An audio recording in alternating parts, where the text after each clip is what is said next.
Okay. Where I'm going to start with is, this is going to be, I'm going to try and not talk is what I'm trying to do. So I'm trying to do visual. This is a standard coil. Let's see. So we're rolling now? This is a standard coil. The grand unified field theory. Inexhaustible energy, end all diseases, produce unlimited food, travel anywhere in the universe, fusion, vortex energy, ionic acoustic levitation, gravitons, the ultimate fundamental particle in the universe, the underpinning geometry of the universe, morphogenic fields, flux thruster atom pulsar. Okay. This is what the Rodin coil, they named it after me. I had a different name for it. That's the Rodin coil. I call it the flux thruster atom pulsar. But it didn't catch on.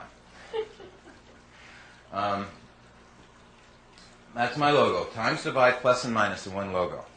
That's because I figured out how to do all the functions of math instantly. Okay, the topic is called Point Energy Creation Physics. My company is aerodynamics. It's not the air in the atmosphere. It's the lumiferious ether, as our very informative gentleman friend Alistair was mentioning. But it's an inertia ether on top of that. It's not a static, stationary ether. The conventional education and training that everyone had is they still relate it to kind of as like a loquacious jello. I hate calling something a loquacious jello, but you know, with jello food colors and everything else, it's not a jello, this invisible fluid. It's a pulse. It's a surge, and it has a vector, has a phasing. It has every attribute and property that we can imagine. And that's what we're going to learn about. Are you saying it's within 3D? It creates 3D. 3D? It is inseparable from 3D. It makes it 3D. It is, it moves,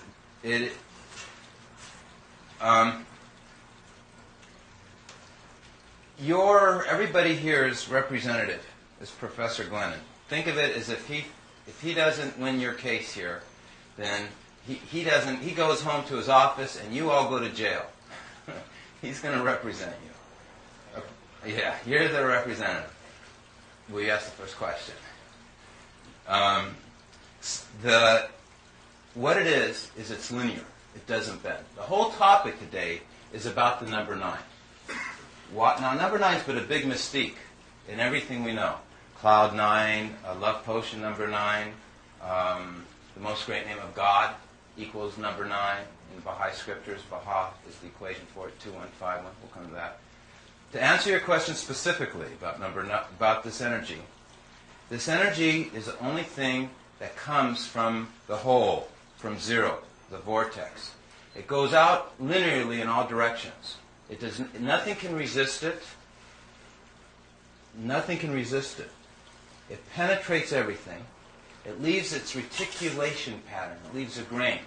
It animates everything. It is the source of the non-decaying spin of the electron. You take this energy away and the universe will become destitute and void. Okay? But you can't really talk about it as linear because that's reference to 3D. It's your z-axis. Okay? You have your vertical axis, your horizontal axis, and then you have your z-axis, which is distinct from the surface topology, okay, of the logarithmic spiral. Okay? Okay. Okay. We will cover this. This topic will reemerge, what we're addressing right now, every 2 minutes. What he just started will never be finished. We're going to tackle it from every avenue. Okay? It's going to be like a lion, and we're going to grab it by the tail. Okay, so this coil is what a coil looks like. This is a standard conventional coil. It's all parasitic. These were certified results from Hewlett-Packard that I am indeed getting double the output, that our mathematics, our numbers were not false, that they were authentic. They validated it. And used millions of dollars of test equipment, and this is the Rodin coil without the parasitics as compared to a standard coil, showing that there is not resistance compared. There is not harmonic discordance. There is not friction. My whole goal is to get rid of friction, to get rid of resistance, is to make electricity synchronize. And the kind of electricity that I'm making is synchronized electricity. I'm walking here like I'm a boat. Okay. This is a standard coil, but I'm going to turn it into the Rodin coil. A standard coil is based on how many wraps you have around the outside. Those are called turns. And they say that determines then your magnetic output, inductance and stuff. It's totally primitive science. What I found, what they were shocked at Hewlett-Packard is nobody could even say it's because of this. They tried to make up, they said there must be some other reason. Everybody said, but they came to the conclusion, it's what I've said from the beginning, it is the geometry alone of the wire that's producing all this extra magnetism. Okay? They said there would be a 20% savings in copper alone using this design for big transformers. They said even a 5% of copper would have been immense. Of course, that wasn't my goal to use alternating current. My goal was to obsolete it and get rid of it. I'm a just tear the veils down with a roaring, crashing sound kind of guy.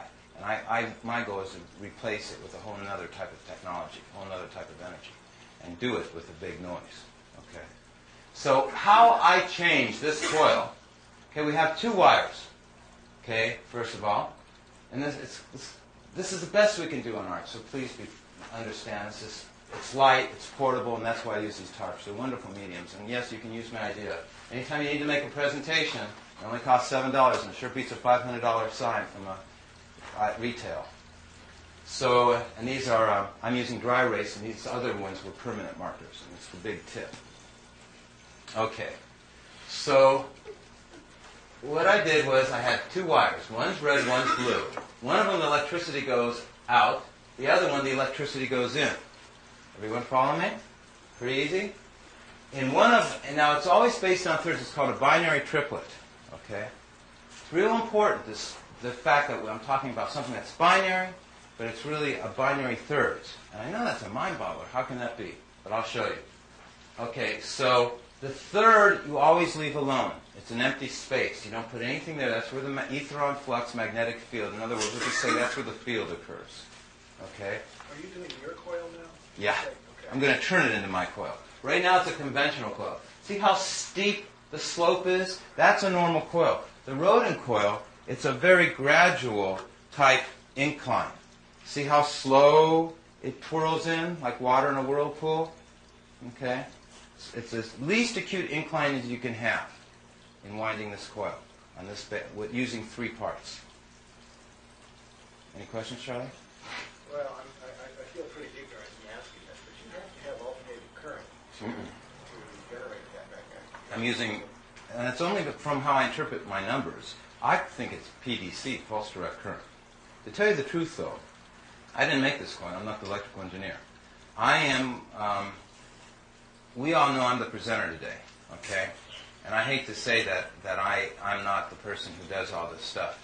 Essentially, you, Charlie, and everyone else are going to have to be the one who's going to have to coax out of these inventions how to activate them and how to harness it. Okay? And that's what it takes in electrical engineering. You just don't go and give any electrical engineer an invention, a coil, and say, turn it on. They have to play with it. They have to finesse. They have to have a finesse to what would be a term for it? To you have to massage it. Okay, you have to massage the coil. You have to work with the different type of sine waves. You have to work with the different types of voltage. A lot of people say it's not an electrical coil. They say it's a field generator coil. It's totally different than an electrical coil. Okay? That's certainly true because the magnetic field on this coil, they've never seen a magnetic field like this. The field is not like the standard conventional coil. The field is contained in the torques, and they don't have to shield it. And the FDC, what is it, FCC, the airplanes, whatever. They're happy with these kind of coils because they don't need shielding. But the Rodin coil doesn't have its field on the inside. My coil is a total inversion type coil. All my field is evenly distributed over the surface of the coil. It's just the opposite of what the other one's doing. I think we should share names. Okay? We'll start this way, we'll come around. Hi, Kiva. Govind. Goreed. Govind. Govid. Hi, Govid. Jiva. Maj. Maj, Judy. Judy, Charlie, Sunshine. Sunshine, Brian. And Marko, Herb, and Bob.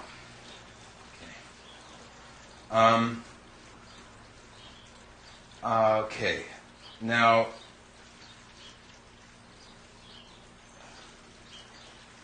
so in turning this into a Rodin coil, how I do it is I go from 1 to 2. Okay?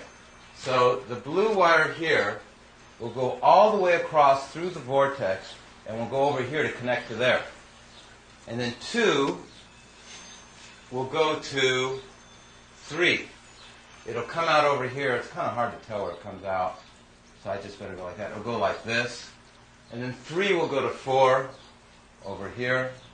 Where's 4? Right here. Okay? And it's going in spires. Okay? So, and then 1, 2, 3. And then 4 will go to 5. Is that right? Which is way over here. Now the important thing is I began at 1. I passed it on the 1, 2, on the third time around. It's already going in spires, these wires. Normal coils, they just begin, go around, and stop where they began. But what I'm doing is I'm actually building a star, okay, which is real significant. Okay. And now here's the thing. Once you pass in the spire here, and it crosses to here, this winding is at a right angle to that winding. All my fields now have a unique angle to them. And on top of it, I'm creating, though you can't see it, I do have a chart on it, an invisible polarization in between the spires where they pass each other. Okay, does everyone follow that a little bit? It's okay. I just wanted you to see this chart and just get an idea how it's wound. Now there's 2 wires, so that was the blue wire. So the red wire would have been doing the same thing, which would have been going 1, 2, and it's the space, remember, is always in between them. 3, where next?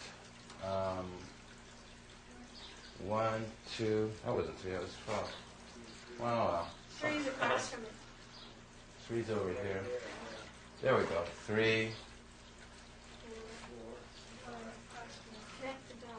4, 5. All righty.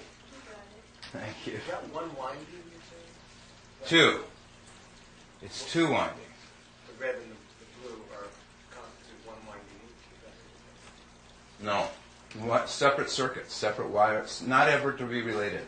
2 windings. It's a bifiliar coil. There's 2 windings, exactly right. Just like male-female, it's a duality. Except it's really trinary because an invisible space in between them. But the red and the blue are the 2 windings. Exactly. All right. Right. And the white is the higher dimensional energy, okay, which is going to be explaining you number 9.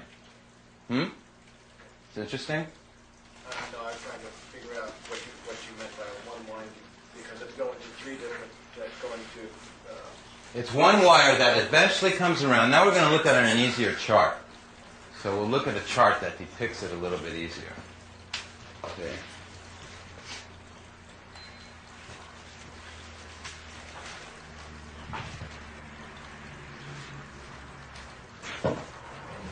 Let's see if I have where that chart is. Here it is.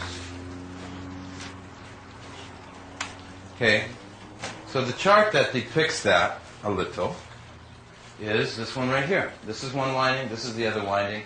And the space is always represented by 3, 9, 6. 3 plus 6 equals 9. 3 and 3 is 6. So the dotted line is always 3s and 6. 3. It's going 3, 6. Anything that's a multiple of 3, you leave alone. Okay? So here's the windings. And a half. So 1 goes to here, to here, to here. Here's your right angle. 1 and 10 are right angles to one another, which was the third one. 1, 2, 3. Now we're on the 4th. Everyone follow that? And this is 1 wire, this is 2 wire, but I have to separate them because when you look at this, you can't tell that there's 2 together. Okay. This is the construct for perfection for everything in the universe is based on that, which you will know shortly. They also use this to produce fusion. This is a fusion reactor. And I call one the right doubling circuit, one the left doubling circuit, the winding schematic for inexhaustible energy. I call the primal point of unity is the hole right here where the emanation is coming out of. Number of permutations defining the invisible. And that's what we're going to be learning, is number of permutations, how they work. Okay?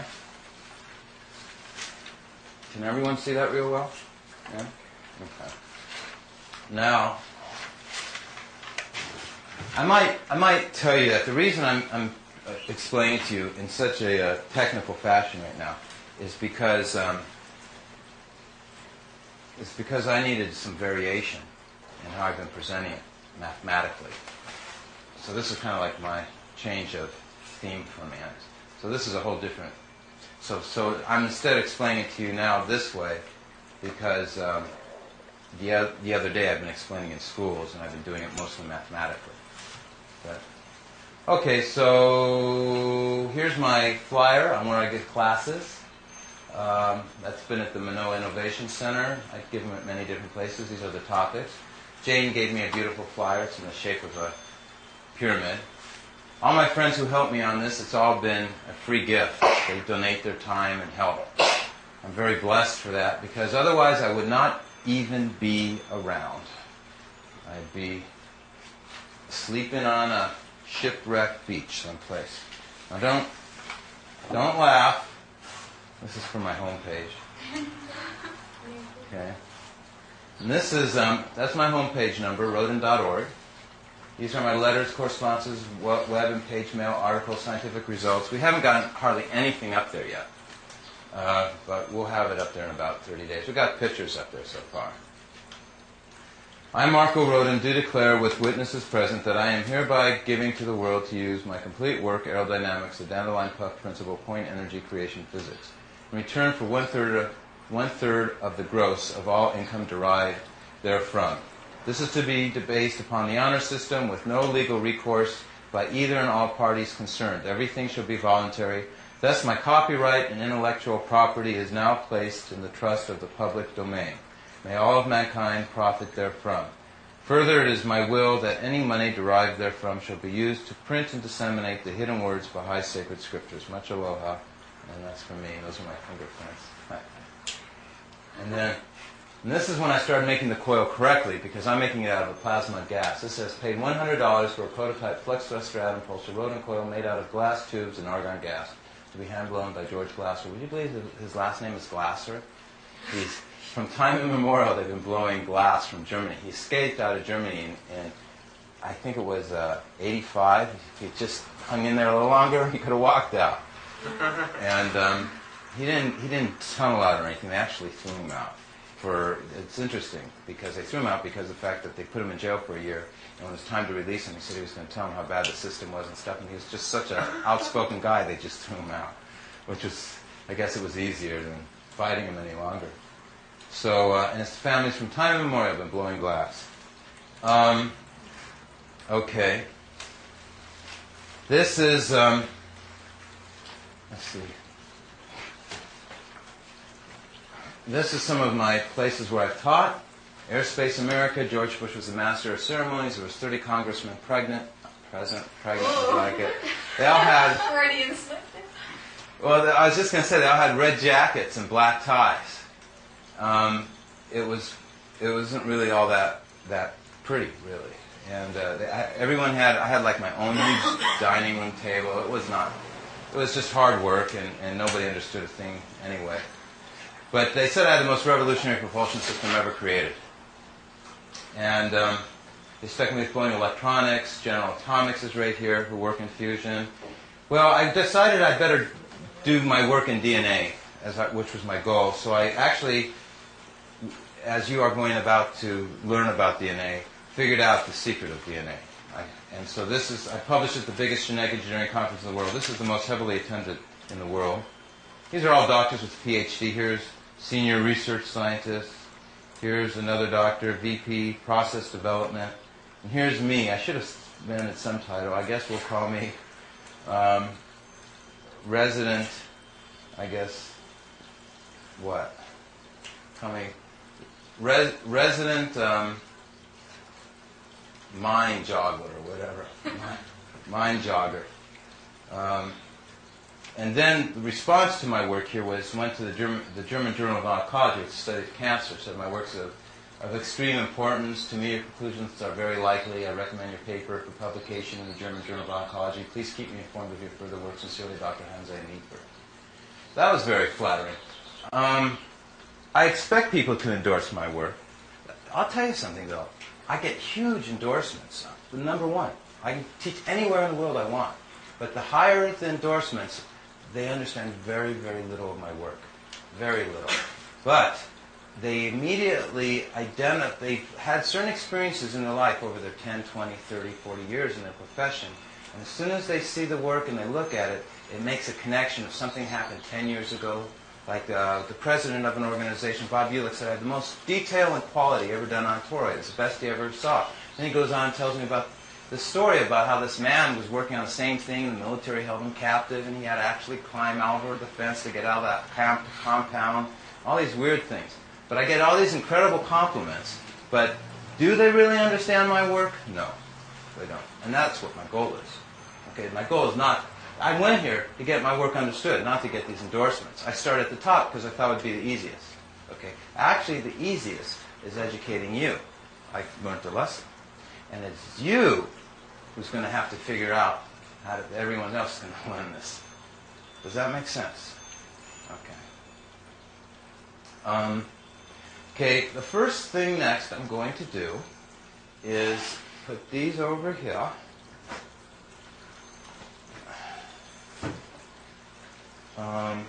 Put this here. Here's our good old multiplication table. And I hope I don't do anything wrong. I'm going to try to take down our coil. So here's a side view of the coil. Here's the emanations coming out. These green arrows emanations are the focal center. It is spirit.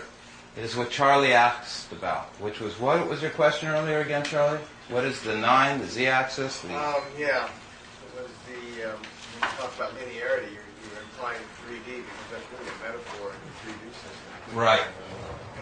Linearity. Linearity creates 3D. Okay? In other words, when the ivy vines are crawling in the jungle, okay, and everything's warped and curved, they have to have a substrate. They have to have something linear to wrap around, which is the tree limbs and branches. Okay? We'll come back to that again. Okay. So, I guess my assistant can help me here.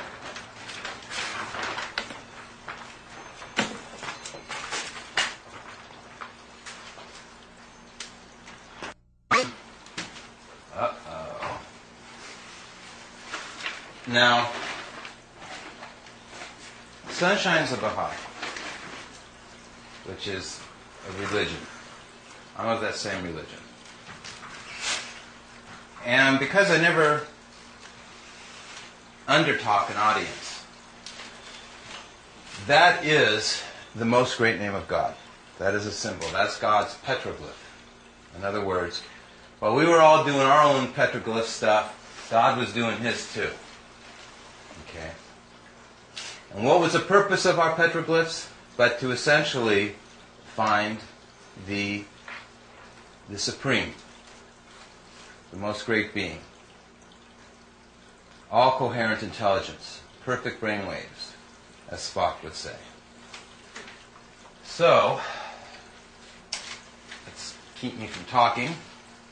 We'll just start.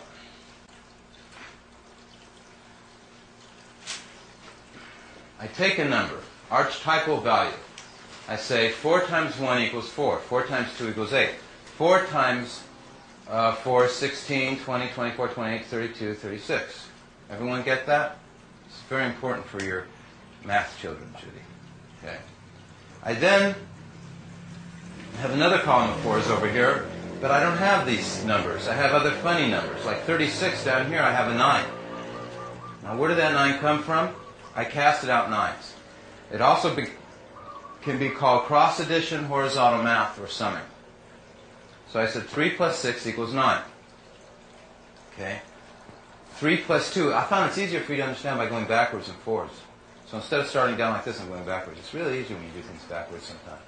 So 3 plus 2 equals 5. Right? So I have a 5 now.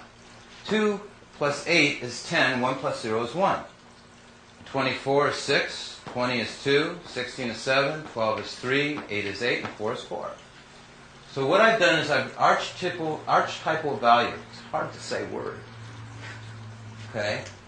Over here I'm calling it quantum numerology. Course 45, it still equals 9. That's not by accident.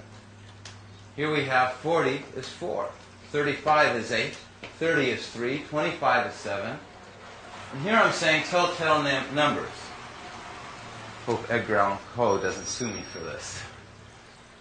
Taking his title.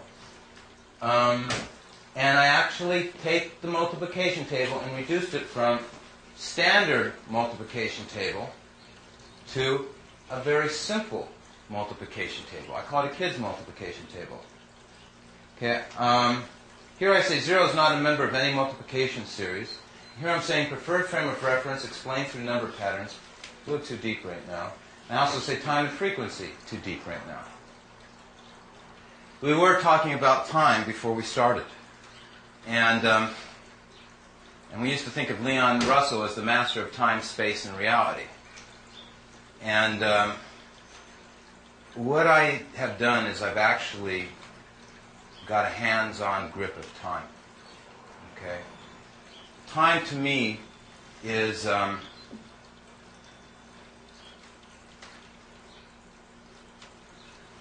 phasing, a sequence order, is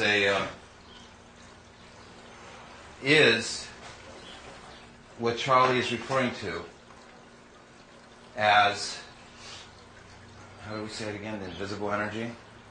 The linearity. Our world of time does not have any linearity. We try to think in time as a continuous sequence that's a straight line. Time is not straight in our physical world of math. That's why I have so much trouble functioning as human beings, because in our mind, time is straight. In the higher dimensions which our mind occupies, time is straight. Time follows a logarithmic spiral of infinity, and this is the pathway that time takes. Okay? And this chart is going to explain time. Okay, so let's follow the pathway of time. We have a circle. This is supposed to be round. Unfortunately, though, it was very hard for me to make round. So it doesn't look round, but it is. It's called the circle of life. It would more correctly look like this. I guess I can probably set it over here. What's the shape of the Tibetan endless knot? You guys speak real loud. Is the shape of the Tibetan endless knot? It's the eternal interconnectedness bond. You know that shape? It's actually more like the shape, that one. But that knot theory and knots and how women do their knots in their hairs in certain cultures and all different things, you're right, it's exactly this field. It's also called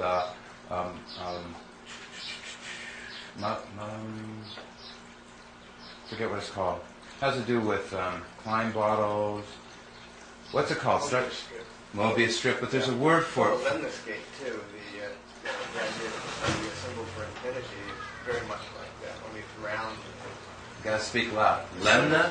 The lemniscate is what we always see as infinity, which is rounded. If we take the corners out of that, that's the lemniscate.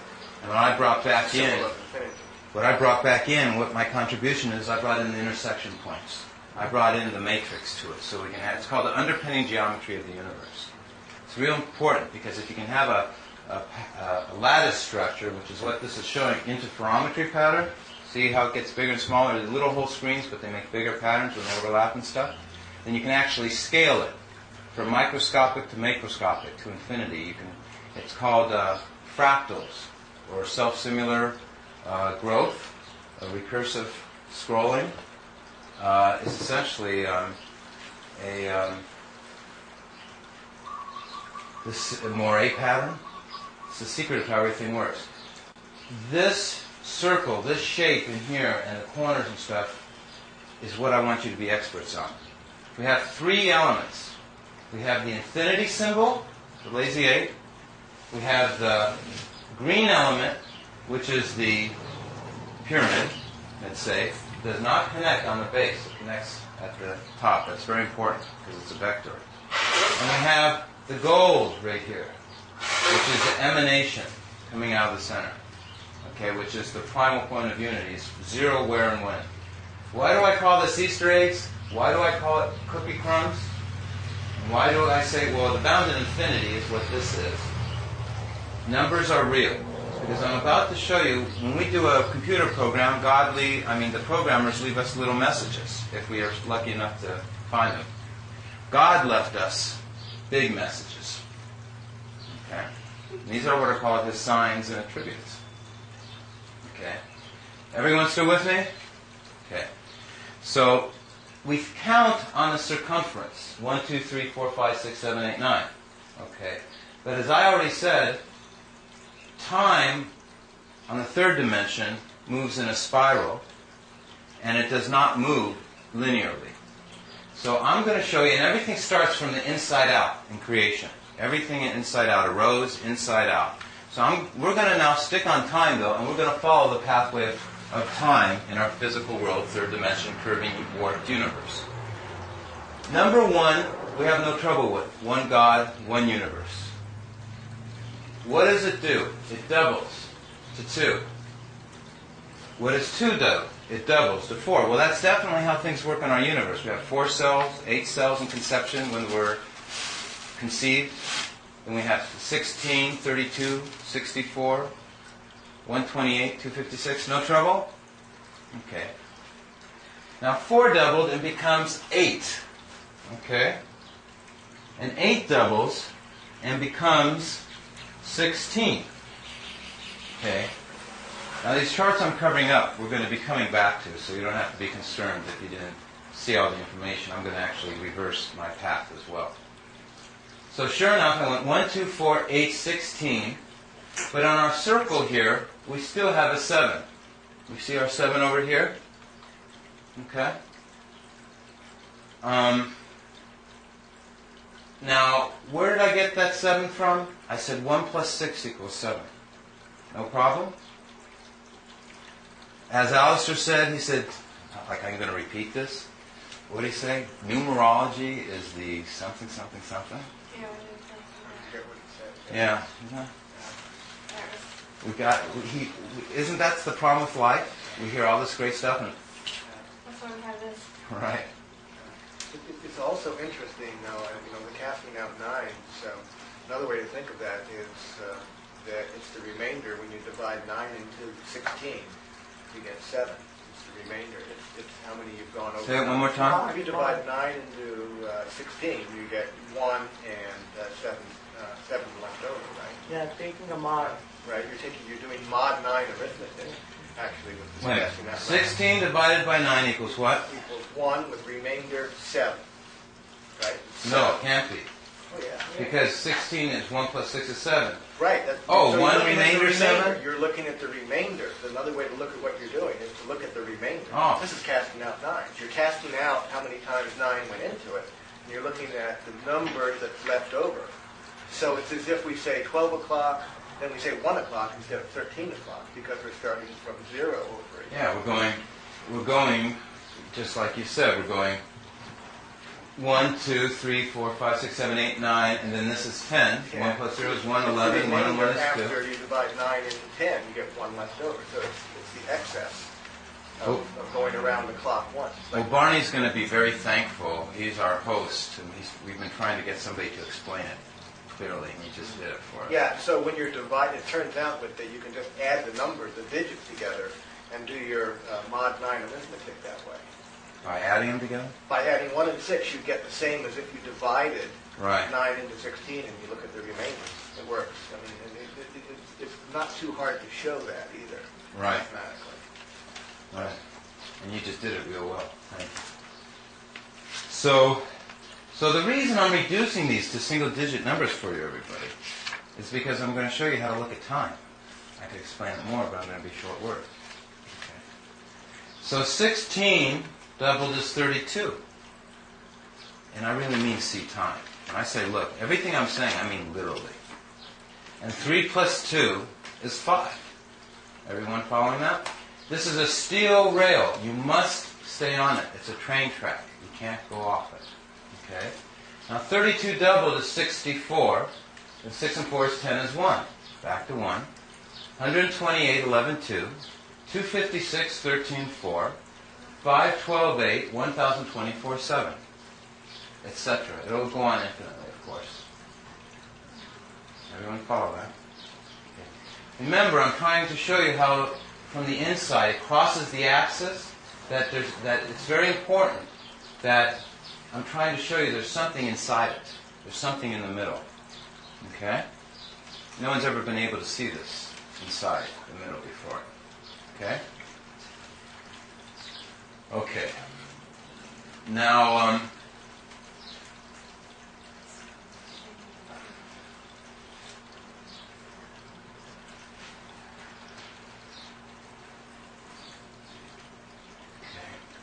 assistant, Judy, please.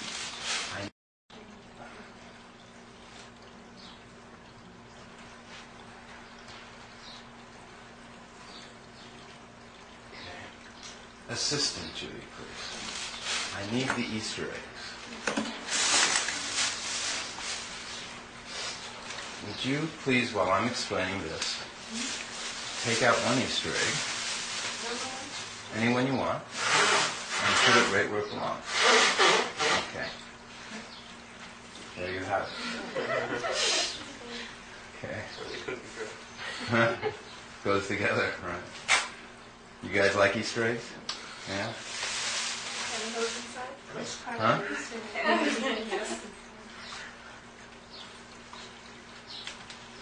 There's nothing in them. I've been trying for weeks to figure out what to put in them. I can't figure it out. Oh, crystals. There we go. Put crystals in them. That's a good recommendation. Okay, I just flipped the chart. Oops, too soon for this one. It's okay that you saw it, though. No point in having your mind race ahead, though, because the secret is we got to be calm, cool, and collected, then we can assimilate better. As relaxed as we can be, and as comfortable as we can be. Isn't that relaxing? Okay, here we have going backwards. We see that the 1 connects to the 5. Okay? So we're going to go backwards instead. So a half of 1 is 0.5. A half of 0.5, okay, and there's a 5 matching a 5. Then a half of 0.5 is 0.25. But 2 plus 5 equals 7. This is where it starts to suddenly hit home that you're about, that you see that I really am meaning perfection when I say perfection. And what does perfection mean in your life? This is when it starts getting personal to you. And when you start taking it internally. Okay, so now 0.25 is a 0.5 is a half of 0.25, and 0.25, half of that is 0.125. Well, 1 plus 2 plus 5 equals an 8 still. These numbers are never changing. They're never moving. A half of 0.125 equals 0.0625, which equals 13, which equals 4. Half of 0.0625 equals 0.03125, which equals 11, which equals 2. Equals 0.01625 if we half it again, which is 1. And I can't say the numbers after that. I'm not going to try because it's just too long. Does everyone understand that so far? All I was doing was happening?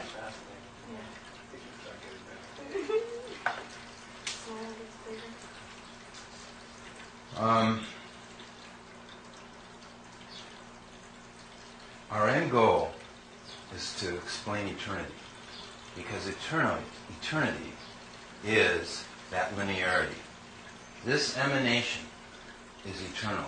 It's the light of eternity. And we talk about in our aura, we talk about it in the radiance of good health. We call it prana, chi, orgone, spirit. Indians have many names for it. That's timeless, though, isn't it? No. Or at least it's timeless in this. Well, I'm picturing it this way. Correct me, please. I picture it as. Actually, I was wrong for saying no. Out of the plane of the circuit of time, it comes as a perpendicular, and its intersection with the time is what we're seeing there, but it actually comes perpendicularly out. Okay, so in that sense, it's dimensionless only except when it intersects the... Totally correct. Pretty heavy duty, huh? Yeah. I call it omnidimensional. That's why I say it's hard to talk about linearity, because we think of linearity in three dimensions, and it's really out of the dimension of 3D. I suffered walking down the halls of UCLA. They say, well, you should be going to linear science. I go to the professors of linear science, and they don't, everything is curvature. And I'm saying, what's going on here? They don't even use the term. But we're still modeling that in terms of what we see every day.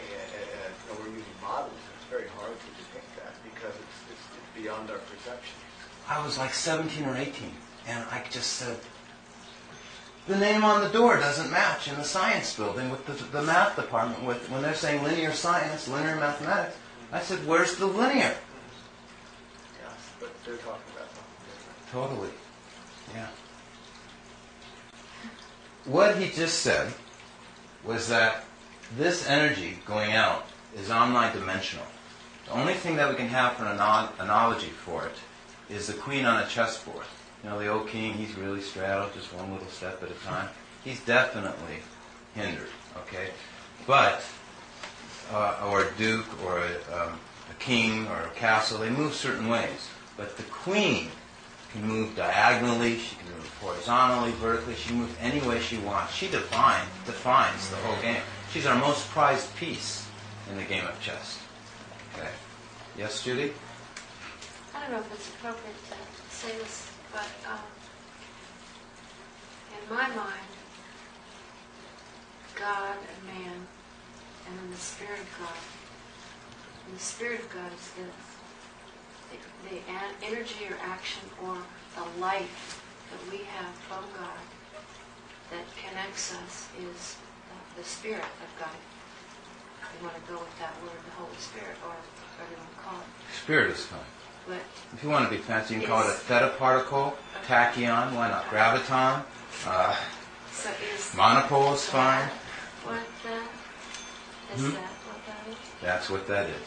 It is the glue that holds the universe together. Sometimes you call it, you know what you can call it? Sometimes people call it love. Yeah. Okay? It's the, it's the observer in the subatomic. It's omnipotent, omniscient, all-observing. It is God's neurons. It is how He is seeing us, no matter what we're doing at all times, in all places, all the time. It's how He keeps us on a leash, too. But that's a little heavy duty. Right. And it can be the little voice. And it can be what? The little voice. You know, the teacher, the witness that we are, that we have a witness that...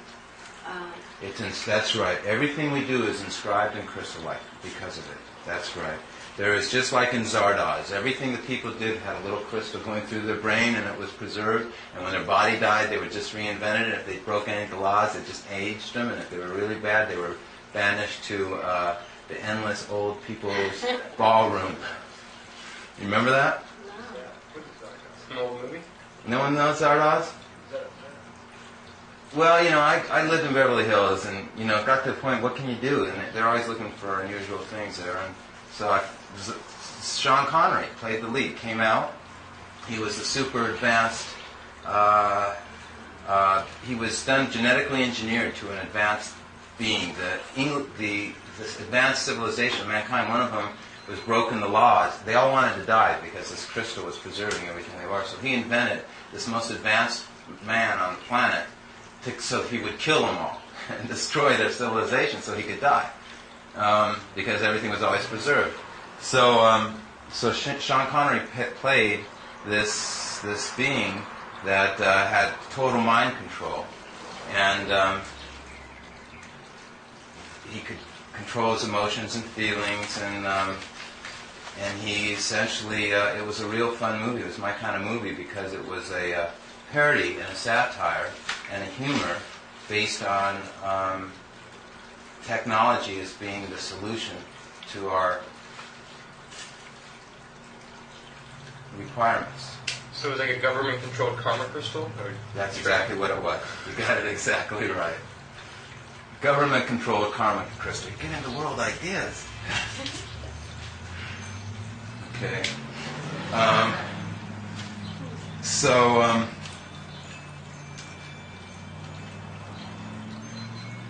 Since I said the word technology, I have a saying.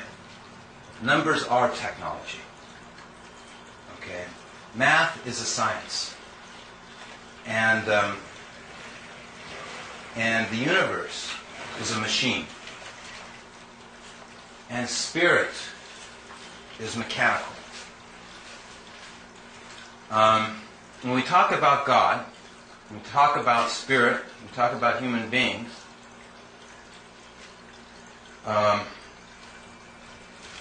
we try to not get our head guillotined, cut off by offending the infrastructure, the hierarchical society, institutions, and governments, corporations. In the case here, the fact is that spirit is harnessable. It can be used as a work wheel. It is actually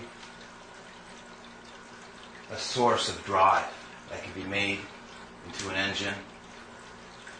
And it's the energy that God used to create our universe, our cosmology. And universe means one. There's only one universe, and that's the world of creation. There's many worlds within this world, but there's only one physical world of creation. And we'll go on. I'll come back to it. Now, we saw this again, 5.25.125. So, let's take a look at, let's see, this chart here.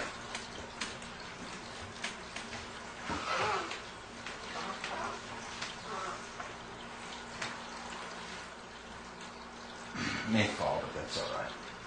Move this coasters out more so they'll leather them. They're real heavy though. The powers of 10 come from half of 1 is 0.5. That would be 1 over 1, by the way, correct? 1 line 1. This would be 5 over 10. Okay? So the 10 goes there. This would be 25 line 100. 100 would go there. This would be 125 thousandths.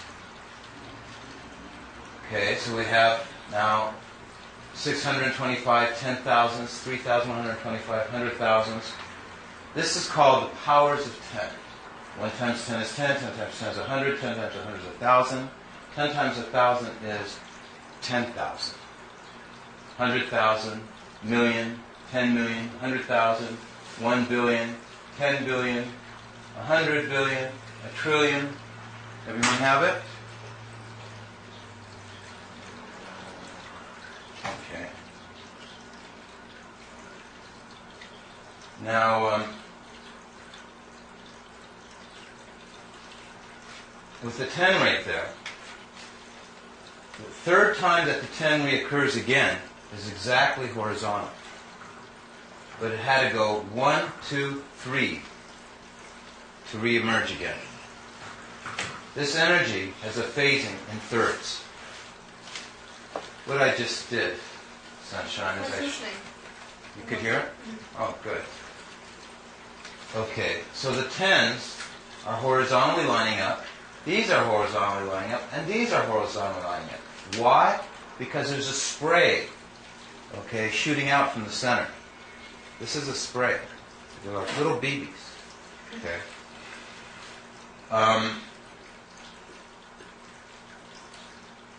We see the points here are mirrors. They're totally different than these two and totally different from these two, just as the tens are different from the hundreds are different from the ones.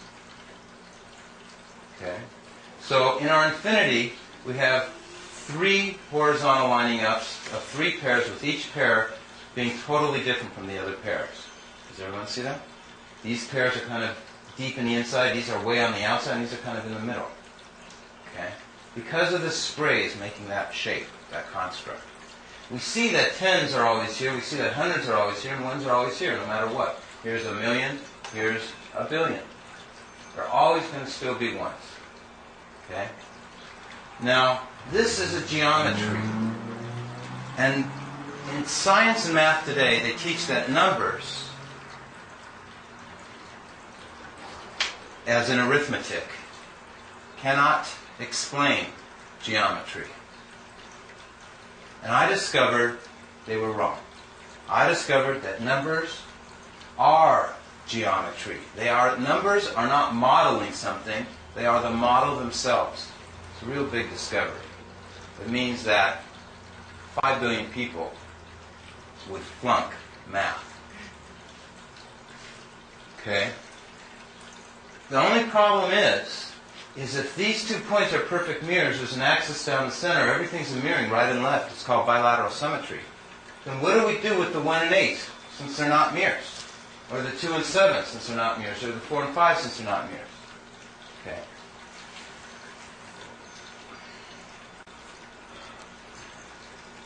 Well,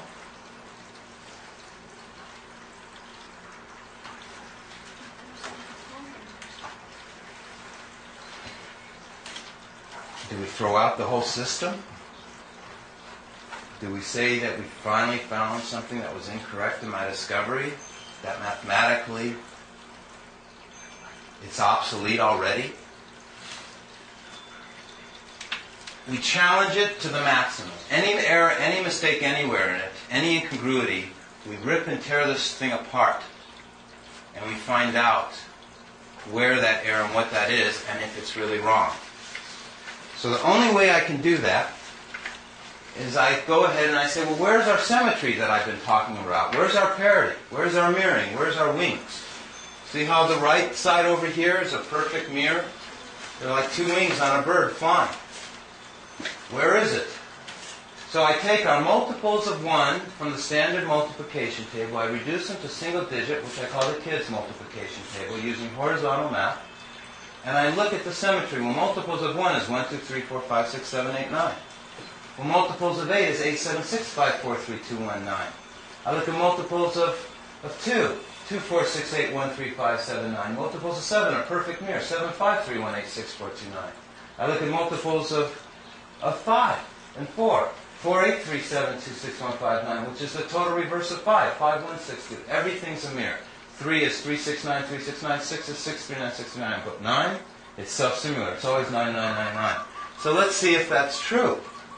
So sure enough, I go multiples of 1 is 1, 2, 3, 4, 5, 6, 7, 8, 9.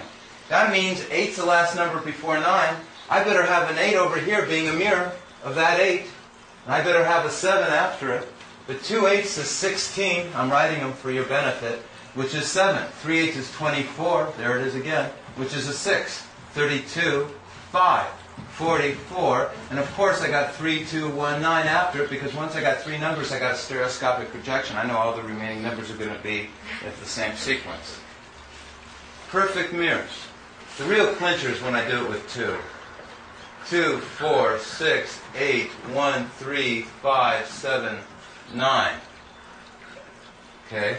Which is 7, 5, 3, 1, 8, 6, 4, 2, 9. 2 7s is 14, which is 5. 21, 3. 28, 10, 1. 7 times 5 is 35, 8, etc. 42, 6. Everyone follow that?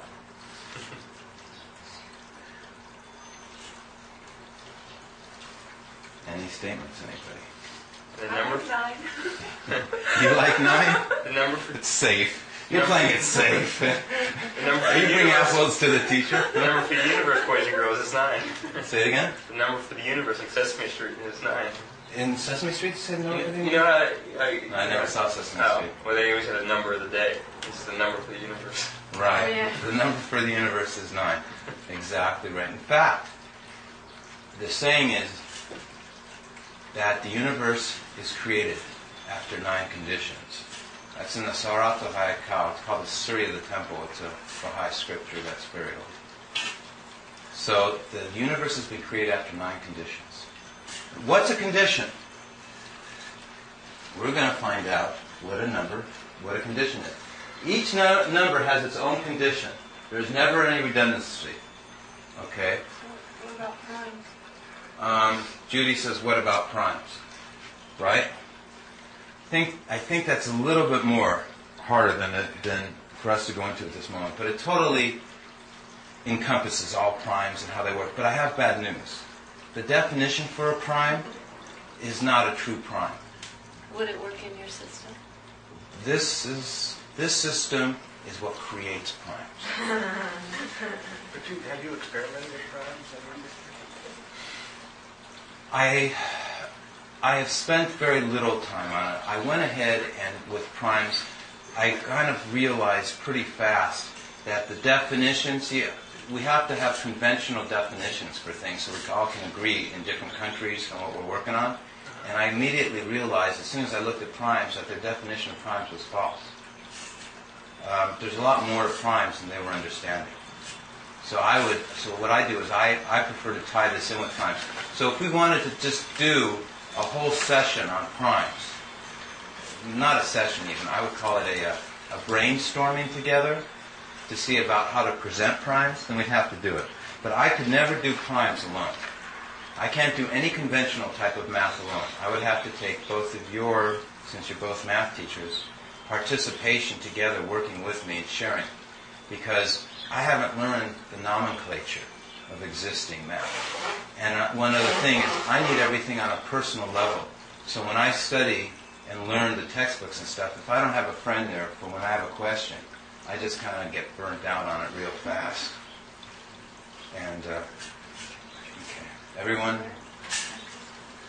So where I was just a second ago was I was going to show that numbers have a fundamental quality. Okay?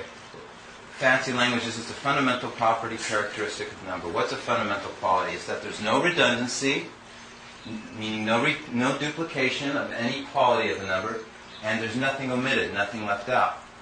It's real important. It has to do with spirit again. Nothing, that this energy is complete. Okay? So let's look at that. Everyone's going to have to kind of lean over. Right here on the floor, I have the multiplication series. Okay? And I have 1, 2, 3, 4, 5, 6, 7, 8, 9. Does everybody see it? Okay. Now, on the right over there, multiples of 1 is the mirrors of multiples of 8. Now, we have a thing that I'm teaching which is called the 3 family number groups of numbers. I might add that my end goal is that today I have that I hope you don't drop out and pass out by the time we're done. Because my end goal is to teach you what an Etheron spiral is. And nobody knows this stuff but me. And so it's kind of my responsibility to cover this today because in all my other talks I have not been able to address this because it's just too complicated. Where's can we learn how to see it? Yeah. So is this because we're pentadactyl, we're on the 10 system, and that's why the 9 times table works on our own hand? Say that, you gotta say it loud, Judy. Say it real loud. Does that have anything to do with because we're pentadactyl, so we've got 5 appendages on each side of us? Pentadactyl. Okay. And the 9 times table, when you teach children, is always with them.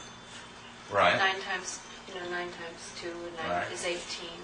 Uh-huh. The whole thing with 9s. They carry it always with. Does that have anything to do with being human and being the creation and Yeah, having it does. the 9s with us? The only problem is we don't have 10 fingers. Okay. Oh. The reason we don't is because my left hand, I hope I don't make a mess by getting it all over me. Okay, that's my left.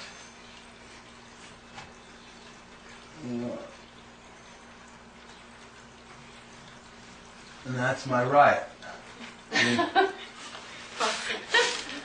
can What relate. does it say about palmistry? Palmistry? So you can tell a lot about people by their thumbs. By the thumb. I love patterns, scrolls, fingerprints, stuff like that. You know, I love how this all connects, because it does connect all that. The reason you don't have 10 fingers is because it would be 1, 2, 3, 4, 5, and that thumb would not be there. It would be over here. And it would be 6, 7, 8, 9, 10. Because these thumbs are opposals, or mirrors. You have an axis. This is your axis. You have bilateral symmetry, where the half is a mirror of the right. You know, in the science museums, if you stand in front of the mirror, it looks like your whole person, even half of you isn't there, though. Okay. So what I showed already was that by halving was powers of 10. Because the base 10 system, the decimal system, does not have 10 numbers. How many numbers do we have? We have 9. That's because 0 is not a number. It's an absence. Okay? It is the hole in the vortex. Okay? And we'll be seeing about that shortly. So, thus, any base system, the base 10, is always one number less than the number of that base. Thus, the base 10 is modular 9. That's an accepted premise in all mathematics. Okay? But what I'm teaching about is 3 colors. I'm teaching about blue. I'm teaching about pink. I'm teaching about green. These are called family number groups. Okay? A family number group, there are 3 of them, is always separated by the number 3. Or 6. See the 3 or 6 here? Separating everything. And the 9 too. Everyone see that? The pink is all the same family number group. They're all the same color. 1 plus 3 is 4. 4 plus 3 is 7. And 7 plus 3 is 10 is 1. Okay, so you're back to 1 again. You're going to have 13, 16. It's just going to keep on repeating over and over again. What's important is where these family number groups are occurring. It's like a Mazda, it's like a rotary car engine. Do you have a question? Well, I just kind of noticed something here. I'm an astrologer, so I got other things that each of the numbers signify, but I was seeing just in the Christian anthology, 3 is like the Holy Trinity, and like the Father, Son, Holy Ghost, and the 6 is like the 666, like the Earth matrix. One's spirit, one's earth, and the 9, I guess, is kind of like the bridge in between them.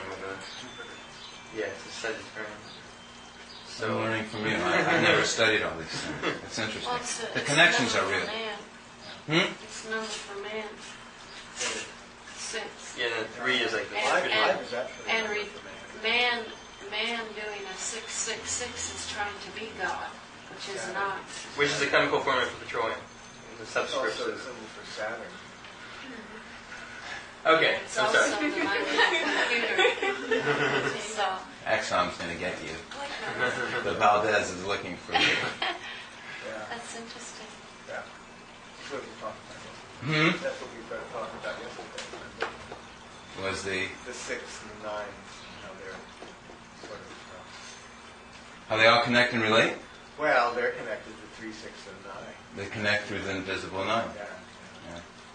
Yeah. Yeah. I'm going to really drill you guys on 3, 6s, and 9s a little bit for your information. You're going to really be put to work. Okay. So 3 is a mirror of 6. So instead of adding 1 plus 3 is 4, 4 plus 3 is 7, we're going to do it backwards. We're going to go 1 plus 6, but it's going to equal a 7. 7 plus 6 is 13, which is 4. And 4 plus 6 is 10, which is 1.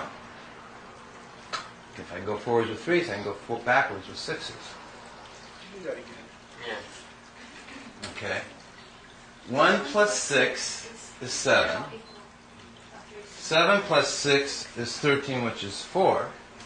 And 4 plus 6 is 10, which is 1. Okay.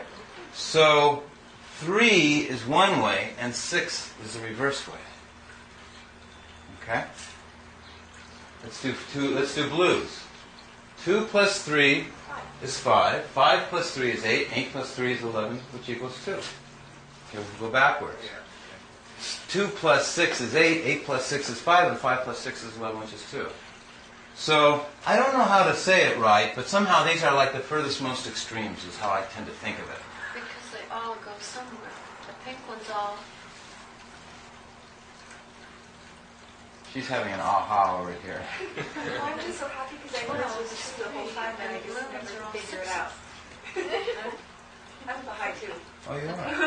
Good. are all threes, and the blue ones are... You can use our favorite new Baha'i saying.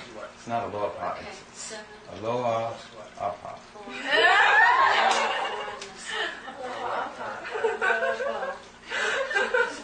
All right. and then the blue... Oh, right. They oscillate between 3 Right, and 6. That's they're right. If you take a oscillating 1 back and a and 2, forth. you get a 3. If you take a 2 and a 4, you get a 6. Oh, So they two. oscillate between 3 and 6 when you combine an adjacent blue and a pink, right? He said it, I didn't. They oscillate. He used the big oscillate word. That's the power Yeah. point. That's Yeah. the When you power. had adjacent 1 plus 2 is 3. 2 plus 4 is 6. Yeah. They are oscillating. 4 plus 8 is 3. Yeah. They are oscillating back and forth. They're heavy duty. Right. Okay. You don't ever get a 9, do you? You never see the 9. It's always invisible. That's right. That's the power of this math, because we don't have it, but it'll show it by the angle and the ratio, the displacement. This energy here is displacing everything. See how the green here matches the green here? Okay. But let's not go that far It's ahead. like displacement, like color. It's the way color works, right? It totally polarizes color. This is the color wheel. Right. Right, and the music Well, scale. I don't know what I mean, but I know that I've heard it somewhere where, you know, it's like whatever color you're wearing, it's actually the absence of that color is what Right. you've seen. Right. Is that what it is all about? Kind of like that? Like black isn't really black. Black is all the colors. Black, yeah. That was the Black's Black is a total White or is white is Black, the white, black, right? and white is the Right. Black But is the the white absence. color Zero. is... But white, they always told me you can't have white. White can't be. reflected. Because if you Yeah, take but the it's brown all the colors, colors. Right. It's and white. light venom, you If get you white do it light. with light, then you get all the colors, but then if you do it with pigment, it's the exact opposite. See, black and white are really the same thing.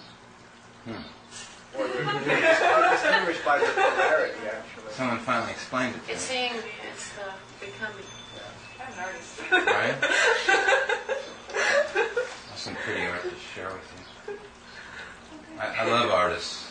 In Baha'i writings, they say artists have the greatest encompassment over mankind, not the higher learning Occident, but rather the artists will be the ones who educate mankind through beauty. Saying is art is the best, beauty is the best teacher, and I believe that. Okay.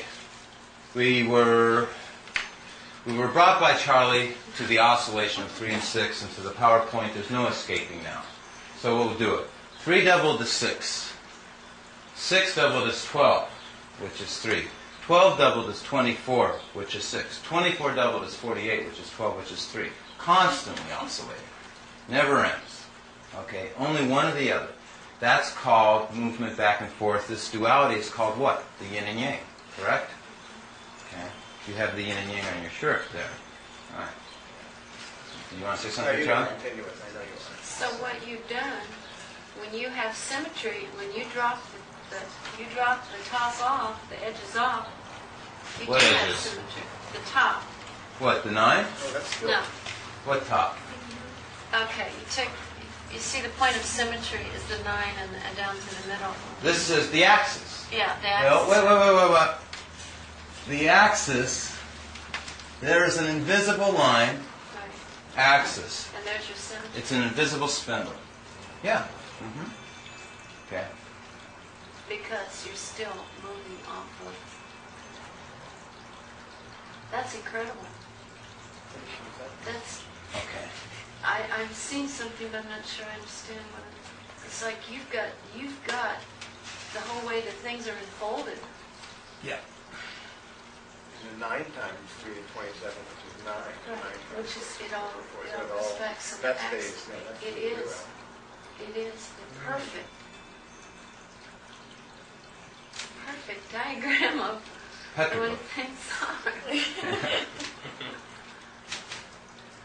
are. All right. Judy, I'm going to be mean to you. No, you can stay there. I'm just. How many parts are there in the yin and yang? One part. He's trying to play safe or something like that. It's all one. That's a good answer. Okay. And how did it become one then? I'll take that answer. We'll go along that theme. I'll learn something with all of us. Okay, so we have this perimeter. It's called the world boundary condition. Is that what you mean by one? It's a whole, it's a unit. In other words, one is unity. It's neither one or the other. It's the becoming and it's the ebb and the flow. It's the way, the nature of. But you gotta be real detail orientated. You gotta tear it into its rudiments, right? You have to break it into its parameters. So I agree with you. It is the ebb and the flow, the alpha and omega, the beginning and end. It's Okay, which is basically right the there. Mobius strip because It's a Mobius strip. It's infinity. Okay. But the Mobius strip is the 124,875 right here. Okay. I could have been doing a demonstration for everybody, show everyone what a Mobius is, but we're not going to try and do that. Or you I was when I read the Tao of Physics. This is Judy? why I read that. Judy, this is not the Mobius strip. The 3 and 6 is not the Mobius strip. No, that's not what I meant. I was doing a configuration thing. Okay. But This is there are not, three the parts yin and yang that's- is not the Mobius strip. I was playing with you. Oh. It is a 3-part thing. It is a 3-part thing? Yes. Oh, because it says it. Oh, yeah. It is the energy. The synergy is the energy, which is the S curve. The S curve is the number 9. It is your 3rd part. Oh, I never noticed that. Yeah. It's the world boundary condition. And what it does is that when you learn about these world boundary conditions, and you have control over superconductivity, and you have a control over flight through the universe, everything. And this is what we're learning about right now. So what is happening is that the 3 parts of the yin and yang, you only see the yin and yang oscillating back and forth. But the yin and yang does not connect the pyramid on the base. You have the 9 in the center, okay, which is the control. Okay. Family number groups is where we were. Yes, Julie. Okay. So, just because we better consolidate everything we've done and be thorough. Here's a multiplication table, 1 through 9. Judy, you're going to get to be the assistant. Okay. Is this Vanna White kind of thing? Is this a what? Vanna White kind of thing? What's Vanna. Precisely. is this the Wheel of Fortune? Who's Big Bird? Yeah. I'm sorry. I like that. Yeah, I don't watch TV. It's my secret's revealed. Yeah. And zero TV. Okay. Okay, so what we're going to do is we know 1 and 8 are perfect mirrors. Remember the mirror of the number of the multiplication series, which is beginning with 1.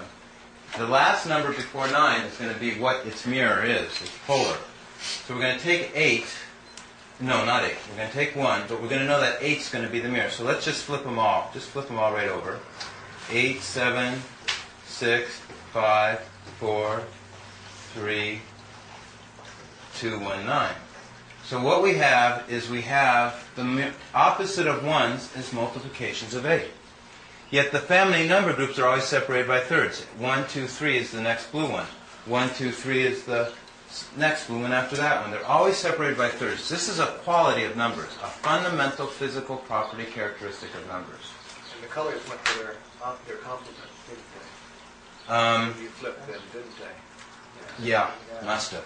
Exactly right, Charlie. But it's a duality complement, Charlie, because there's two separate dimensions. Right. The yellow is a different dimension, but the red and blue are the same The dimension. yellow stays yellow, right, doesn't it? Yeah. Did the yellow It stay did. yellow? It did stay yellow. Yeah. Okay. But the 8 was a red on the other They're side. all 3, 3, 3. Did you see Always that? 3, 3, 3. Right. Oh, Right. Right. Okay. So now let's do multiples of 2. Would you put a 2 where the 8 is and then put a 4? So you're just going to go 2, 4, 6, 8, 1, 3, 5, 7, 9. Yeah. Charlie's a couple leagues ahead of us right now because what he's modeling is dimension. So why are you putting the 2 there? Because I just went, instead of multiples of 1, now I want to do multiples of 2. I just want to So do you're starting over again. starting over again. So you're we're gonna- gonna Oh, start, just to prove two, the point that threes are still in the and same then you're going to spot. put 4 next, right here. Did you want me to do Yeah, that? 2, 4. Yeah. Moving 2, too 4, fast for and then you. 8, and then 8 comes next. Charlie will call it for you. Go ahead. Charlie, tell her what's Okay, next. 2, 4, then 8 comes next. Yeah. Judy, you can be Charlie's assistant. 8. He's got it. 2, 4, 6, 8. Oh, we're not doubling. We're multiple of the 2. Okay. You- 4, 6, 8. I'd love to see someone else do my same mistake that I always do because I'm so deep into it. Well, So 10 would be 1. And yeah, 10 would be 1. And 12 would be then 3. 3. And Okay. 14. Family number groups are still the same. Now remember, I said there's no redundancy and there's nothing's omitted. But your building blocks are those 3 family number groups. You can't invent another number group. Right. So, Okay. so we're starting with, yeah. A number cannot be created or destroyed, just as we used to say in Einstein's law, that the energy, what's the saying? Matter can neither be created or destroyed. Well, it turns out the same thing for numbers too. There's no new numbers creatable. It's really heavy duty because, It's very heavy duty. Mhm. So no matter what you do, it's still No, that is a real information compression condensation, but you're absolutely right. So no matter where you go, there you are. And I never saw that movie too, but I think I missed something. I don't know. That was the road warrior. No, what's that? Thunderdome. That was one. No, wasn't that but it's saying when Don that was an Arnold Schwarzenegger movie. you know, It was Mel Gibson and let's Thunderdome. argue about it. Comparative religion. I mean, there you are. I never saw that movie too, but I think I missed something. I don't know. That was the road warrior. No, what's that? Thunderdome. That was one. No, wasn't that But it's saying when Don that was an Arnold Schwarzenegger movie. you know, It was Mel Gibson and Thunderdome. let's argue about it. Comparative religion. I mean, basically, it's the creeds, the tribes, the Palestinians, Yeah. What's that? the tribe, the power of threes, The tribe? the tribe, T-R-I. She could say triune. She could say Trinity. She could say. Yeah. Well, okay. But what we're looking at is a polar opposite, and a polar complement always equals 9. See how 8 and 1 make 9, 7 and 2 make 9? Okay, this is just a polar property we're learning. Okay? And all we've learned is that they're separated by 3. So let's go again now. We know that the polar opposite of 2 is 7. So because 7 is the last number before 9. So let's turn the cards over. Complement of 2 is 7. Oh, no, look at this. 7, 6, 5, 3, 1, 8, So those are mirrors 6, of each other. 4, 2, Right. 9. They're opposite each other on the grid, see. Yeah. Oh, look, Charlie, they're pink. I did make them a different color. We probably should have... Oh, it's because I wanted to distinguish between 3 and 6. That there's a positive and a negative 3 and 6. It gets pretty more confusing. I better not try and say it verbally. So is that correct that you did change that for your... It's correct that there's a negative and positive. God knows I can't even know. So there'll all be 6 now. 6, 6, 6. I just know how it works. I can't say say on those cards how it's correct. I only know it in the complicated. It's very hard for me to do it in a simple fashion. The complicated, which you're about to go to, I can tell you what's correct. The easy stuff is hard for me because it's too easy and the universe is more complex. This complement is always 666. I wouldn't call it a compliment, but it's 666. They're now 666. What's the other side of 3? Is that a 3 on the They're add these up and then add those two numerals. Wait, well, what's on the other side of this 3 again? Okay, so that's no. It's always essentially what it is I'm not sure what you mean. Everything is still in thirds, but what happens is the 6 occurs automatically. What were you saying? Just you add 7, 5, and 3. That's 6.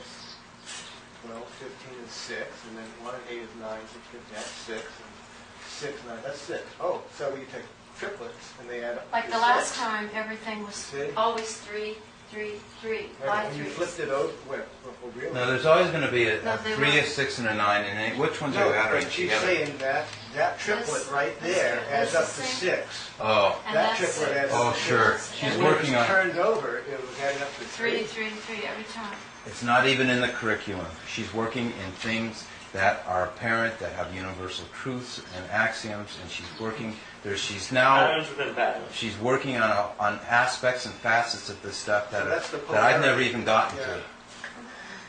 Well, I teach little kids, and little kids think that way. They would see that. Especially this young generation. Yeah, They're yeah, so yeah. genius. Little kids really. And it all has meaning. I haven't even gotten to that, and it helps to explain this. It helps that they don't have other things, cluttering and obscuring their That's thought. why we need you to be the new example for teaching math, next generation. Because the way you learn math is the way you learn like the structure of reality in a lot of ways. I mean, you learn just like the calendar systems that we have. The calendar being off affects every other part of our civilization. So just like our the math. Okay, so we saw family number groups are always the same in the different groups. Let's see. I don't know which word to go to next. We covered family number groups. We saw the multiplication, that numbers actually did have a mirroring in the geometry. We were looking at the boundary conditions. She said 1 on the yin and yang. So let's see what we can do with what we've learned so far. So we know the quality of every number, so we know the quality of this number is a mirror of that number quality. We know this quality is a mirror of that. So we got 1 quality, 2 qualities, 3 qualities, 4 qualities, 5 qualities, 6 qualities, right? Well, by the fact of that they're different from one another. Like this number, there's no other number that goes up 1, 2, 3, 4. It's unique. Oh, so In multiples of 1. Multiples of 1 is unique. So you're saying that's a clustering of a group, a family group. Yeah, well, that whole thing is a clustering of a family group, right? It gives a unique quality. Right. Exactly right. And then that has a different group to it. Exactly right. That's why it is the number 2, right? Right. Exactly. That's why it has Right. that number. That's It's why essentially you look the the way basis you for a do. dimensionality of sorts. It's like, yeah. I like that. When Charlie clicks on something, it's because he's dimensionalized it. I mean, it's like... It's really good. So 2 has a quality, and 4 has a quality, and 8 has a quality. It's really a trick that when you're at the lowest bottom, you go to the top, is where you go next. Because this is a coil. Our decimal system is a coil. And this is the field, and this is the secret of electromagnetism. Because that's why I'm getting more energy. And this is going to replace all our petroleum products, everything. This is the legend for it. So, 7 is a quality, and 5 is a quality. Okay? 3 and 6, the quality was that they always oscillate back and forth. Of course, the multiples would be 369, 369, or 639, 639. It says it right here in multiples. And we have the 9. 9 never changes. It's a quality because 0 times anything is always nothing. It's the absent quality, and 9 is complete quality. It's whole. And there it is. So it's always 9. And what's 2 9s is 18, 27, 36, 45, 54, 63, 72, 81. It always equals itself 9. It's the never-changing number 9. Perfect. Complete. So it's compressible, so that's why it'll work in the future, like computer. I'm going to just let your Because the big statements numbers down. that are non-compressible are what they're looking for. That's not what they really should be looking for. There is no such thing as a non-repeating endless decimal. That's why I solved pi, which That's we're why not going to pi try and is touch. right. But I found the answer to pi. I know what it is, and it's a whole number. But we're not going to touch that at this moment. Okay. You can keep on thinking. I just want to say a few more cute things about 9. Okay. Let's first look at a 6. A 6 is a hexagon, 6-sided. A triangle is the 3. But as we know, in reality, the triangle doesn't connect except at the vertex, the point. And the 9, this is very important, and it's not by accident, is a perfect diamond. See how this makes a diamond? Should have been a little bit better, a little bit more perfect. But it is the perfect diamond. So the thing called the double like We'll see. When you were you like connected to other people? No. Like free energy design? Is the camera on? I guess everybody does give their permission. I guess this is a release. You give your permission to be. This is a verbal, written in video. In what's video made? Written in acetate. That you don't mind having Yes, your we don't raise our hands or something. your being duplicated and disseminated and circulated to help educate and teach people on this topic. So thank you very much for allowing and educating people and sharing your insights with the world. Okay. Charlie has a question, but before Charlie does it, I want to finish just one point all over again. Okay? The number 9 never changes. There's not another number that doesn't change. Okay? Only number 9 can do that. 0 is nothing. 0 times anything is nothing. And by the way, 0 is not a member of a multiplication series. That's why after 9 is not a 0. The 0's the vortex. And this is making a vortex. Okay? I'll come to that vortex after I answer Charlie's question. So multiples of 2, there's not another thing that does it like it. You can't. And if you had if you had a base 12, you would still be using the 1 and the 2 and 3 again, because it's after 9. And so you would be duplicating, at least as a phantom, as a mirror, the 8, 7, and 6. In other words, you would be actually doing a mirror imaging, like in Kirlian photography, of the leaves, right there. Okay, you know, familiar in Kirlian photography, you have an appendage, cut off the finger, still sort of put it on a photographic motion in your hand, you still see that finger, it's a phantom, a ghosting image. Do you remember that? Really into Kirlian photography? Yeah, it's called Kirlian photography. It's still there? Oh, you didn't know that? No, I didn't know it was still there. It's a trip. How's that work? It's so well known now. What, Let me hap- know the secret. what happened is your bioelectric field doesn't know it was cut off. Okay? So your bioelectric field, everything else is still projecting the energy out and around it. And you can have a person missing a whole finger, put his hand on photographic emotion, and he's got all his fingers. Well, that happened to my Charlie, you've seen that? Well, not only that, the people still feel Yeah, their, my grandfather their felt his limbs. finger. Their and limbs it are itched still and itched. there, even when they've been amputated, and Yeah. the aura is still there. So the But still, that's subjective by them. In this case, I'm Right. saying it's film emulsion, so right. we can But actually also see it. that. You, Right. and you've You seen can it. also see it. Yeah, I've seen it in photographs. Exactly. And psychic discoveries behind the There's someone here that does that. It was all done in Russia. Right. No, it started. Someone here that does that. Yeah, Pat Howard. Pat Howard that- does is that. that Yeah, lady? she lives up on Olinda Road. Yeah. Yeah, she did that on me, actually. Except you got all your fingers. Yeah, yeah. But she's able to read those. Yeah, for she can health tell you purposes. what's wrong with you. And pretty good at it, too. Yeah. And then she does color ones. She does the black and white ones, and then she does the color ones. They're pretty neat. So what about increasing the bioelectric frequency where the missing finger is being able to make a finger grow back? Is that We're getting to that. getting to that? Good question. Well, they can do that at certain stages of, children. If a child loses his or her finger, from like about the first digit on, it will grow back. In fact, I have a board right there showing the fingers. So you're right. So numbers themselves, by the very existence of a 1, it creates a phantom of the 8. So there is not endless, as to the points we were reading, such as that, how many base systems are there? Okay. We say, it says, somewhere, it says, how many counting base systems are there? There's only 1. Pretty hardcore medicine to swallow. There's only 1 base counting system. Okay.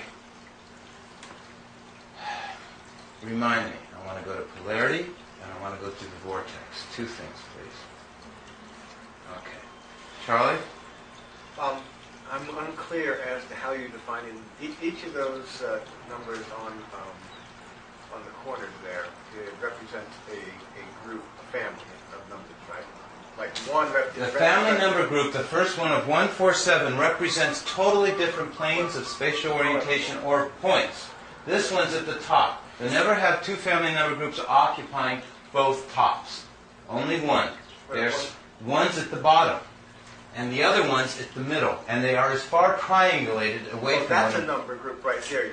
I'm talking One- about, what about 1 itself? Is that a number group by itself? No, it can't Okay, be. so 147 is the group you're referring to. Nothing's less than groups of 3s. Okay. So, and how is that made into a number group? Again, just review for me. How it's really made into a number group is that these emanations are shooting, and this is what you're asking, but this is the correct answer. There's 3 emanations shooting out at the same time. And as they're shooting out dimensionally, Charlie, one's going right here, one's going right here, and one's right here. And as these 3 are shooting out, 3 points ahead of them, okay, is the last one that went out before them. So there's space, next emanation. So they don't just shoot out and then there's another one, then another one. In a group, you add 3 each time. Say it again? To get, Everything's controlled by 3. so you add 3 to 1 to get 4, and then you add 3 more to get 7. Right. And then you add 3 more and you get to 1 again. So those are grouping themselves, right? With differences of 3. I admire you, Charlie, for learning this, because your math you've learned so much. The fact you can deal with such easy, basic things really is a big accomplishment, because it's much harder for you than it is for normal people. Okay. But by themselves, they're just parts of a group. That's They're right. Closed. But But the blues and the pinks are closed groupings. Exactly. Yeah. Definitely Yeah. close. Yeah. Creation's a closed creation. That's why it's called a bounded infinity. It's an infinity of duration, not direction. The duration is the spin continuum. It's infinity of motion, but it is not infinitely going out into space, because it's warping and being curved by the intersections of these emanations. It causes it to warp. It's like a little kicker, and it causes it to spin. And as they spin, ever hit a leaf on the lawn, kicks up in the air and comes closer to you than where it began from, instead of going away where you wanted it to? Okay, that's what these things are doing. They're being warped. Okay? And this is relativity here. Again, this is Einstein's c², and it has an axis. It's a self-inclusive relativity. It's so extremely relative that it's relative to its convergence point, which is right here. Everything has an axis, and this is a fixed constant. This is an absolute. The number 9 represents truth, perfection, consciousness. It's called a fixed constant. There's 2 schools of thoughts in the world. There's one that there are not fixed constants, and the other one is that there are fixed constants. Mine is that there are fixed constants. These are called axioms, theorems. They're called divine virtues, spiritual principles. They can be applied just as fast. You can go from spiritual to physics, and physics back to spiritual. They can be spiritual, can be love, faith, trust. In physics, it can be the axis, the number 9. Why a gyroscope always stands up on its own when it spins. So by saying there's no fixed constants, basically sounds like atheism or theism is Exactly. there's constants. Like entropy, there's no order in the universe, versus monostasia, everything has a divine order. Exactly right. I'm glad you said it. That was a good point. Charlie, you didn't ask your question, though. Yeah, Is that I it? did. I'm clear as to what you're talking about now. I'm just doing some other things. Okay. Polarity. Okay. The number 1, if it's positive, the number 2 is going to be negative. The number 4 is going to be positive. The number 8 is going to be negative. The number 7 is going to be positive. The number 5 is going to be negative, excuse me. And the number 1 is positive. So it's going back and forth, back and forth. Positive, negative. There's your binary flip-flop. Positive, negative, negative. Okay. Okay, polarity. Because there's only 6 numbers in our physical world of creation, 1, 2, 4, 8, 7, 5, okay, which is a fact. Okay, in other words, in the third, with matter, there's only 6 numbers to work with. Okay? You don't have to worry about there being an odd number like that. When they try and do a positive, negative, and when you get to 9, you're at a positive, and then you go back to 1, it's a negative, but you start with a positive, it doesn't work. Because there is not an odd system. The physical world of mass always has symmetry, always has parity, because it's an even amount. 6 is an even amount of number. Things are always done in pairs. Okay. So thus, but it's complicated. This is where quantum comes in. First of all, the center of the circle, and I'm just teaching you guys how to be prepared to make this into the next chart, and there's another chart behind here. And there's many charts over here. Okay, so this is called the legend. This is God's schematic. It's the blueprint. Once you learn the math in this, then you start doing calculating and functions, and essentially you start calculating this stuff. Let you see where you're going to. Okay, you start going into this kind of stuff. Okay, so you start going into more advanced physics. It's called cosmology of the universe. Okay. So if you have a circle, this is the center. But look at this, the center's way off down here. Remember, this is explaining things. Okay? The reason it's off is because there's more to it. Because if we had a positive one, we know we must also have a negative one. Okay, so there's another one, not seen here, that's also negative. There's another 2 that's also positive, that's totally reverse of all of this. So instead of 9, I now need 18 to represent this system. Does everyone follow me? I have 6, 1, 2, 4, 8, 7, 5s. I need another 6, which is 12, to represent 1, 2, 4, 8, 7, 5. I'm just saying this. I think it'll be lost, and that gives me 12, and there's nothing less than packets of 9. So if I have 1 9, now I got 2 9s. Okay, and there's 6 and 6 is 12. Okay, where's my other group of 6 to make 18? Okay, it happens to be this 3, 9, 6. I've said that in the physical world there's this duality. Okay, in the higher world there's also a duality, but the duality is to try and make this third dimensional reality a mirror or a reflection of this greater world. Yet all the time while we're trying to be a hologram of this greater world, we're at the same time created by it. So we are essentially tied to it. We are binded with it. And we are actually signs or proofs of its existence. And what happens is that the higher linear emanation of 9 becomes the third invisible force that does not allow anything else to be greater than it. Thus we can mirror God, but we'll never be greater than God. So what happens when 9 is a positive, 3 and 6 are both negative? Okay? Okay, I see something. Okay, it is the control, 3 and 6 are the result.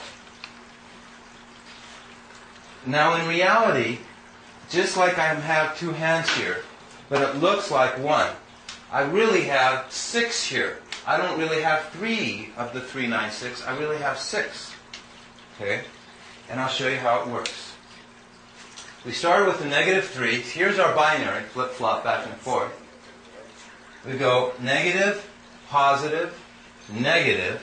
Our next positive is not going to be 9. We already got a positive 9. Our next positive is going to be the invisible 6 that you can't see behind it, that it's laid over. And that's going to be your positive. Okay? There's an invisible 9 under there. That's going to be your negative. Okay? And there's an invisible 3 over here, and that's going to be your positive. Whenever you end on a number, there's a second one hidden by it. You then give it the reverse polarity and go in the opposite direction. It's one of the principles of this math. Everyone follows me. Okay. So now you know there always must be a positive and negative to everything. We have that. And that it's not based on the fact of a duality of the positive and negative, but it's based on a trinary where you're going to have a positive and 2 negatives or a negative and 2 positives. Just as we had the 1, 4, 7, right here we're seeing, because in the third dimension it's a little bit more complicated. For the family number groups, the 1 and the 4 and the 7 are all positive at the same time. And in the 285s, they're all positive, they're all negative at the same time. How this coil works is these windings are wound in such a way to create that, sitting under here, that one wire, there's 2 wires here, that one wire, all the positives are in one wire in a minute at the first stage. There's 3 stages. It's a firing stage. The first activation sequence of this coil, only the right wire is all positive, and that's your 147s. The second activation stage is all your left wire is all positive. It's activated. And now the first family number group, 147, the other wire is totally off. And then they're both off. None of them are positive. They're all neither positive. And the middle space in there becomes all positives, the 396. I'm just preparing you this. This is like advanced education. This is for what you're about to see, not what you've seen so far, to relate it to. As long as we're finishing up on this symbol, okay, I said I'd go to vortex motion. I missed something, so let me just ask you one more time, even though you mentioned it. 1, 4, and 7 are always positive? No. So they do- 147s are always Then they positive, flip, they reverse the or polarity. 147s are always negative. Right, I got you. Okay. So, but as soon as it creates a circuit, It's a good it question. goes to its opposite then. This coil here, the negative 147s are all on the wire that the positive 825s are on. You don't have, and the positive 825s and the positive 147s all have the negative 825s. They're so separated from one another that that's why only one wire is on at the other time. Because if both wires had the same family number groups on at the same time, then this coil wouldn't work. It'd have resistance. Okay? So thus, when the first wire is on, it's all just positive 147s. And on that wire, there's only negative 825s. When the second wire is on, it's just all positive 825s. And the negative 147s aren't on. It would help maybe if you could draw a picture of the wires that you're pointing to on that so that we can understand. There are 2 wires, the though, aren't there? Aren't there a total of just 2 different wires? And the windings? That's right. So there's a red wire, so to speak, and a blue wire, right? I'll show you on a toroid. I think it should be easier for you. The reason I went so far ahead and told you now is because I wanted you just to get a feel how it related to the symbol, that there's somehow eventually it's all connected to this, because I don't think that even when you see the other one that you're going to be able to understand exactly how they tie in together. So go ahead. So you're saying the polarity switches when the current reverses its direction. Is that what you're saying? The emanations are always going out. But When they hit one wire, the electricity goes in one way. When they hit the other wire, it goes in the opposite direction. Right. But you have an alternating current source there, don't you? Well, what makes it switch? It's not switching. Let's wait till we see the That's what you toroid. wanted to ask us early on. You said, we're the switch. We have to figure out how to or something, didn't you, at the beginning? Forget it. Didn't you say that? Yeah, See, this is what happens when I try and explain something without a chart or a graph. because I'm not familiar with the way the Activation that you run sequence. You run electric field electricity through the wires. You've got two wires. And that's I the most understand, important right? part. You've got two wires, right? Just like in a plug, you've got two wires. Right? This is what I'm understanding. Okay, you've got the current That- flows in, and That's not two wires. That's a single circuit. but you it's part of close the circuit. Yeah, but it's In my case, I have two totally separate circuits. So if I was comparing this to a plug, I would have four wires using your analogy. oh. Okay?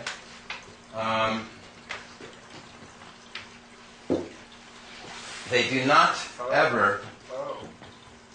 Yeah. So the typical toroid would have one wire. Is that what you're saying? Is that right? Typical. Yeah. Oh.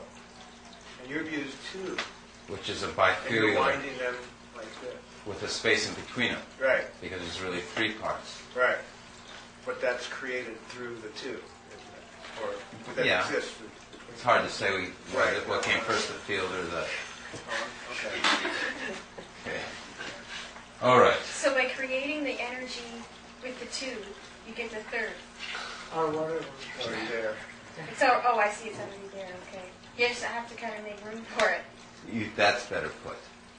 Yes, it is displacing. This is making this make room for it. And that brings us back to this, and that's why I'm glad on this. Because this whole thing, all these numbers have an angle and a ratio because they're making room for this field. And it really brought me right to where I wanted to go. Because 1 plus 2 equals 3.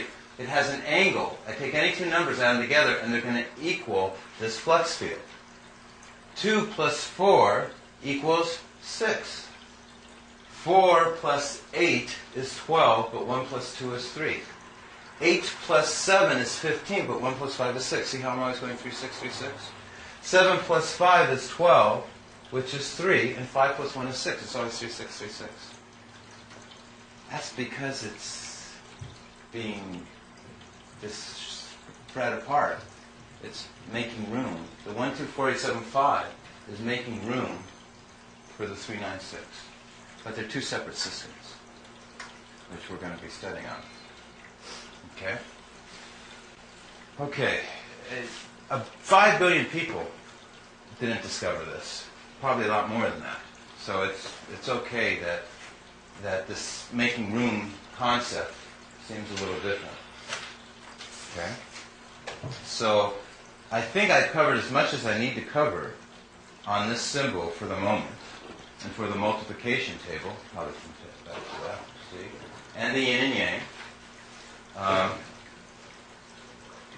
I think what I'd like to do, though, is because I am really, really making your brains work to the max. This would normally not even be explained, but I just want you to understand something. I took a circle here and I put 1, 2, 3, 4, 5, 6, 7, 8, 9. Okay, that's called a control.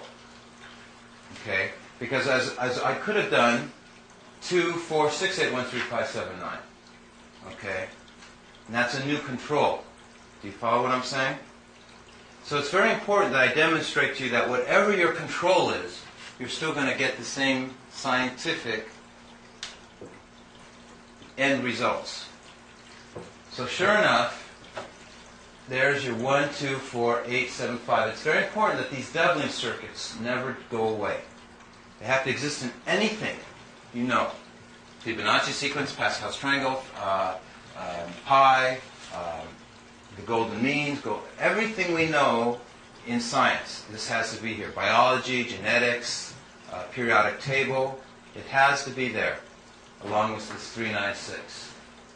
So the next control is 4 and 5. You know, there's only 6 multiplication series as far as 1, 2, 4, 8, 7, 5 go, as far as the third dimension. So I show those here. Spatial orientation, triangles connected only at the vertex. Okay.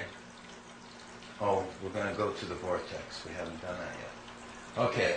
So, but sure enough, 124875, 124875, 124875. We have it? Still there? Okay, it's very important to note that the 124875 is going like this. See how it's always moving in the same way, this treadmill? Because everything's based on thirds. And let me tell you, this is why we can't travel backwards in time, and this is why if things were based on a duality, the universe would stop flowing forward. And this is why we always eat, or we would die, because it's called a positive flow. It's a systemic system. Our system's alive. It's a systemic system. And the last thing you want to do is back up because it moves only one way, which is straight on, forward. Go ahead. You said we can't travel backwards in time, so all these rumors I've been hearing everywhere about time machines is not right in your opinion? It's certain. I do not. If they're moving backwards in time, they're not moving in the created universe of this universe. Oh no, I think they could be parallel universes. Then I wouldn't even call them universes. And I don't know what's going on. But as far as this physical material world, lots of time machine talk. But I am very, very, very cautious when I hear about people going back in time. I'm more cautious about that than anything else. In fact, most of the time I turn it off when I hear it on the radio. About going ahead in time. Yes, you can go ahead in time. They do it all the time. And when you go ahead, then how do you get back? You don't. You can get back, but not to that moment. You can get back to a time that was not going as fast as you. So you can accelerate. It's like the Star Trek. You go forward in time, have more time to work on something because where you went forward, time is moving slower. Then come back in time where the time was moving. I said it vice versa. Did I say it right? Yeah, you go forwards in time where time is... I think I better not try that one. In reality, when the astronauts, let's use something concrete, when the astronauts went forward in time, and went into space, they came back 3 seconds younger or whatever, or a point something younger. Because in space, you're farther away, and mass is a part of time, and mass affects other mass. Because of the positive emanations that come from the center of all mass, which are these emanations which we're modeling. So, on Earth, time is going faster than it is going out in outer space, away from Earth. So the astronauts then, when they return, they're younger, and conceivably, we can actually perish, like in Planet of the Apes, before they ever return. And when they return, there can be totally different people here, and they're still alive. You can actually, and thus they could also go to another solar system, to a bigger planet like Jupiter, where time is actually faster towards its surface. Okay? So they can actually go there, time will, and they can actually come back much older when they return here. Time is a relevant ingredient to condensed matter physics. Condensed matter physics is based on your axis, your center of mass, the number 9.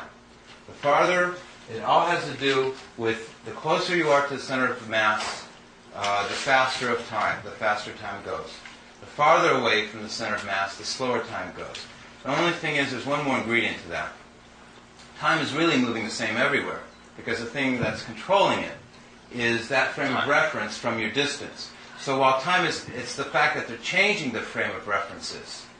Okay, that means that they're moving from one time to another. But in reality, the people on both locations, Earth and Jupiter, they still have a year. They still have the same amount of time to themselves.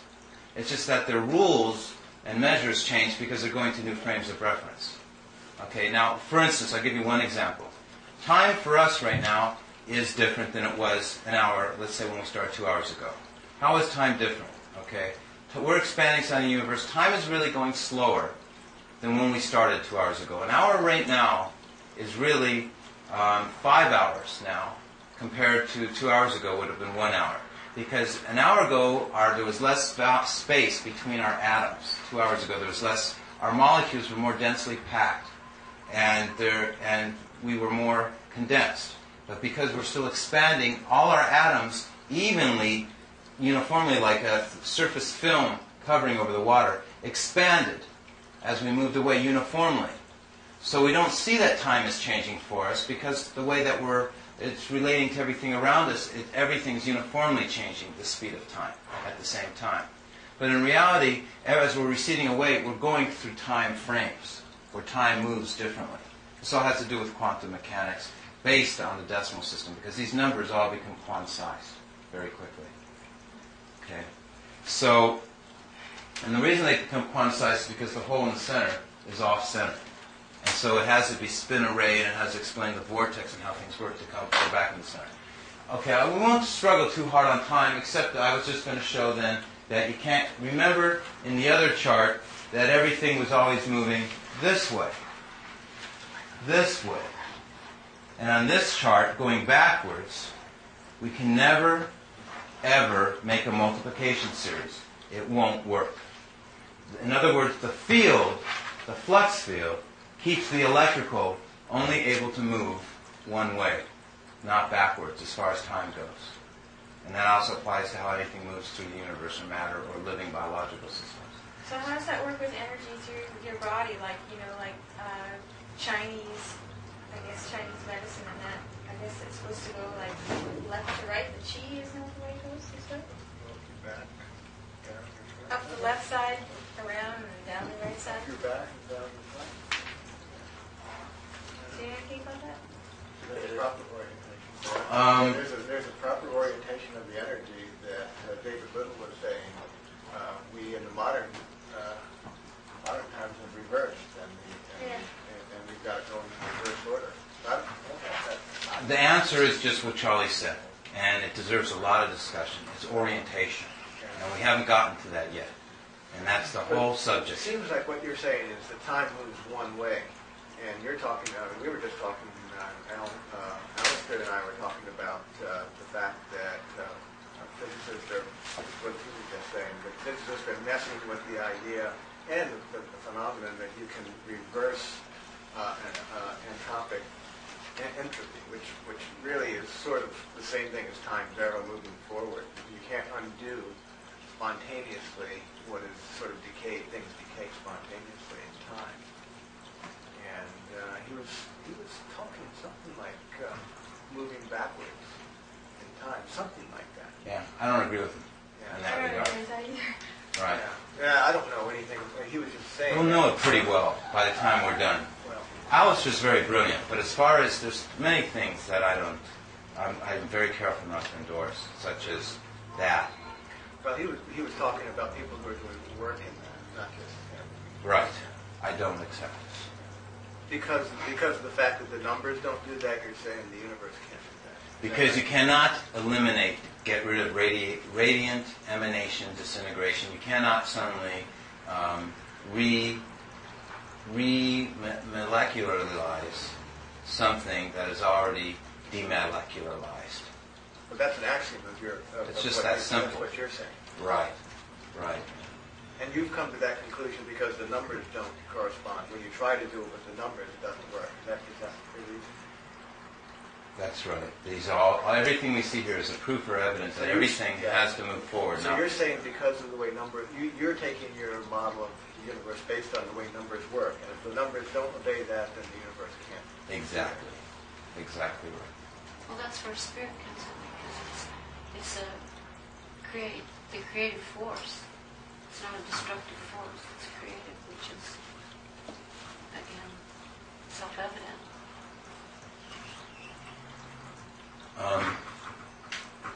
Spirit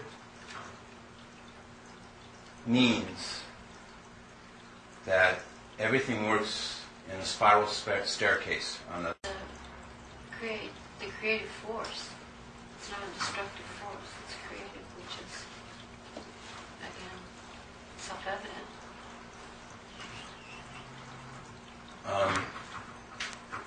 Spirit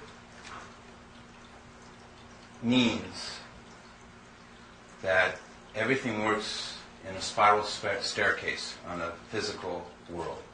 That means it's like in spiritual qualities. That means that instead of it just being good or bad, black or white, there's actually three qualities. So what happens is that everything's moving in a logarithmic spiral. So it's not a duality. And that's why when we get stuck and we have to make a decision and go forward in life, we always have other options. You know, we think this is going to destroy us or this is going to make or break us, but actually each thing leads to another quality. Compassion leads to mercy. Mercy leads to forgiveness. Forgiveness leads to, what would be the next one? It's different than just being a duality as we tend to try and think of it. Okay. The numbers 3 and 6 are oscillating. So 1, 2, 4, 8, 7, 5, we've already seen is 3, 6, 3, 6, 3, 6. Here we have 3, 9, 6, 6, 9, 3. Remember the invisible field? But sure enough, 3, 6, 3, 6, 3, 6. Again, a discrete number cannot be created or destroyed. We're all comfortable with that?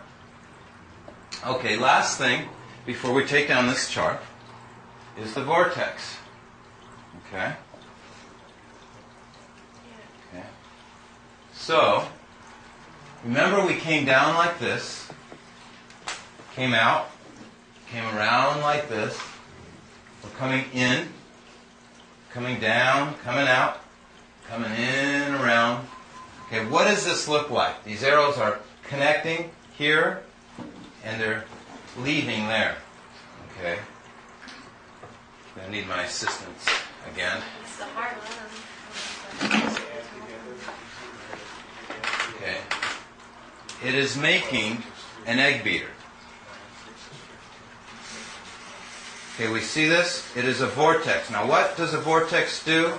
It takes matter and it demolecularizes it, whips it around, and brings it out now at the bottom. In at the top, out at the bottom. Did everybody see that? Yeah. Okay. And that's exactly, thank you very much. That's exactly what is going on here. It's taking in at the top, out at the bottom, in a vortex. Okay? In and out, comes around again, feeds itself to renew it. And that's how time moves. This is the expanding southern half of the universe. Let's look at it on another chart.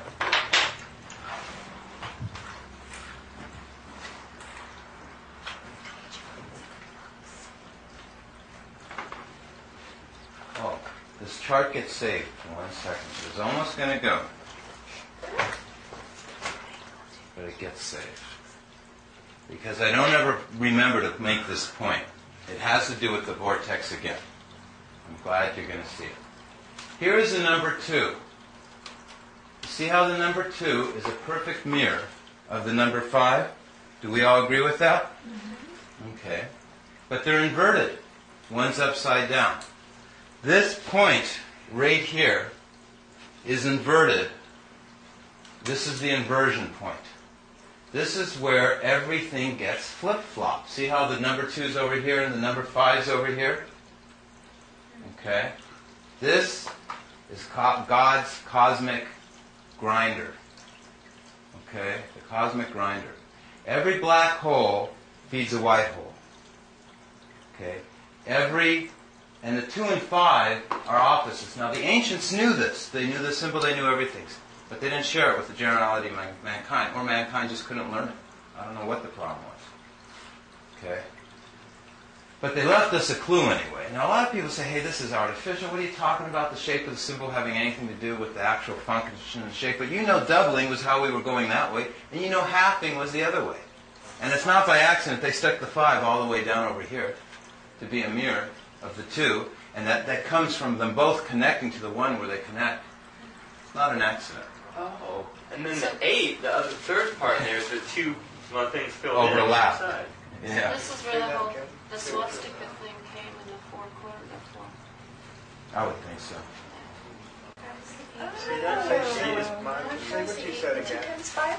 Oh, the same. Would you repeat what you said? Oh, I said, well, when you combine the 5 and the 2, they together form an 8. The 2, both ends there are open. Like this. It's a digital. It's a Yeah, digital. digital. It's a digital eight. Oh, when you combine the symbols for it. Right. Oh, yeah, symbols of right. 5 and 2. Oh, I see what you said. When you overlap. It's a swastika, the spiral. Oh, I didn't see that circuit right there. Yeah. I was thinking of when you get half, you get 0.5. Is that how they're connected here?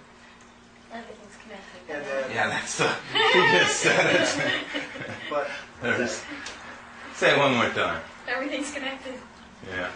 But the whole secret of that information was kept very secret. I mean, when you go back and you look at bits, Pretty now scary. that I've seen things. Wait a that minute, are you I've into read- conspiracy? Yeah, but I've seen, you know what I mean? I've read things and seen little pieces of this, and it was a deep secret and a well-kept secret. But the swastika, I mean, their symbols came out, but they didn't understand the significance of the eternal life of the swastika. Well, there's two. There's That the always reverse seems backwards swastika, to which me. means, yeah. Yeah. There's two shapes. Yeah. It just looks backwards. They've been found in every continent, I think. these symbols. Well, we're dealing with mysticism, and actually, that's my favorite topic, is showing how it relates to archaeology and mystic symbols, and that's my favorite topic. But I'm about to saturate you guys with a whole bunch of that stuff anyway, so. So you asked for it by bringing up that stuff. But the point here is that they are reciprocals, they always make one, and it has a use. Everything we're seeing here has a use. And the use is this. Okay? The use is 1 times 1 is 1. 2 times 5 is 10, which equals 1. So I go away from 1, 1, 2, which is a 4, and backwards, 1, 2, which is a 7. And 4 times 7 is 28, which is 10, which is a 1.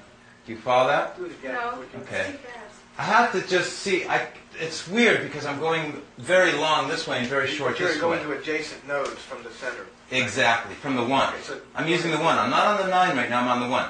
We learned about polar relationships, which is by the 9. But now we're going to learn reciprocal relationships. The polar is different from the reciprocal. The reason I have the answer to everything is because I'm combining every principle that exists into one ball of yarn. So right now we're going to work not on the polar aspect, but we're going to work on the reciprocal. Reciprocals always equal their beginning point. Okay? 1's the beginning, so 2 and 5 is the next distance. And 2 times 5 is 10 equals 1. Okay, and so now I'm going to go 1, 2, which is to 4, two lines away.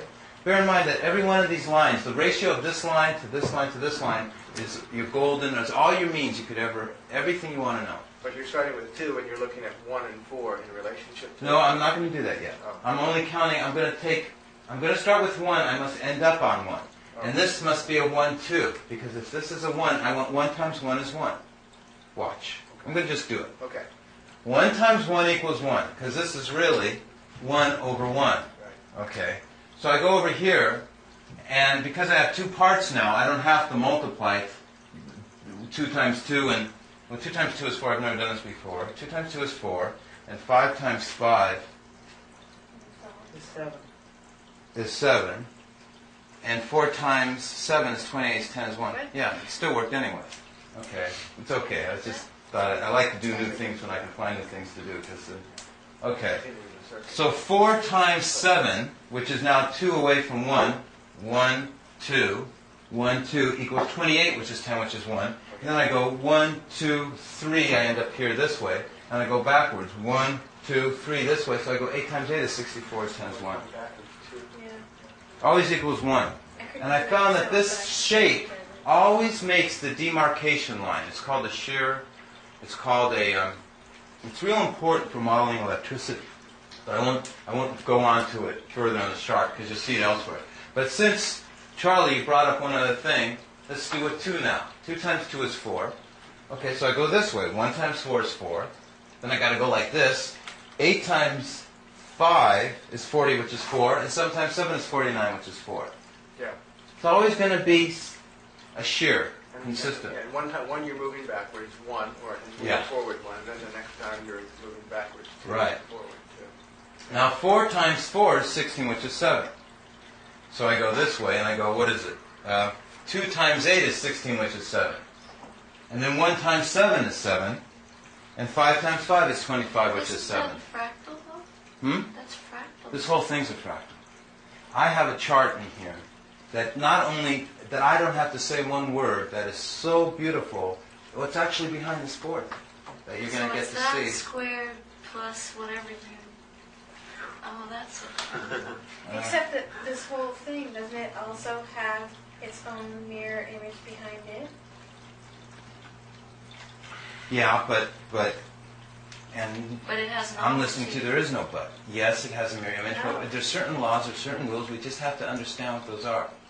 You're already qualified now. You understand enough that you can tell me what that mirror image is and how that mirror image works. That's what we're trying to go after.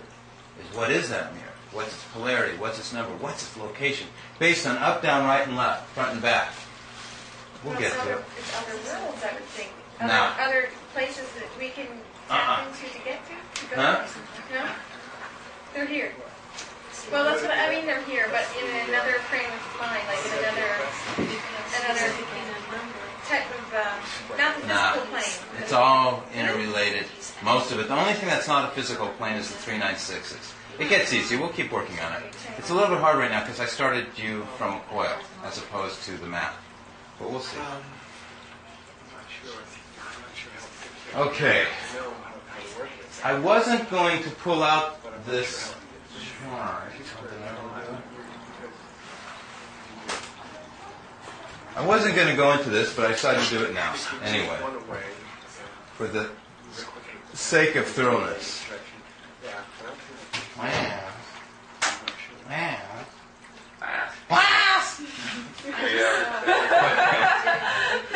Okay, we ready?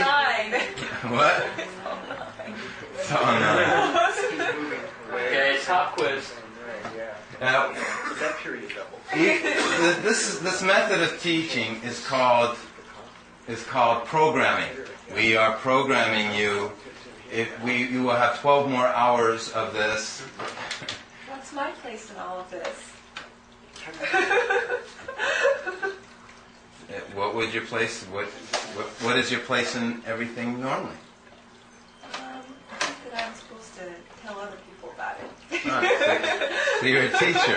That's right. Oh, is that it? He says, go join. He says, go out and join them. There's a tablet. I know, a real beautiful tablet. Rejoin those and tell them, the message. Here we go. 1, 2, 4, 8, 16. This is a very primitive chart.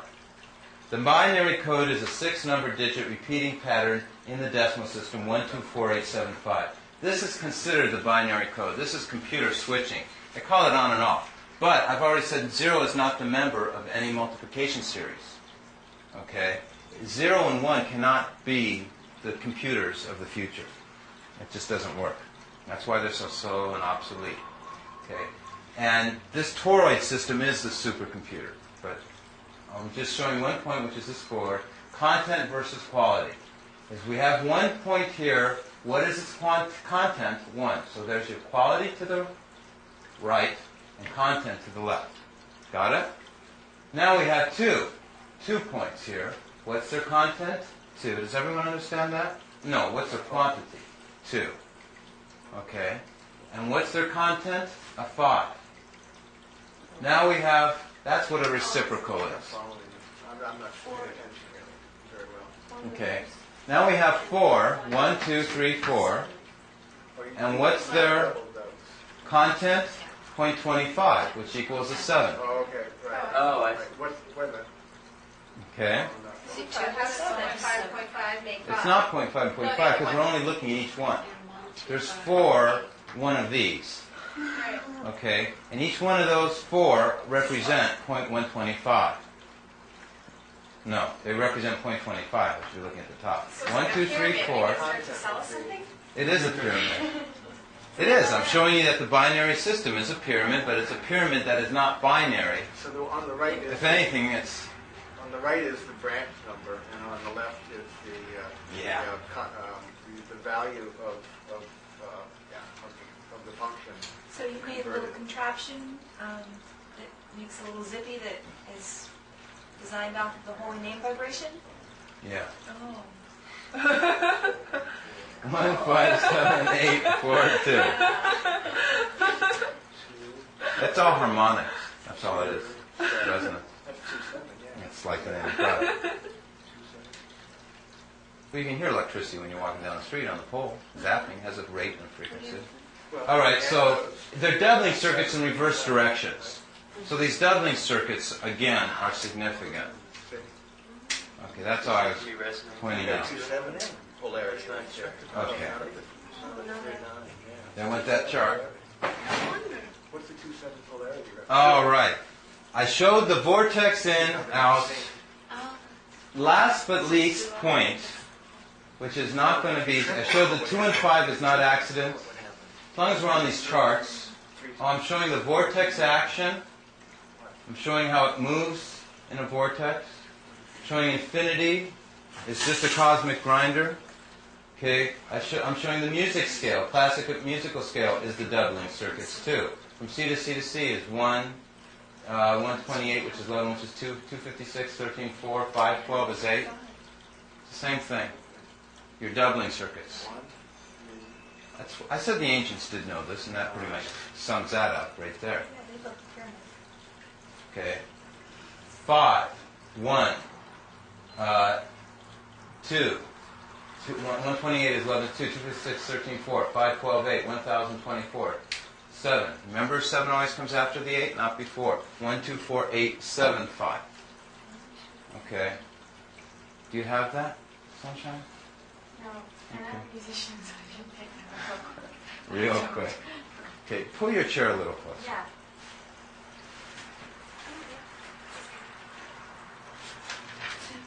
I think we need like a mental doggy bag to take some of the time. Yeah, really. No, just squeeze her in the middle. Actually, take a second, and let's make Sunshine squeeze in here. Okay, there you go. Not too far for you. Come closer now. Intellectual enzymes. You turn your chair a little bit like this towards me. Help her, Sunshine. Let's So see. how come all these Okay, brilliant good. people haven't figured this out? Because they're using ones and zeros instead of nines. Well, that's the whole. There's And stuff they don't in use literature about numerology. groups mod 9. Just use the numeral system. I know there is, because I've worked with it in group theory textbooks. But there's nobody that I've could. never seen it done like this before. There's no. That's right. This is a different So kind of this process. is really, really rich territory for mathematics, at least. That's what I see. So the whole. It's a whole new Yeah, it's very frontier. rich. But, I just don't know whether if you got a real good number theorist from some university, he would say, oh, that's just, I did that last year or something like that. I've never- met anybody that. There ain't a teacher around who's ever seen this before that can explain it. But there's parts of this that are the ideas are pretty standard. And like 3, 6, 9 being a subgroup. It isn't what they already know. It's the fact they've never unified it. Right. I haven't ever seen it like this. Yeah, right. That's the problem is they can't see what the universe is doing. They say, oh, maybe it's expanding. Maybe it's going to keep on going forever. Maybe it's going to collapse on itself. They don't know. Okay, I do know. This you're going to know with this. Okay, go ahead, Judy. The Turing model of The computer. what? The Turing. Okay, I would have liked to apply this a lot to computers, but did you get that point right there on the music scale yet? I can't even see that. You know what? It's the cycles You per have- second, you- which you didn't gotta say keep- what it was. You got it. Cycles. I will. So it's by thirds. No, I'm sorry, I can't see that. I Like know. if I go I'm sorry. bong, It's not your fault. The chart's too small. No, if I go bong, that's I'm gonna C, say it right? again. It's got a resonance. Yeah. And so the resonance is a certain number of cycles per second, right? So he's got down there, there's 256 cycles per second for C. If you add 2, 5, and 6, what do you get? You get 13, which equals 4. 13, and 3 plus 1 is 4. And 4 equals into the equation of all of the things that he's explaining to us here. What are the other That's cycles? exactly What right. are the other numbers that you 512 is your next C, which is 8. And you know 4, there's 8. And you know 7 always comes after 8. And the next C is 1024. So 4, so what, Go 4, 7, 1 again? so 4, Hmm? Do we go 4, 7, 1 again? 4, 8, 5 comes after 7. So, Okay, so sure enough, we got 2048 is the next frequency of C. 2 and 4 is 6, 8 and 6 is 14, 1 plus 4 is 5. frequencies you're doing right there. Does that Okay. work with the others, with A and the other octaves on the... They're the same distance. Actually, everything that I'm explaining, I'm not a musician. So I've never even written a paper on how this relates to music because you see how much there is already that we and there's so much. I actually am hoping that Sunshine, I hate to say Sunshine, but I'm retiring after this talk this evening, and you're going to have to do the work on explaining it on the music scale, because musicians could be a whole group of people that you could be teaching about the number 9 and how it relates to metaphysics and divinity and things. So essentially what I'm doing is I'm just giving her the next... I'm just giving her an Uzi. It works for A. So It does work It for does, A. because 220 is the low A, 440 is the high A, the next one up. And then the doubling of that would be, Well, it's the 1760. electromagnetic field. It's Well, the way you're going to That's pretty powerful now. So when we listen to music and they say it's the wings of in the Baha'i scripture, it says it's the wings of the soul to the heaven, the spiritual wings. So it really is electromagnetically in harmonics. Now I'll tell you something that we have a question here, but I'll tell you something that Alistair did say, and he was exactly right. He said that no, I forgot. He said that the harmonics. I forgot. Oh well, you were right, Alistair. Go ahead. So it kind of sounds like what you're giving us is like the theory that can be applied to every part of our culture, whether it's science, math, music, religion. It's basically, yeah. It's the thing everybody's looking for I'm giving you your attaché case. in every field of science. Just watch out for the gun that shoots backwards. Astro. Yeah, it's like You harmonize to the most great the reason, giving us the reason. That's right. That's right. That's really correct. Thanks. The meaning The meaning. of life, to answer the questions. Why do we live? What is our purpose? What is our goal? Where are we going to? What do we come from? How about this for an idea? You're talking about the 9, the 6, and the 3.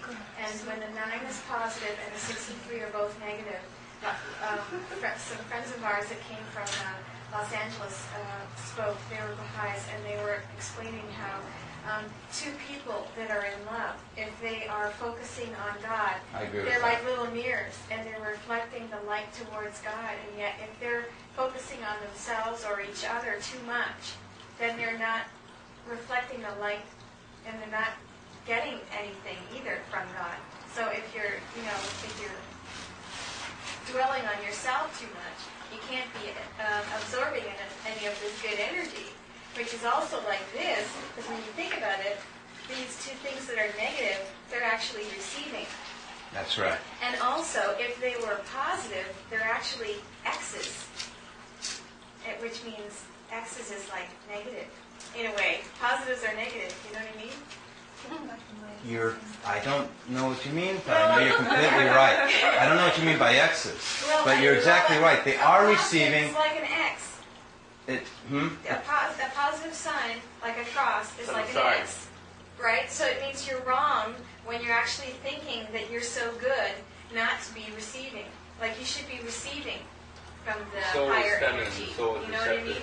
You've got to always be tapping and receiving. You've got to hold on to it completely, even in your sleep. That's right. You've always got to, it's called your invisible cord that connects you. You always want to be able to be focused and at your epicenter, focal centers. Be it an athlete when you're moving and you're exercising, or when you're praying or worshiping. And the highest form is to know the name of God and intonate it and touch into that vibration. What you just said is really right. Another example is like when we look out on the ocean and the moon's on it, and we see the sea of 70,000 lights. They look like little lanterns, but we know in reality they're all reflecting from just that one moon. Okay, and the only time we see that little reflection is when those facets are at the right angle. It's like a Swarovski Austrian leaded crystal prism. Okay, the crystal glows and has a fire on it because the facets are all focused. They all have the epicenter. They're all prismatic. They're a mirror. These numbers, everything I've really come here is about to turn into a prism. Behind this sheet is a prism with immense facets. And Charlie's seen that prism, so he knows what's going on. And you're about to see it too. Before we go to that prism, there's one more thing then that we should cover. I just want to say that I cracked the code to the Enneagram, but we won't try and do it. You were going to talk about the Turing in computers, but I honestly think that the best application of my work is to computer sciences. That's why I'm going to be speaking at the Maui Computer Center. And maybe if you have the time, you'll come. I'm a little frightened that most of them won't understand what I'm going to say. If you don't come, it's fine. Only thing is that there is no board here other than me showing a few fractals which you were interested in, artificial intelligence. I don't address the computers. I do address it. I don't do it is the difference. I didn't make these coils. There has to be computer inventors and programmers and softwares that are going to have to do this. I don't have the resources to start working on computers. If I had a laboratory, if I had a budget and an office and all that stuff, I'd be applying it to computers and technology. A lot of people want to apply my work to that. I do have the answer, but so I'm not going to jump into the Turing right now. What you're going to need is a bulletproof vest. That's what you're going to need to stay safe. There's nothing I can do about that. Yeah. My bulletproof vest, you know what it really is? You were going to say something, Judy? Okay, but I feel bad saying that I didn't go into the Turing. So what do you want to say about the Turing? When you showed the binary system was about 2 and 7, it immediately, hello, it's like it doesn't work, and there are no zeros, and how smart do you have to be to see that? Yeah, I know. It's shocking. That because what they're doing is they're saying things in science predicated on things that are fallacious, and it's just amazing. In other words, they are fudging. Don't rub your eye too hard. Okay. Now, here's the thing. If you're worried about protecting yourself, then you don't have the time to be doing other things. So I've ignored that issue too. Quantized from relativistic to quantum. He actually said that, he had a funny saying, he says, they're actually going to be very frightened of me, which they are, because he said that it took somebody out of the right field that came in through the side door from another approach because they haven't been able to solve it. That makes sense. It's somebody that was off the wall would figure it out. And that's the problem. So I've never had a threat from any government or agency, ever. I have had a few scientists get drunk and when they're sober say my work's the best and most wonderful they've ever seen and stuff like that, and how could they have not have read my book 6 months sooner and this and that. And then, when they got drunk, they called me, you this, you that. I can't remember all the things they say, but about the 20th word was a scandalous Scotsman, and my best friend who was with me really burst into laughter on that. Called me everything in the book. So, and I like that. I don't know. So, okay. So we did cover this chart, which I normally forget. We couldn't even touch this unless we have the toroid. Maybe we'll come back to it. I'll leave it up here. Maybe not. We'll see. Because it is interesting how it relates this to the toroid. Okay.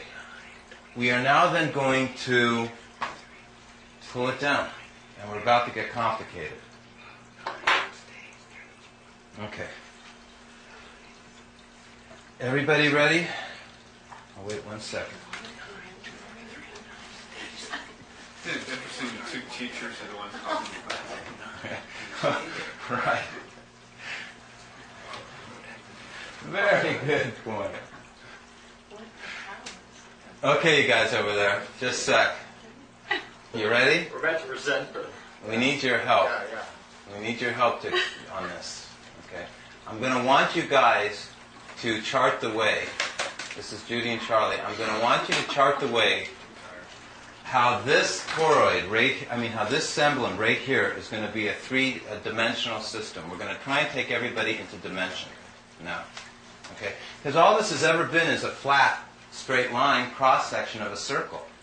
Okay? We're going to now take them into dimension. And Charlie knows how a little bit. Yeah, I remember from yesterday a little bit about that. Okay. My students probably remember better. And he has great students. They're focused, they're concentrated. I'll ask them what they remember. And, yeah. Okay. They probably, Willow, I'm sure, remembers. Because she was the one that was, and then Renee, which was, Okay. asked her what we have right here, so I'm telling you the answer before we go, what Charlie's saying, we're all going to try and help you understand. This right here, the reason these 2 points are different than these 2 points is this is telling you simply, nothing fancy, this is a coordinate system. On a simple coordinate system, you have an x, y, z axis. Okay? Okay, this is your x, this is your y, and this is your z. Everyone follow that? Z comes out at you essentially? Z comes out at you, like that. It's the dandelion principle. It's really coming out this way, but it's in a phasing of thirds. Thirds means is it's coming out. This one's little, this is medium, and this is long. And the next one coming out to it, if this is representing a tile or a space, there's going to be 1, 2, 3 before that space is ever activated again. It's always in thirds. So they're just not shooting out randomly. It's really, I'm so privileged to be understanding, to be able to mentally think of this. Because when I was just a little kid, I saw the books they wrote at this, the most advanced professor in the world, Eddington, and he was a wonderful guy. But it was the same as your children telling you a story at night before you go. It was like Alvin and Clive's, and what is it? Some Dewey hamster. He always gets his head chewed off at the end. It was a hamster story. Everything's a hamster story. So I really feel blessed to be able to get out of the hamster story and learn about how this energy sprays out. It's like a fountain. It's the fountain of life. Okay? So, the x-axis, now it turns out what I'm doing is I'm doing an x coordinate system, and it's going to be all your family number groups of 1, and it's going to be all your family number groups of 4 on the y.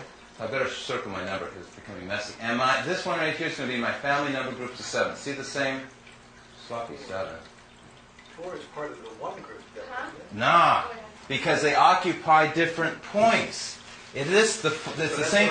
They're the same family number group, right. But we're not talking about family number groups right now. I'm showing you how the spatial orientation, how this point is so significant from this. These are all the planes of architecture. Oh, 1.7. So 1 and 8, you're going to say are equivalent now in this system?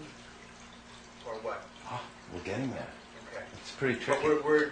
I might say that the most brilliant seismic engineer and architect in Mexico looked at this, and he just knew what it was immediately. I wish I was as smart as him. It took me years. He said it was all the planes of spatial orientation. Okay, and you're doing it fast because you've already jumped to the 8. Where's the 1 and 8? Here, I superimpose a double coordinate system. This is your 8.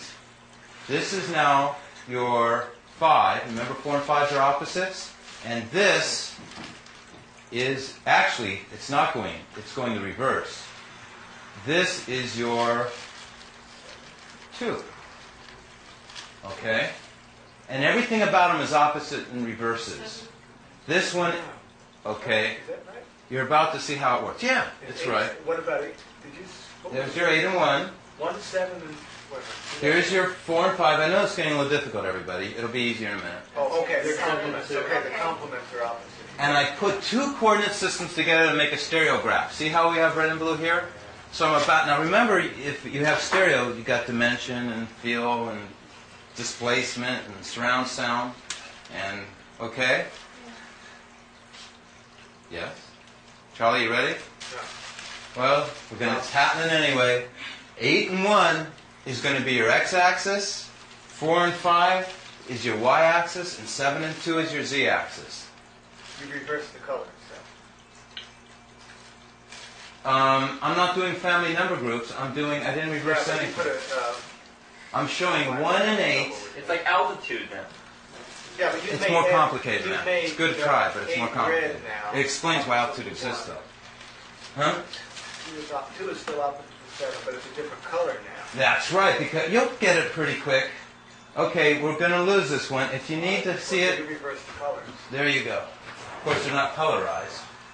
But are you Oh, well. thinking that the colors of the graph that he's now writing is supposed to be the same colors as what he's written up there? That's what I'm... Oh, see. Are you doing that on purpose, or does that just happen to be the colors that you picked to You do the reversed graph all the with? colors, right? That's what's confusing him. You've got You got complements. blue with 1, See what you've done, and 7 is blue, and 4 8 plus 1 is 9, or Y 7 is plus blue. 2 is 9, See? 4 plus 5 is 9. So I See can how see the X that. and Y are written in blue? That's what's confusing here. This You've taken 714. 174, you've taken what was pink, and you've made that family into blue. What matters right now It's the number. is that I just Okay, used the so you same just did that color. arbitrarily. Okay, you didn't care about matching that. There's nothing arbitrary in the universe, but yes, you are correct. Okay. So I follow you now. And I've never erased in a class before until now. But here we go. Thank you. That's a Okay. I appreciate meticulousness. So this is a 1. This is a 7. No, 4. What's that? thanks. Oh, a 4 is there? and The a moon is void of course, Well, so you have a good actually, astrological here, excuse. I did it wrong again. 1, 7, 4. Because it should be all red. Make them happy. 174, and that should be. Okay. Oh? And I'll put 285 in the blue so it matches the chart. That's supposed to go to sunshine. And I hope, and I will probably never let this happen again, this mistake. Okay, 8, what is it, 2, and 5. But he's right. You got it? 174, yeah. This stuff's a poison. You gotta be And careful. those axes correspond to the different vertical levels on the. Not vertical levels. The Well- horizontally lining up, the disketing is because there's an energy. We'll come back to that. I'm saying that this is showing XYZ. This is totally different now. Right. But you've taken that from the fact that they're complements of each other. And That they're different. on the corresponding corners mirrored, though. Yes. We're comfortable with that? Okay. So Judy, I need your help, please, to remove this one. And this one will not be too easy to take down, because we put it on a little bit stronger. What I'm about to show you, I'll tell you real quick, is we're going to show you this coordinate system, stereographic, everything overlapping. We're going to show you the skin of the toroid. We're going to show you how this all works now. And it's not going to be too easy. But it looks like it's moving. Oh my god. Oh, well, you want to erase Thank you. You can just hold it up with him. It doesn't hurt right now.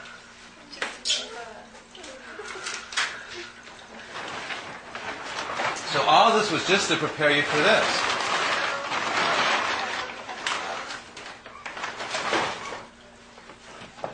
There's a pattern somewhere.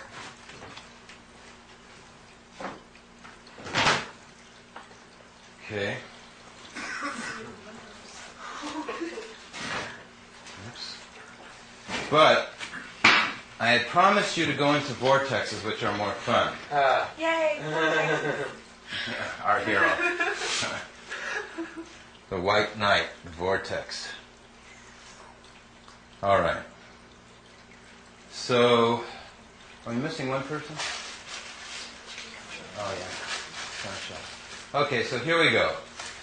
We have the vortex. We ready? Okay.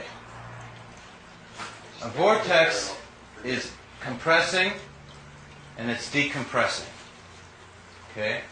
This is it going in at the top, coming out at the bottom. Remember the gold, the emanations. This is what everyone else lost and forget. Every physicist, every scientist, every mathematician didn't remember that right there.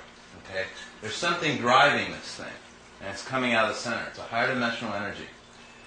The universe can be quantified in whole numbers. The number 9 is the spindle around which everything revolves diagonally in logarithmic spirals. So there's the number 9 shooting out in multiples of 7. A tornado is more powerful than a nuclear bomb. What devastated Kauai but a tornado? Okay, which is a vortex. Now the reason I did this is that a tornado is based on the word toroid. Okay, and our body is called a torso. And that's what we're modeling as a toroid. This is called a toroid coil. Okay, and this is called toroidal pinch, where it gets very small in the center is a toroid. Now the universe, they say a black hole disappears into nothing, but a black hole turns into a white hole. It decompresses out. Okay? Here's the Earth's magnetosphere in a toroid. Okay? These are all based on a vortex. Okay? Now, this is called a funnel. Are you having fun? And there's the dandelion puff principle. How the universe reprocesses itself, because I'm saying it's an ecological system. It comes out the nozzle, the jet, which is right through here. Nature's hourglass. And decompresses, okay, and these are toroidal field coils, and decompresses and purifies it, and it comes out again, all over again, to continue the process. Okay? Time ratchets is forward. These are just other things I put. Okay, so let's look at a toroid. I'm going to ask you to be our new assistant. Yes. Would you please spin that and make that into a vortex? Do you have to stand up here? Spin it? No. I'm going to ask you to be our new assistant. Yes. Would you please spin that and make that into a vortex? Do you have to stand up here? Spin it? No. Do you know how to do it? No, he'll do it. No. There you go. Okay, get it going faster, faster, faster, faster. Okay. Okay, and stop. You just start, move your hand, hold it only in the center. There you go. There is your tornado, there is your vortex. It's compressing, going through the singularity where the energy shoots out from, and going out the white hole, and it'll come back and go again in a closed loop cycle that's ecological. And that's how the coil is made. But it's not made like this. It's made almost straight lines around the invisible 9 that it's spinning around the vortex. Yeah, I'll show you how to do it real fast. You should just throw water before you drink it. Yeah, no, a lot of people sell machines that do that. So there's... They do that. In fact, they make a machine that costs $40,000. They say it puts back the life energy into the water. You just gotta shake it up. Hmm? You just gotta shake it up, bro. My friend Ray spins every morning. He does those fountain of youth exercises, and the first one is spinning more than 21 times. Yeah, a lot of mystics, like dervishes, that go into, what would be the state, mystical states? By the spinning and stuff like that, they go into ecstatic states. Yeah. They go into ecstatic states by doing that stuff. It's just to align the chakras, apparently. Each exercise aligns one chakra. That's interesting.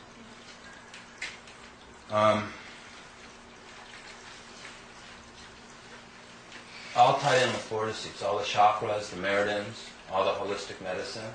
It's all tied in again to what? Where's Brian when we need him? Vortices. We mentioned Brian because he's a naturopath who was here an hour ago. Who's homework? Huh? Who's homework? Whose home we're in. Okay. So, I'm explaining a vortex and how it works. Now, the vortex is driven by the emanations coming out the center. You can see it clearly in the pulsing of thirds. 1, 2, 3. The thirds intersect in a harmonic, a timing. It's like musical harmonics. And that's how I keep the electricity from having friction and having random collisions. Charlie and Judy, you guys are in deep states. I'm looking at your... I heard this. Oh, so you remember it? Yeah. Okay. Pretty much. That's very good. I'm Okay. looking at that. Well, if you discover any new things, I'd like to know. Well, I'm just seeing if I had to make one for it. I think you're about to discover some new things that are... Everything you should know. Okay. It's like nothing new.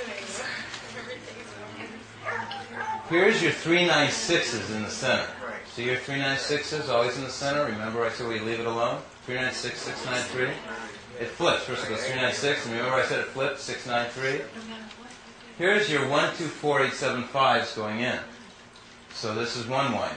Here's the other winding going out, 1, 2, 4, 8, 7, 5. Oh, and then there's the space in between you were talking about. And if you put these both together, okay, Space. Is that where the energy you get this guy. which is the skin of the toroid. Because here you have doubling down, 1, 2, 4, 8, 7, 5. Here you have doubling up, 1, 2, 4, 8, 7, 5. There's your 3, 9, 6, 6, 9, 3. Okay. This and those two ingredients make this. In fact, everything you're seeing is all one and the same. The numbers never move. I'm just giving you zoom views, cross-section views. I'm giving you outer surface views. I just thought of something. Picture a television screen. There's 525 lines, right? What's that? 5 to 5. That adds to 12. That makes 3, right? 525 lines go down, and then it zooms up in a blank diagonal line, and then it comes back down again to fill in the other ones that it did. There's a blank line in there. Why is that blank line in there? Well, that's a good Why point. is a blank line? Every time you're seeing, every second, there's a blank line in there. Yeah, that is a good point. That's where they put all the sub stuff that they send you. That's what they put all that. The subcarrier? Yeah, and that's also where they put the TTY, I think it's called, for the deaf. It reads that. That's Right. that's where it is. And it has to be somewhere, right? For the visual characters, the Right, typeset. visual typeset for the. That's right. It comes to 3. It adds up to 3. It's real interesting. Yeah. Well, it's real interesting, too, that you broke it down in the interlacing. Because really what I'm doing here is an interlacing. What I'm doing is I'm creating a... because in reality, all the lines that exist are really the diagonal lines this way. It's all moving this way. It's the right-hand rule. And in reality, all these lines this way don't exist. But I needed to put them there so I could show you that there is really a tile or a spatial or a volume in how it moved. In reality, all these other lines under here don't exist. What you're seeing is really just this, which is the winding of the coil. But what I did was I interlaced the undercarriage, so then that you would have a matrix from which you can tile, from which you then can decorate your environment, so that you can then navigate and move around in it. Because that's what this whole thing is. It's a navigational map. It tells you how you can go anywhere in the universe and up and down and know what's going on in the universe. It's the secret of the gyroscope. It's these numbers, this everything. The number 9 is the source of the gyroscope, and everything's spinning around 9. Okay, everybody ready? So I'll explain to you how it works. Now, remember we were going to say that it is a... Okay, so you now see that this is the skin. So these tiles really get bigger and smaller. See how they're longer here and wider out here? But here I had to make them just like a grid cloth to keep it simple. Okay? Otherwise they would have been getting bigger. Okay? By the way, this cheesecloth is very important. Again, there's no horizontal or vertical line. It's all diagonals, like our symbol. That's why in relativity everything's a warp and curve. Remember I said time follows a logarithmic spiral of the doubling circuit? Everything's diagonal, not time on our third dimension, not a bullet shooting, not light. Nothing can be horizontal or vertical perfectly. Even a photon behind the eclipse of the sun was seen to curve. A photon coming from a distant star proving that relativity existed. It's a double. Okay, so here again, we are looking at, so when they do math made out of horizontal vertical lines, you get a quad ruled sheet of paper and you calculate things, that's totally false. Because if you get a quad rule and you put it diagonally, everything diagonally, it's not squares, it's diamonds. When everything's a diamond, then you can pick up your calculations, you can go off that end, and you can go through a hole and come back out the other end. And you can actually be the toroid. Does everyone follow that? Okay, I'll show a picture of that too. Everybody can say, no, I didn't follow that. But this is what it looks like. This is what I mean going through the hole. Okay, so on diamonds, you can go off the page this way, and you're really coming back in around, and you're coming back out the other end. Are you making a virtual reality of all this information so you can kind of get inside it? It's something you can do. Okay. Okay, we need someone to do this. You said you don't want to get left out. No, actually it needs to be modeled on a computer, because that way you can see when you start with the number how the energy vibrates. When you have a motion here, it goes over to there. You're going to have fun on that when we get to that. showing vibration and motion. Okay, so everything's spinning around the 9. Why? Because the ether-on magnetism, that invisible field, is displacing everything, creating the vortex. Okay, and you have the doubling circuits, and they come around, contract. So I think we'll start right now on that vibration that you'll have fun with, and that energy. So let's see if I can find it. Here it is, right here. Okay. We're going to have to go backwards because we're 90% of the stuff is the charts that we didn't cover. Well, that isn't it. That's mysticism. Well, you would have liked that anyway. That's dealing with the letters in the name of God in harmonics. And they all have numbers. Okay? So far. Him. You get to pick a number, any number. 5.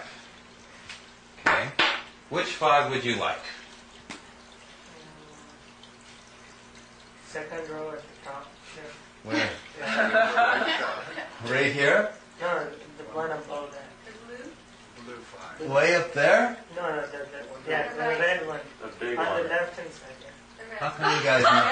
Yeah. Right here? Yeah, Too close. very obscured up. How come you guys know that that was the one he wanted? And why would he pick this one? It's so hard. Okay. You can't reach there. I'm drawing. I actually shouldn't be using blue, should I? Oh, I don't have any blue. Okay. So we have 5 in the center. Okay. So we're going to add up all the numbers and stop at 6. 1 and 1 is 2. 2 and 2 is 4. 4 and 4 is 8. 8 and 7 is 15 is 6. 9 and 8. 9 and 6 is 6. 6 and 6 is 12 is 3. 6 and 3 is 9. 9 and 5 is 14. 1 plus 4 is 5. That's what you get for making me pick a hard one. I did it quick. Okay. Do it again. Who? Again. Okay. Can you do it with 7? Okay, we'll do it with 7 next. 1 plus 1 equals 2. 2 plus 2 equals 4. 4 plus 4 equals 8. 8 plus 7 is 15, which is 6. 6 and 6 is 12 is 3. 6 and 3 is 9. No, you didn't do that right. I did it right. Wrong. 1 and 1 is 2. 2 and 2 is 4. 4 and 4 is 8. I need a 8 caller. and 7 is 15. You want to be the and caller? 6. Oh, Charlie will be the caller. Well, until I make a mistake. Okay, Charlie, go ahead. 1 and 1. It's 2. 4. 4 and 4 is 8. 8 and 7 is 15, which is 6. 6 and 9 is 15. This is 6. 6 and 6, 12. 6 and 6 is 12, which is 3. 3 and 6 is 9. 9 and 5 is 14, which is 5. So it's still equaling that little drop that's shooting out. It's still being generated by that little drop. So we had to add all the numbers in That- that, right? That's why it's called point energy creation physics, because there's a point coming out from the inside of this toroid skin making that happen. Does it relate to... In other words, there's an emanation shooting out that's making all these numbers ripple. Does it relate to 0 point energy? This is 0 point energy. That Right. is what your skin looks like too. What? Like a crisscross. Our what looks like? Our skin? Yeah. Yeah, it is. Our skin actually does have that. Everything has it. Even our bones, when they do x-rays, it's imprinted everywhere. There's some charts on that. That's exactly right. Literally. We can always take this literally, what we're working on. So he asked, does it relate to 0 point energy? Okay. Is everyone satisfied it makes a wave of 9? Okay. That's right. And what's coming out of the 0? The 9. All the numbers. Okay, are created by this energy. So one of your points is that if you take a number and you add around it, you end up with 9 always. Always the other 9. fact, though, is that if you add 9 to any number, you get that number back. Exactly. Right? And So you 0 end up point with energy, 9. over unity, free energy, alternate energy, this is what we've discovered. Because of the 9. Even though we can't see You it. mean, Right. if you add the 9 to the center number, If then you get add the 9 to any number, you get the number in the back. center. Yeah, but you'll get the number. You get the drop. Yeah, but if you added 9 to 7, you'd get 7. Okay. When you add 9 to 8, you get 8. Okay, so you get 9 on the outside whenever you go, and then when you finally add it to the middle number, you'll get that little number again. That's why it's that. Yeah. Let's pick Two 7. different ways of looking. You picked 7, correct? Over there? Oh, essential aroma oil? What? You picked 7? Yeah. Give me a 7. The one right in the middle that's easy to reach. Right. Which one? Which one you want? That one. Okay. We have 7. Okay, because she made one easy for me. I'm going to make waves around it, even farther out. Okay? You can even go this far out. God help us. That'll be not too easy. Be here all night, so I can go in. Okay. You see what we're doing? They Okay. all make 7? Hmm? They all make They'll 7? all make 7. So here's 7. Okay. Who's going to be the caller who's really quick? Who's really fast enough to this now? You can do it? Here he goes. Here we go. Okay. Yeah, which is 2, 2, Perfect. 8, 4, 6, 1, 9. Perfect. A wave of 9. Let's do another one. So it goes to 9 and then comes back to the center. Well, we already did the center with 7, so Yeah. we really don't have to even think about it. Okay, but yeah, you're right. That's 2 ways of looking at it. Because we're really just looking at this is the source, which is the 7. So it's making waves in all directions, but it doesn't want to lose that 7. And if it equaled like a 4 or something, then it would be 7, 4 is 11, 2. It wouldn't be a So 7 we change anymore. it. That's right. We So would the change center it. one is the one that stays constant in the middle of a vortex. Exactly. Oh, I had a Yeah. And if you go out further, right, it works too. He will tell us. Oh, that's why in a tornado, it will like shoot out stuff and it'll still be perfect in a hole. Right, balance. And everything else around it will be destroyed except for what was in the actual center. Right, center of the cyclone. Oh, yeah. Yeah. That makes sense. Yeah. That makes sense now. 7 plus 4. 2, 5, 4, 8, 1, 2, 7, 4, 5, 6, 3, 3, 6, 9, 18, 9. I like that concentration. Another 9.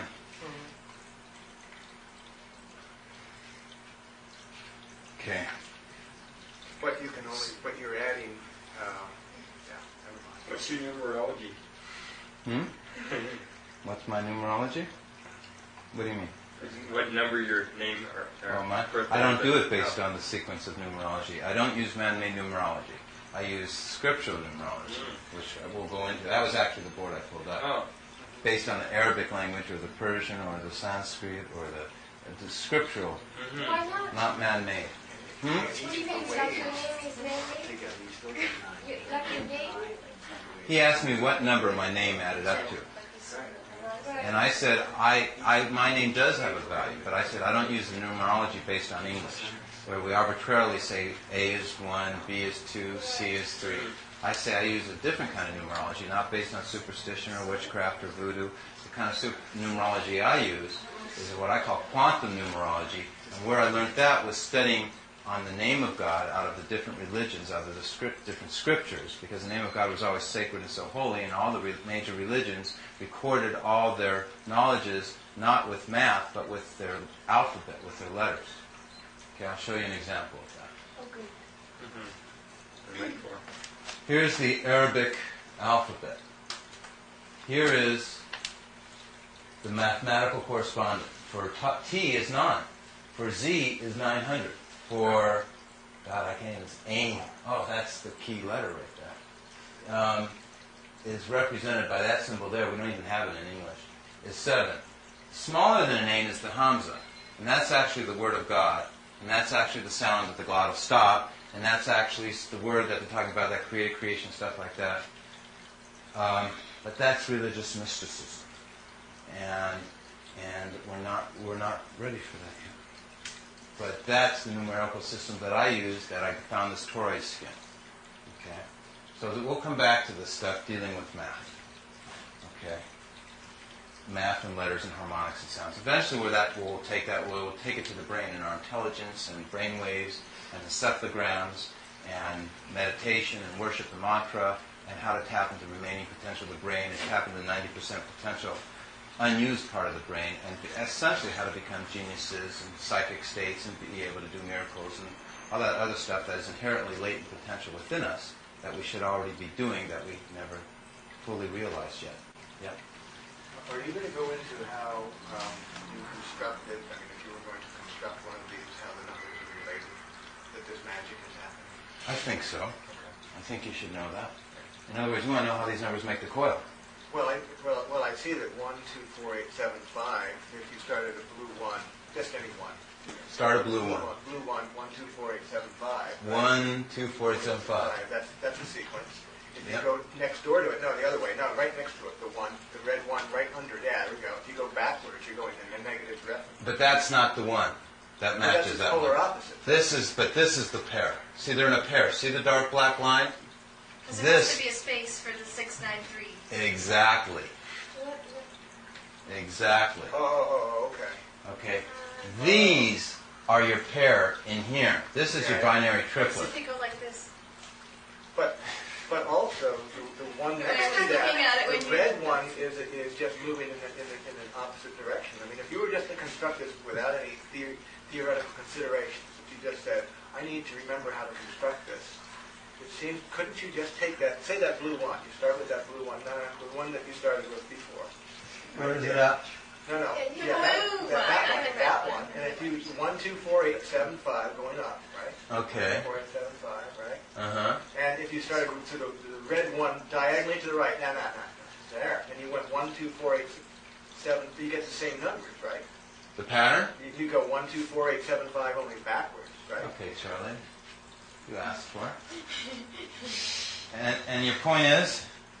I'm just asking you, I was asking you, you did not intend to construct it that way, and I don't know if it works out throughout the chart that way, but that's what I'm seeing right now.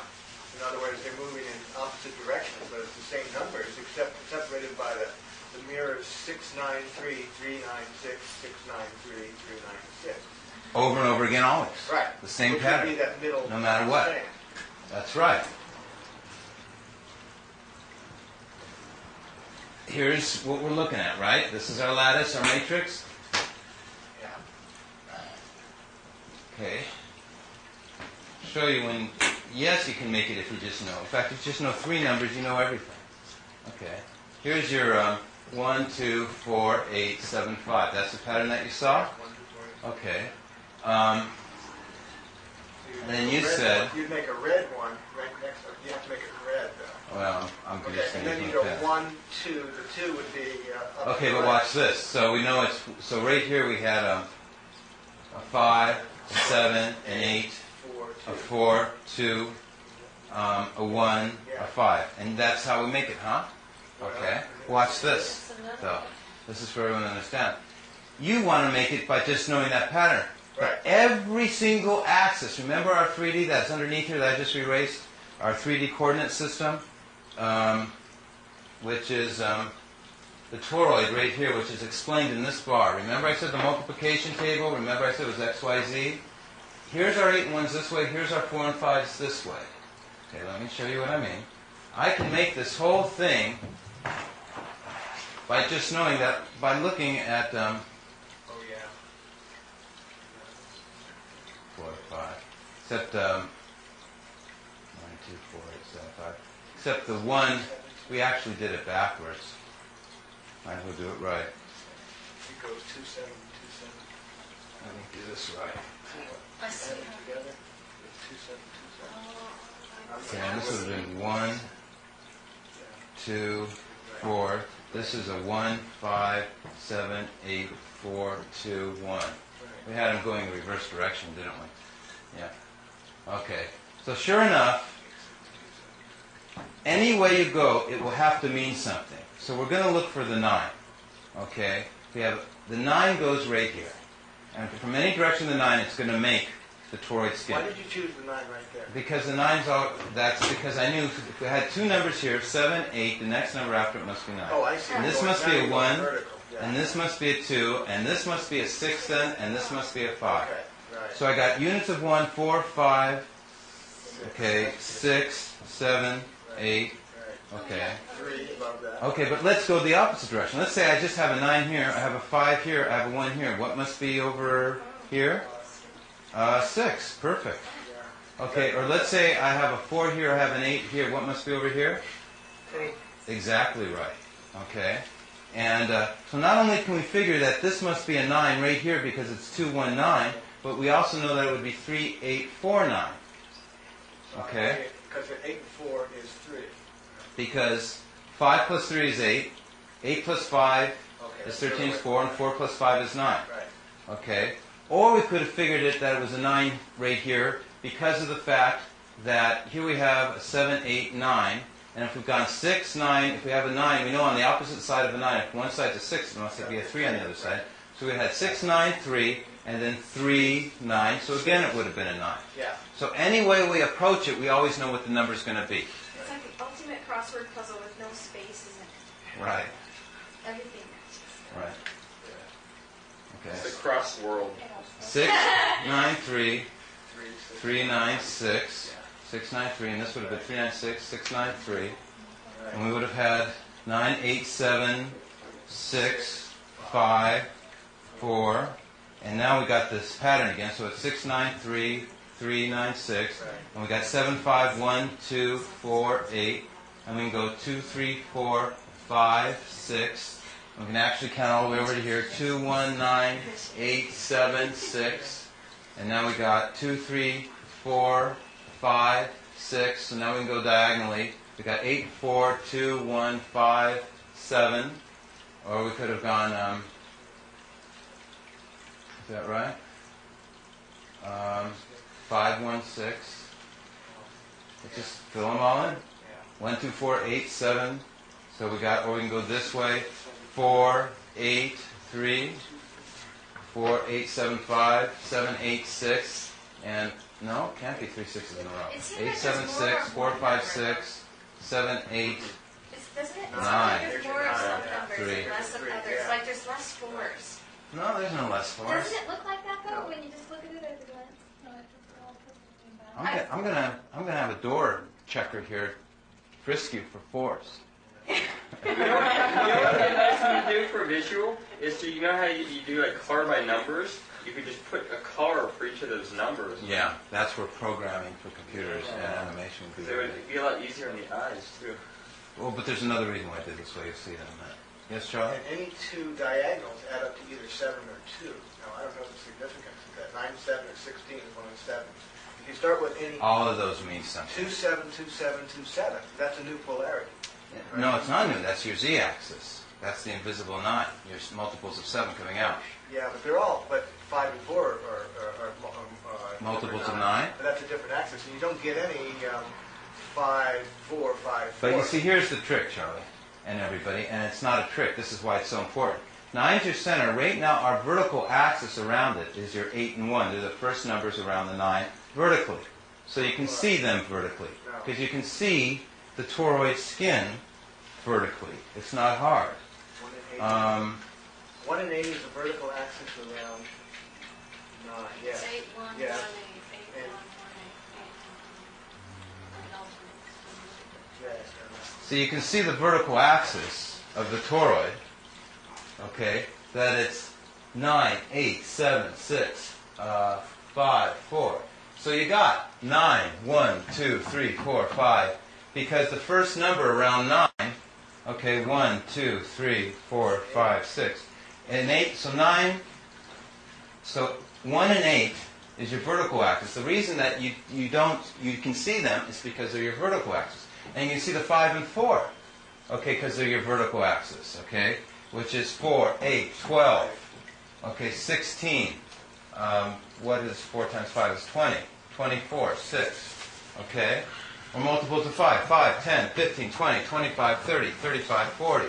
Remember, it was a double coordinate system. The blue is all negative numbers, the red is all positive numbers. That gives you your diagonal, which is how time moves, how the universe moves, of positive, negative, positive, negative, positive, negative.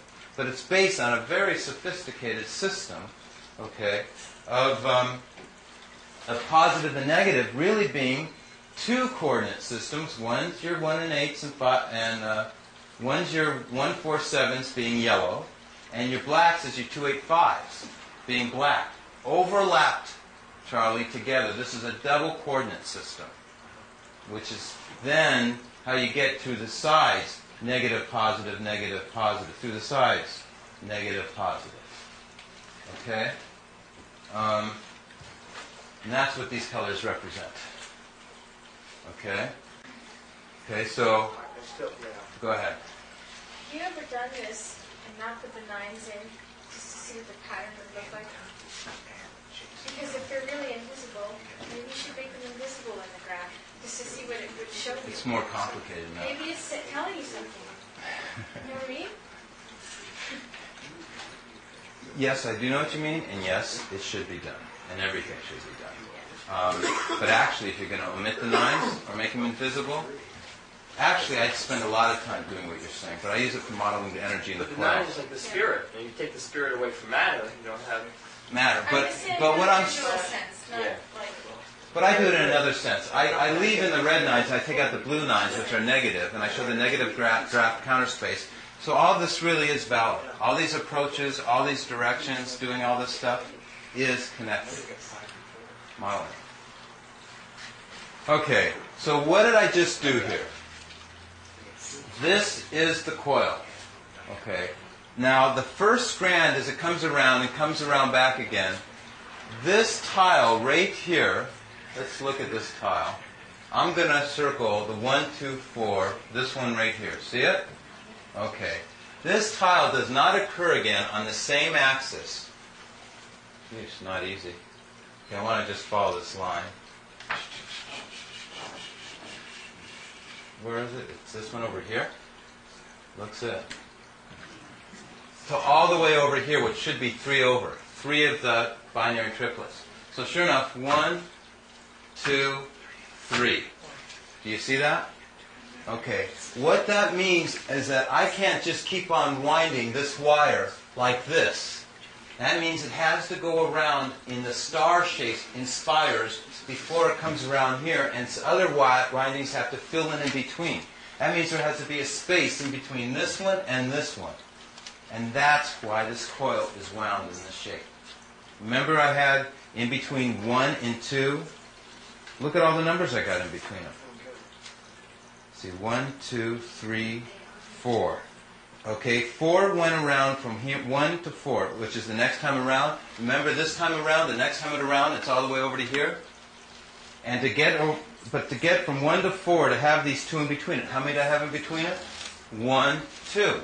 So in between 1 and 4 is 6 and 11, which gives me 1, 2, 3. The family number group is, the numbers isn't really what's mattering in the family number group, is that it's showing that everything is separated by thirds. It doesn't matter that a 4 is a 4, a 1 and 1 is, or a 7 is a 7. It's saying nothing more than everything has a phasing, or an energy, a positioning of thirds based on stars and stars and spirals, spires, not spirals, spires, because this emanation has a sequence order, a phasing, a firing rate, an activation sequence. Real complicated stuff. There's nothing more harder than what I just told you. Okay? But as long as we're on it, and I never get the opportunity to talk about it, I think I'll go to my most hardest board for a Could I second. just ask you one more question? Sure. You said that 2 and 7 is the z-axis. Is that right? Correct. Okay. Actually, That's the only z-axis ever, right? no. Oh. 2 and... Okay. It gets more complicated. But 2 and 7 is fundamentally distinct from the 1, 8 and the 5, 4. In other words, As an axis? yeah. No, let me just answer your question without it being posed, and you tell me where you're driving at. Okay, I'm Okay. not sure. But What is happening is remember I did that chart with 3 different controls? You still only have 1, 2, 4, 8, 7, 5. You only have the 3 polar pairs of 8 and 1, 7 and 2, and 5 and 4. But in this system, you also have, because everything's in 3s, you also can do a what we call a activation, moment of activation. It's called a stage, activation stage. And each one of those polar pairs can rotate to another axis. I understand what you're saying. Okay. What counts is it can only be those polar pairs. They're only separated by third, and you're changing from one axis to another. And they actually have a sequence order of how they change. And I believe that happens on, if I ever did computer modeling, I would show it, as you have more layers. Each layer would be a different family number, would be another polar pair. Do you follow what I'm saying? I think I do, yeah. Okay. In other words, it's a lot more complicated than even we've begun to discuss, but your mind's contemplating all that stuff already. We've all contemplated real complicated stuff. You were very complicated. You're very complicated. Everyone's been real complicated, okay? But, you know, this is your first class. So, but all that stuff is real. It will transpire. It does happen. What is this math really could be said? It's number permutations. And what are we looking at? We're looking at the toroid, which is the ultimate shape for number transformation, for energy transformation. That's why your blood cells are a toroid. This is why everything's based on a toroid, okay? So, thus, that means then you can work on your own transmutations, permeations. Okay? That's what this math is about explaining. Is how the elements become other elements, and how time moves, and how cosmology is beginning, ends, created. What I learned from understanding this is lots of stuff. Okay. Let's keep me on what I'm supposed to do. We now know this coil is wound in a certain way. Okay? But what keeps this coil together? I found that the emanations shoot out in a spiral that's even going over this whole thing that's even bigger. There's spirals over spirals. Here's the doubling circuits we were used to. Okay? But here we have, it's really a beautiful chart. First of all, we see it's going 1, 9, 1, 2 going in. Here it's going 8, 9, 1. In the reverse direction, it's going out. Let's see, 2, 3, 4, 5. The pink ones are swirling outwards, so they're decompressing, as the yellow ones swirl inwards, compress. These are nested vortices over the surface of the toroid, like dimples on a golf ball. By their existence, they get rid of crash. It cannot even tilt. There is no tilt in this toroid. It cannot tilt, because they're in quadrature. When this 2 and this 2 and this 2 and this family number group's activated, and the other 8 and 5 of the same family number group, the other 7 1 4s are activated, and they're all breathing in and out in such a way, like dimples on a golf ball, or like, I wish I had a better picture, but they're all focused on the center, these nested vortices. In fact, I do have a good picture of it. Nested vortices focused on the center look just like this. Okay? There are vortices focused in the center. Some spiral in and some spiral out. The ones that go in are called a negative vortex or a black hole. The ones that spiral out are called a white hole or positive vortex. Okay? And I figured out how the timing is, how to harness these vortices, these nested vortices. They're very important in superconductivity, and that's why I spoke for Airspace America. That's why I have the most advanced flying machine in the world. Okay, that's why I can get rid of petroleum. Because I know the secret. I don't even need an airplane with wings. Okay? Staggered calling nested vortices have the strongest gripping intrinsic strength. And this is just the opposite of DNA. So when I go to DNA, you'll see just the reverse of this. It's real interesting how this and DNA are connected.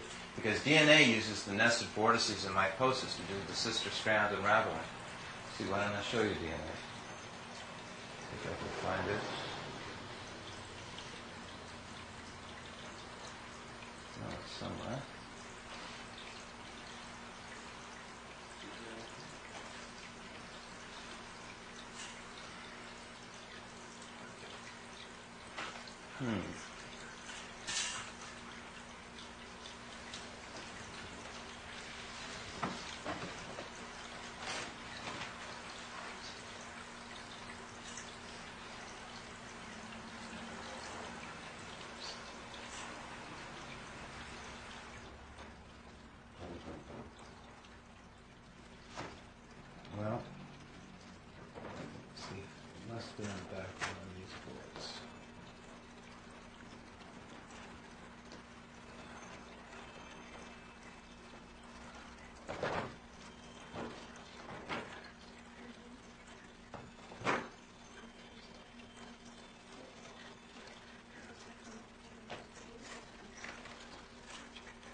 Oh well. I'm going to give up looking for it for the minute. You know where it is? Okay, would anybody care to guess and tell me where the DNA chart is? The one that's up there? Yes. Yeah. Thank you very much. There we have it. That's what it should be. Right. Here's your double spiral helix. Here's our symbol. Remember our doubling circuits are double. Remember the space for the 396? In microbiology, that's called your major groove. Would you believe that DNA has that 396, that flux field? That DNA is bounded by an invisible field, and that is the source of our genetic coding that determines our evolution, that it isn't random trial and error or haphazard chance. Yeah. We're not going to suddenly de-evolve. Really? Yeah. Oh, good. But your pinkies may get smaller. Okay. So, symbol of enlightenment, that's what I call that symbol. And sure enough, you can actually see it if you look. It's not going to suddenly de-evolve. Really? Yeah. Oh, good. But your pinkies may get smaller. Okay. So, symbol of enlightenment, that's what I call that symbol. And sure enough, you can actually see it if you look inside DNA. You can actually see the shape of 1, 2, 3, 4, 5, 6, 7, 8, 9. Oh my God. Isn't that trippy? That is so trippy. I think I heard they already have cracked the genetic code. Right? Say it again? Loud. They have cracked the genetic code, right? I mean, No one's cracked the genetic code. They are showing the connections of the amino acids, the phosphates, their sequence order. They know nothing of the code. If they knew of the code, then they would be able, or they cannot manipulate the code. All they're doing right now is like when we mapped the moon 20 years ago. All they're doing is locating where the craters are, where the mountains are, things like that. They don't know how to crack the code. But aren't they trying to make cyber people with like all the artificial like forms? Like there's a thing that the president vetoed against artificial was it gene splicing? I forget what it is. Well, working on humans, Yeah. embryos, but that's typically accepted to be inhumane, Yeah. unethical, and immoral. Yeah. Uh, But they're working. But then, if you're not a member's nation, just go to your own Mad Doctor's Island, right? Yeah. And but actually, they've already done it. They did it with the tomato. Haven't you ever heard the tomato? Yeah. That's a fish. Oh. Yeah. Yeah, it's frightening what they're doing. Tomatoes It's a are fish. fish. Yeah, That they use one. the DNA of the fish and put in the DNA of the tomatoes. It makes the tomato last longer, apparently. Oh, well, yeah, I heard about That's that. right. Is it that they use the DNA of the fish to make that happen? They do it with soybeans. They do it in, they have the control of all soybean crops, and they're doing the same thing with soybeans. I don't know what they will do before. My brother has one of those tomatoes. He's kept it. It's still there. It has Tomatoes. disintegrated. It's Really? actually gotten like, when you pick it up, it feels heavier, he says, than when it really was a tomato. And now it's like, it still looks like a tomato, but it hasn't gone rotten. I He's think. had it for over 2 months or something. Really? We should keep it in an aquarium where it belongs. Not He's eating. all vegetarian. It must like, Yeah. You're total vegetarian? No, but if you were to tell the vegetarian that there was really a fish inside his tomato, then... Well, it already happened, though. The state of New York, all the gourmet chefs and everything, they signed a agreement amongst themselves that they would never, in any of their expensive gourmet restaurants, ever serve a genetically engineered with a tomato. But all our fruit is already It's engineered. already, it's out of control. Yeah, I mean, if you look at anything that's not organic, is engineered with petroleum, like petroleum and stuff.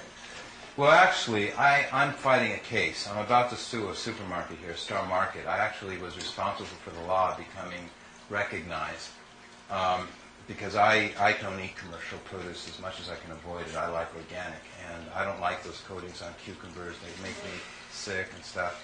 It turns out that a lot of that stuff is, dangerous because the waxes are a fundamental part of the wax. The wax is just the carrier. The fundamental ingredient of the wax is the fungicides, which are chemicals that are used to actually kill mold and things like that. And a lot of these chemicals are called economic poisons. It's been determined that they'll kill 5 people per every million that eat them, which is considered an allowable, acceptable amount of deaths because of the financial benefit of it. And they say it's an legal economic poison because it would cause economic hardship in the industry, and therefore those 5 people are simply put expendable.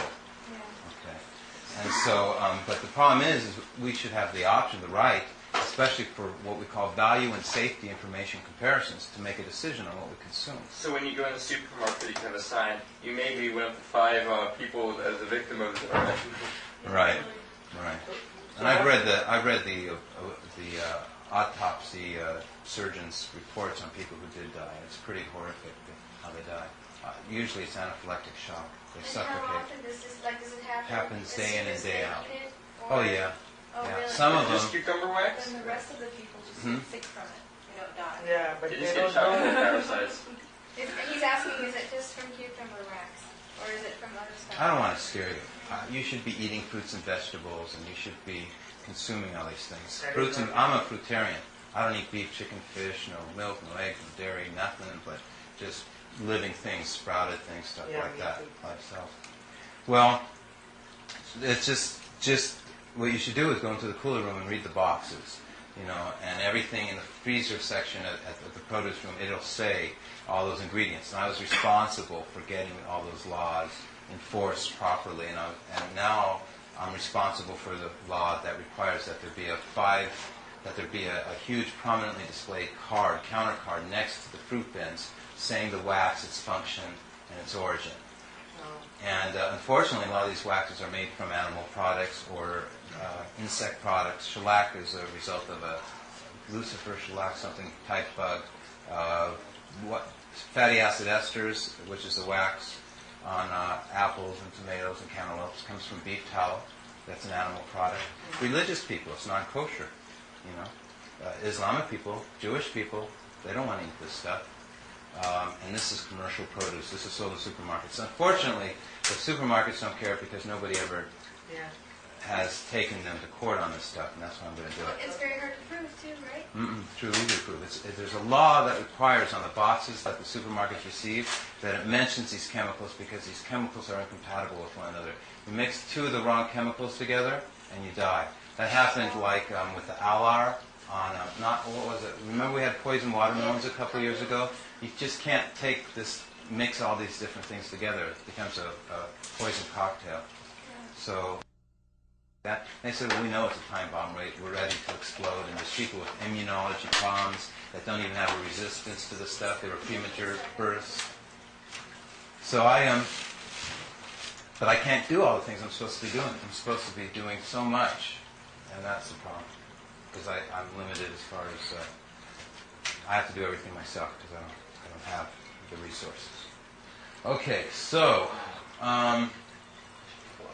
what we were talking about was, anybody like to make a point right now before I proceed? Are you going to take that down? That's like a No. sign, I was just going to say that was also like a wave of sound, Yeah. you know. What you have is that you have the DNA backbone helixes being displaced, just like you said. There's something pushing them apart, spreading them apart. There is an invisible flux field, that's responsible for the helical shape. The conical helical shape is a result of a higher field. Now the vortices on DNA, when I added the numbers to it though, they all lined up. And DNA, are you familiar with how you have sister strand where they duplicate the information and they're a perfect mirror? That's what our DNA is supposed to be doing. And I found that these nested vortices do that. Now the nested vortices are right here, which is, let's look at 2 nested vortices. Remember the nested vortices, this one and this one? It's 1, 2, 4, 8, 7, 5 going in, and this one, 1, 2, 4, 8, 7, 5 is going out. See how this one's a negative 1? This is 1, 2, 4 on the bottom, this is a 1, 2, 4 on the top. There are 2 different types of nested vortices, and this shows it right here. Boy, these charts really do belong together, because that was the goal. See how these are staggered? This toroid is rigid, it holds together. And what does DNA double spiral helix do? it comes apart based on these two different kinds of nested vortices. How do these nested vortices work and function? Oops. Okay, by how they line up based upon the shears, the world boundary conditions, which you've been studying, like in the yin and yang and the symbol. Where is the boundary condition? On the toroid, it's always equaling 1. Remember how we did that? 1 and 1 is 1. 2 and 5 is 10 is 1. 4 and 7 is 1. 8 and 8 is 1. See, it's always the same in between. 1 and 1 is 1. 2 and 5 is 10. It always equals 1, which is what you said was the yin and yang. Okay? And it really is making 1. What it does is it allows you to have wires that go side by side and naturally insulate, because their harmonics, their resonance is so perfect that they don't short circuit out. Okay? Everyone follow that? Okay, Charlie doesn't. Does it have to be at a specific angle? Everything has to be at a specific angle. The whole secret of this whole thing is angle and ratio. Okay? That's what numbers are. They have geometric functions that are spatial and temporal, which is in your worksheet. Let's see. Can I have that worksheet right there? 7, 7, 7. Okay. Can I have that worksheet right there? 7, 7, 3, 7.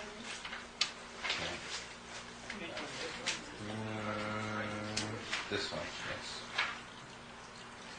So here's some notes, and what does it explain? Where's the 1, 1, 1? Yeah. The 8? I don't get the 1,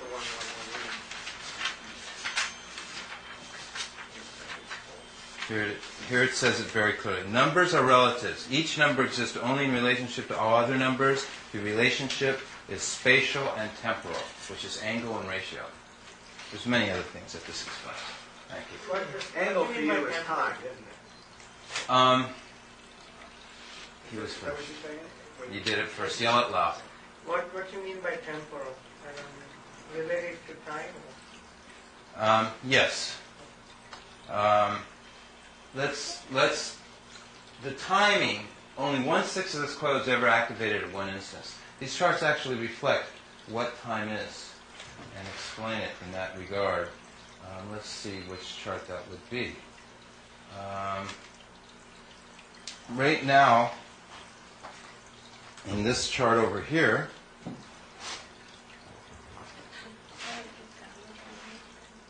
okay, only our 396s are activated. Okay? See how just our 396s are activated? Okay, well, I'm actually showing the 9s, but 9s are always activated when the 396. I'm showing how everything spins around. Let me find the family number group 147, which is a little bit easier. Oh, here we go. I accidentally put it on upside down. Here we're showing 147 on the outside of the toroid. See how it's just one winding, and it would be this 147 and that 147. Do you follow what I'm saying? Remember that family group is on? Yeah. Okay. And it's always separated by thirds in every direction. See? 1, then 1, 2, 3. Okay?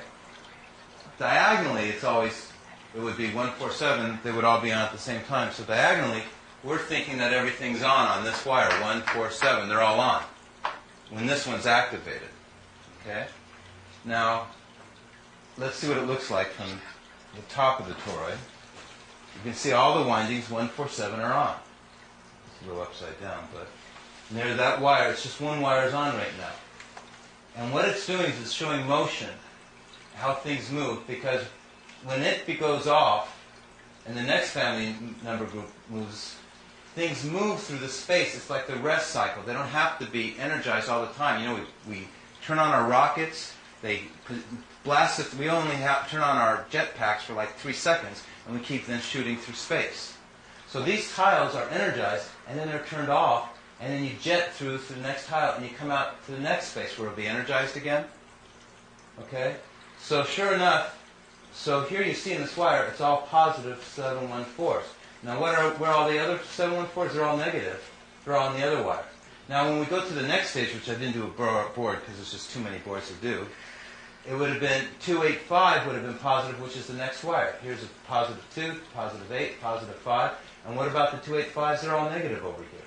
So this wire becomes positive. Do you follow what I'm saying? Say yes or no. Is there one no in here who doesn't follow? Okay, there's 1, 2, 3. Okay. I'm going to explain to you another way. I'm going to explain to you on the big board. Let's try and work on the big map. Okay.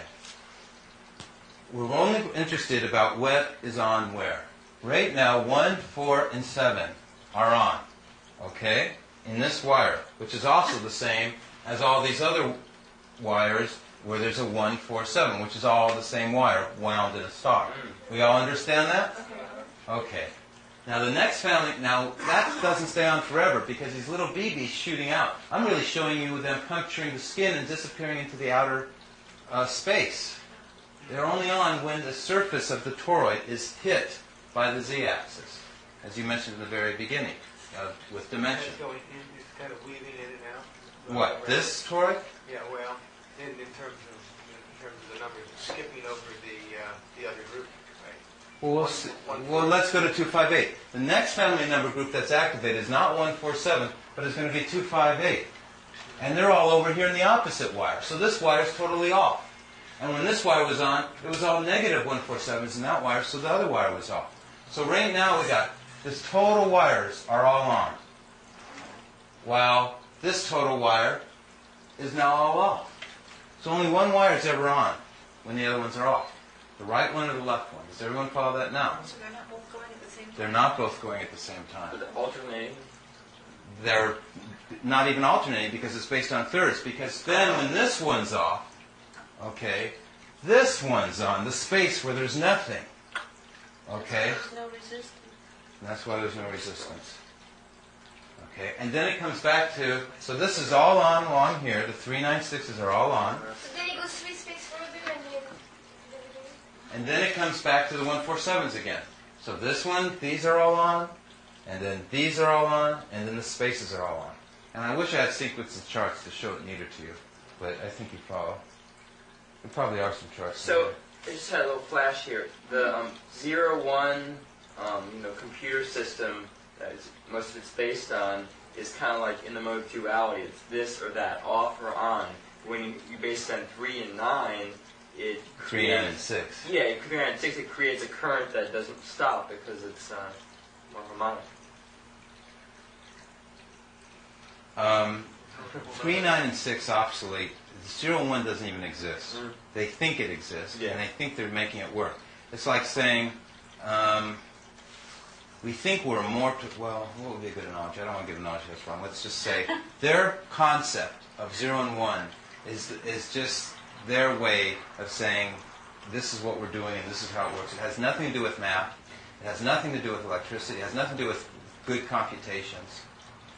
They need to think in terms of trinity rather than duality. Yeah. Right.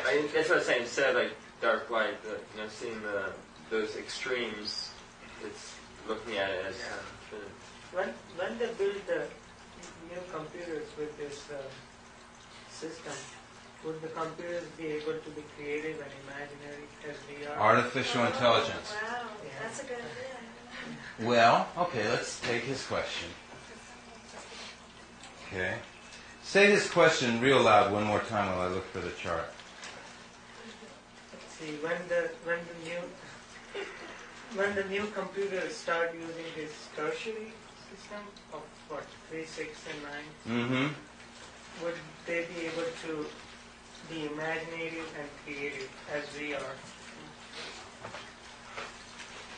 Here we go, we found it. What a question. Whoa, what a thing. Great question.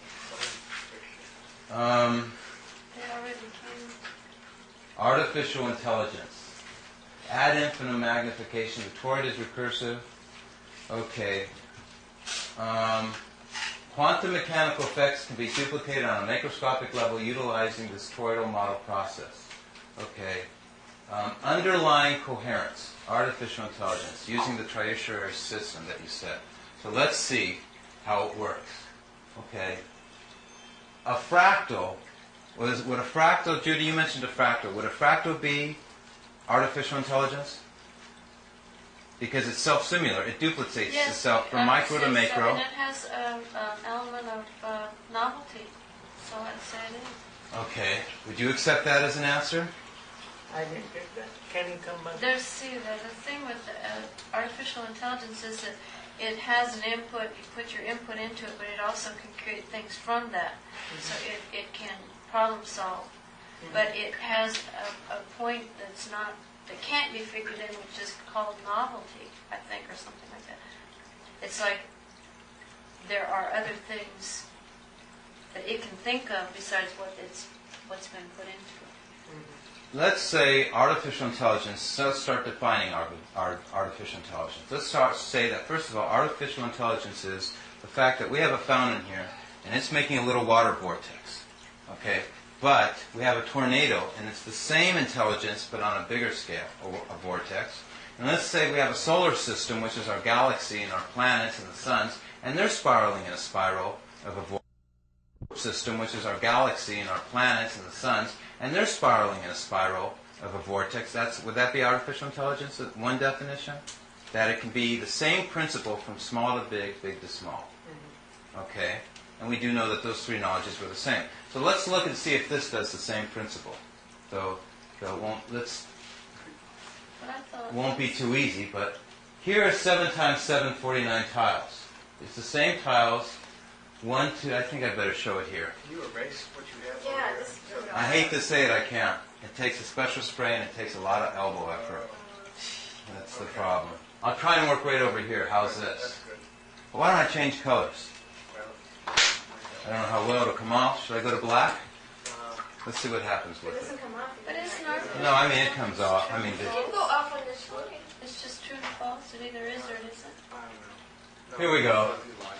But that's the. It's not on and off. Got to start way up there. That's the novelty. That's the unknown. Okay. Remember the pattern that really made this? We did the multiplication series and everything, but really the most important thing, I think, is these doubling circuits and the 396, 39, and the, okay, everyone follow me? So we have two things, the doubling circuits and the 396, 693. Really three things, but I'm just, well, it'll come off. Should I go to black? Let's see what happens It with it. doesn't come off. But it's not. No, I mean it comes off. I mean, It can go off on this one. It's just true and false. It either is or it isn't. here we go. But that's the. That's not on and off. Got to start way up But there. that's the novelty. That's the unknown. Okay. Remember the pattern that really made this? We did the multiplication series and everything, but really the most important thing, I think, is these doubling circuits and the 396, 39, and the, okay, everyone follow me? So we have two things, the doubling circuits and the 396, 693. Really three things, but I'm just lumping the doubling circuits together. Okay. So and remember it's going 1, 2, 4, 8, 7, 5, and it's making this pattern over and over again. Okay, I think this will be kind of fun. Okay. So I'm going to draw. It's kind of hard for me to do. How many have I done there? Okay. 1, 2, 3, 4, 5. Black's pretty hard to see. Black's Do worse. you have green? No, I should. I wish I did have green. I think I better buy a green. Okay, let's do red. Okay. I mean blue. 1, 2, 3, 4, 5. Okay, 1, 2, 3, 4, 5. Is someone laughing? What was that? You said you need some fruit. All right. Thanks. I accept. What kind? There's a banana. You can do the banana trick. Okay, banana trick time. Okay, watch this. Some potato. We were all going to go to dinner tonight after I was going to invite everybody to what restaurant, Bob? Raw experience. The Raw Experience. Hungry, Okay, is this banana? Does it look round? It's too late. It looks very good. Whenever. You're going to want it after my little pedlies go over Right my down the finger? street, I could get about 20 of them. Where? You can eat that many? No, but for everyone. You know, it's How can you do that? Now look, you see I'm squishing it? Is everyone watching this? I'm making it malleable. Is that malleolating it? And watch how it breaks. Oh, I do this all the time. You play with your food all the time? No, but I do this. I don't know why. The banana split. Yeah, funny thing is, No. all the stuff that you show me, it's so innate. It's so like, what do you call it, intrinsic or something. It's just, you know it. When you say and you explain this stuff, It's like you go, oh, of course, that's when I was like 3 years old, staring at the floor, and I saw all these patterns within the tile on the floor, and you go, you know what I mean? It's Well, 3 parts. you make me I know crazy. exactly what you mean. You remember when you were 3-year-old staring at the floor? Staring at the thing and going, oh, there's something really there, but I don't know what it is. It's a pretty good In memory. the public bathroom, it happens here. It's just reading the floor. It's like you're just like diving down. Right. My threes. So we agree, we're back to thirds again? Okay, so much for the banana experiment. I think It would actually make me tired. I don't eat till I'm done presenting. Oh well, So what was your original question here? How does this relate to I'm not going to eat it. artificial intelligence? Yeah, well I just, But you just outlined the circuit there, so you might as well, I mean, you outlined the 5 by 5 grid. right, which is the artificial intelligence. Wow. We're coming to that. Okay. Let's see. I don't really think that a computer could do that, though, because the element that it would be missing is what you said at the very beginning, was love. And a computer that's trying to think for itself, that doesn't have the element of love, is going to end up being something negative. Except I learned a long time ago that the second you say no or it's not possible, you're usually wrong. Yeah. But I agree with you. Something that is strictly three-dimensional, which, does not have the capacity of the higher dimension on my fourth. There's only above the third dimension is on my fourth dimension. There's no 6, 7, 8, 9 dimensions. The on-line dimension is the 9, and the fourth is the 3 and 6 are the fourth dimension, which represent magnetism. 3 and 6 is magnetism. The 1, 2, 4, 8, 7, 5 represent electricity. In between the 1, 2, 4, 8, 7, 5, you always have the 3 and 6, which is the magnetism. And in between the 3 and 6, you always have the 9, which is the theta particle, the ethron flux, the spirit. As far as making things and doing things, though, in artificial intelligence and stuff like that,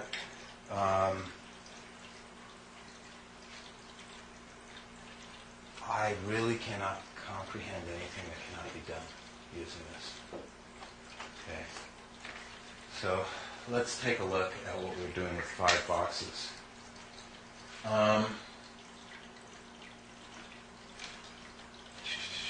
This was the number 5, was right in the middle. We had 5 like that, correct? 5 was in the inside. Okay. So we come down 5 now. We're going in odd amounts. 1, 2, 3, 4, 5. So we come down 5. Okay. And where's 1, 2, 3, 4, 5? So this was it right here? Yeah. Okay. And what's the number in the center? 7. Well, that's exactly what belongs.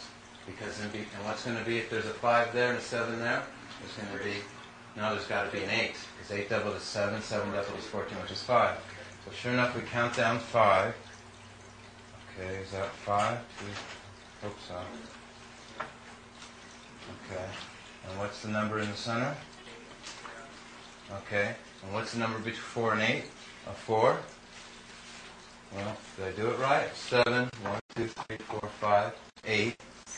8, 7, 5. So there's got to be a 4. I'll write that red 4 down. The red 4. Right, so there's 4 down there. Okay, is that 5? Hope so. Okay. And what's the number in the center? Okay. And what's the number between 4 and 8? A 4? Well, did I do it right? 7, 1, 2, 3, 4, 5, 8. 8, 7, 5. So there's got to be a 4. I'll write that red 4 down. The red 4. Right, so there's 4 down there. Okay, but it should be 5 away. Why don't I get... Well, because it's the 1. Oh, it is. 1, 2, 3, 4, 5. Yeah. Oh, yeah. Hey, that's pretty heavy duty. I like it when he's surprised. Yeah, it's like his invention. And So the center numbers are moving Right. by that. That's right. The centers are moving. it's still alive. Yes. And if you just What are you saying, Charlie? Say it real loud. the center numbers are moving according to our circuit, aren't they? Well, if you do the one right over next, the not only the center numbers, the circuit, which are the doubling circuits, what about the 396, 693? They'll actually have the pattern, which is this it here? 5, 7. So we'll do right here, 1, 2, 3, 4, 5, 1, 2, 3, 4, 5, and then the center one. So I took it off by 2. I staggered them. 1, 2, 3, 4, 5. Well, it's kind of confusing. So right now we've got another doubling circuit going in the reverse direction. And if we go over here, we'll have the 396, 693, which will be, okay, kind of hard to do. Oh, here it is. Right? Okay, so here we have a 6, right? And it goes like this. Oh yeah, that's called phyllotaxis in plants.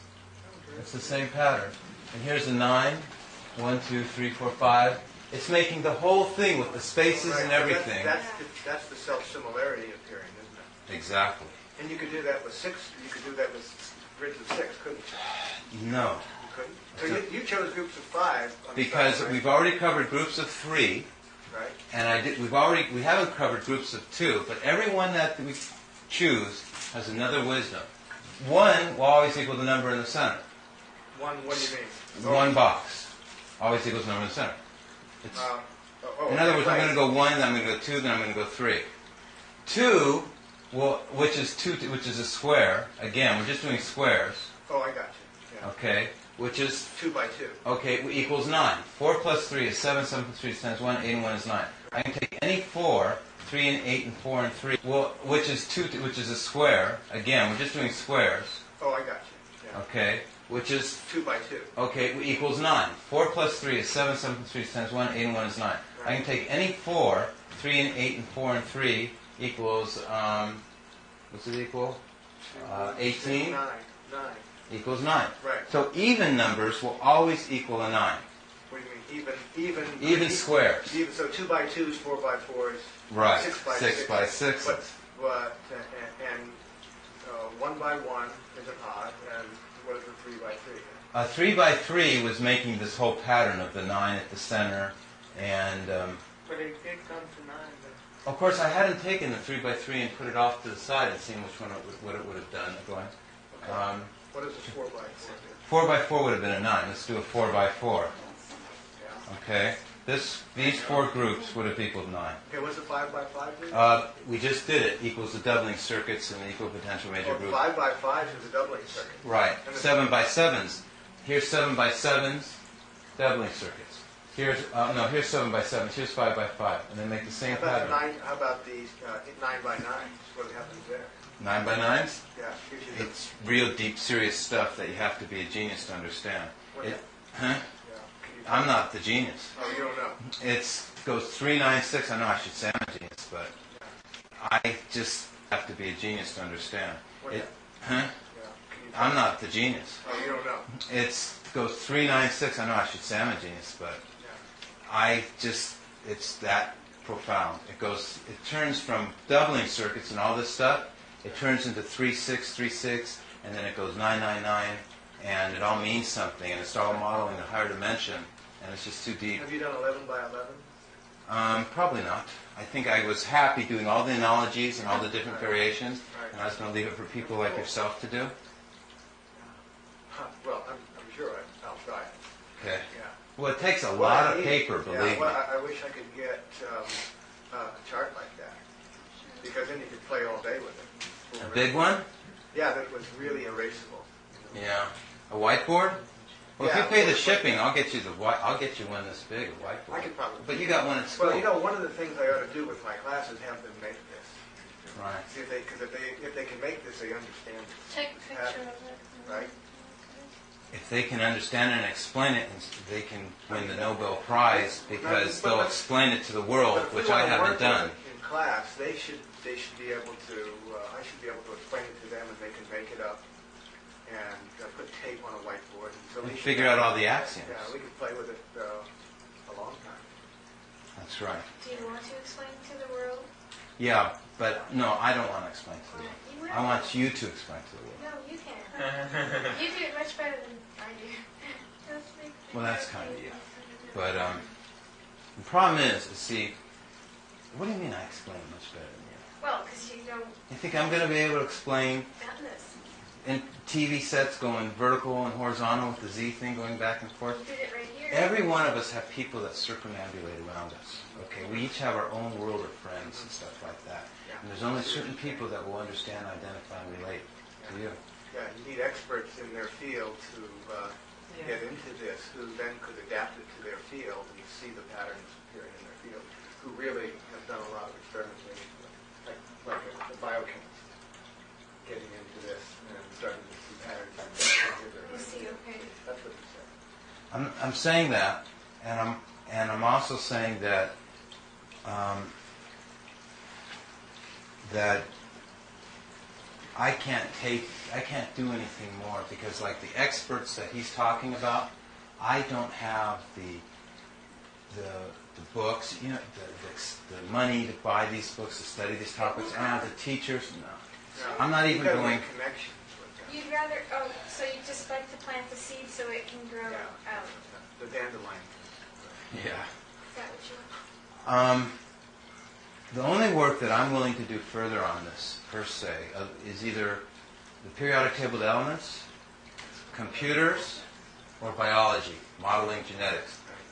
Because my ability is to do stuff that's pretty much impossible for people. Okay, figuring out things that are impossible. And I think the genetics, these are all codes and traces enough of it that people can start figuring it out on their own. But I know those are tough ones. And so I really don't mind approaching those and using my abilities and powers. What I really don't want to do, though, is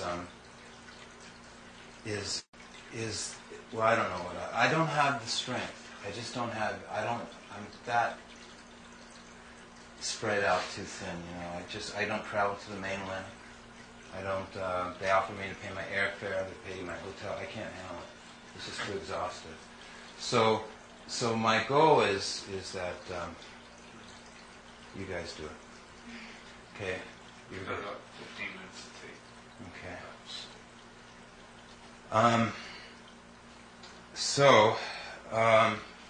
The law of numbers, passing on the energy, is the same as a concept, same as all the laws of physics. It's all connected. It's seeing the harmonics and the vibration. Have you ever seen that before? Oh, you've never seen one of those? That was one of my favorite toys. Wow. What is it? What is, I don't know what it's called. It's an office. It isn't an office. Okay. I guess we'll go to the brain. Why not? I told you I'd come back to it. We're down to our last 10 minutes. There's the alphabet, there's the numbers. It's a system used by billions of people. I'm not going to go into that deep. I think we'll go into something that I can teach you that no one else will say. This is neuron migration. I call this life-giving biophysical harmonics. I think I'll go into... There's a lot of facts, a lot of bases that I could explain that by. But I'll just tell you how I know it. Okay. The brain... Okay. You don't teach children. Mary Works, Marlene's good friend, works at, what's the name of the school? Horizons? New Horizons. Okay. Which is a school for disabled children, handicapped learning, things like that. They teach them each letter at a time. M, B, T, how to say them, how to do them. What I discovered is there are focal centers, and if you learn the 9, if you learn the letters of the name of God, the sounds, meditation, however you want to refer to this, mantras, whatever, you actually can learn all those other letters. I could take those children, teach them a specific sound. I say the name of God, this is real weird, but when I say the name of God, instead of saying, the superlative case in the Baha'i religion is of the name of God is Abha. It's said to be the highest. It's supposed to be the heavenly world within this physical world. The physical world is referred to as Baha. And that's why a prophet was named Baha. And it's called the Most Great Name. There's 360 derivatives of the Most Great Name. So what I did was I the superlative case is abha, means glorious, light, splendor, when they translate it. So to say that name, I don't go abha, because I saw the B and H are in conjunction, the 2 and 5. It's abha is 1, 2, 5, 1. And I concentrate on the 1. And the 1 isn't said as a vowel, it's pure breath. And any vowel they teach in Arabic, which is the aleph, which begins abha, is a consonant. So I took the number 1, which is a consonant, which is called the glottal stop. It's set in your throat. It's like in Hawaiian, we see it in all the Hawaiian names. Ho, ho, and you have a consonant beginning the vowel. So I realized that and there's only one aleph in abha. There's 2 vowels, but there's only one, which is at the beginning. And the other vowel is connected to that. So to say abha correctly, I say, can't even tell what I'm doing. I'm holding the glottal stop eternally, and it's just, and I'm vibrating this. And this is how I had all the energy to do all this work and why I did it. It's just that simple. There's so much more I could have shown you. I threw away 500 pounds of pages and notes on this stuff. So you do that to gain energy before To you keep start? up my energy. You do a vibrational chant. That's right. Great. Say it louder. That's great. Thanks. Yeah. When we do yoga, when I start resonating there, you can feel it going. When we do it together, too. We do the om, and that starts going, and it resonates. And B and H, same thing. Compression, decompression, together. See if you can make the sound. A-B-H-A, concentrating on the eternal hamza in the front.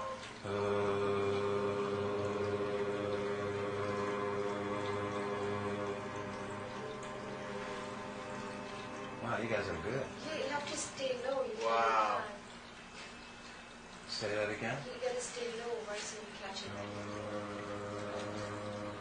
Oh, that's right. High doesn't. Interestingly, the letter B you all make sound it real great. You say the name of God perfectly.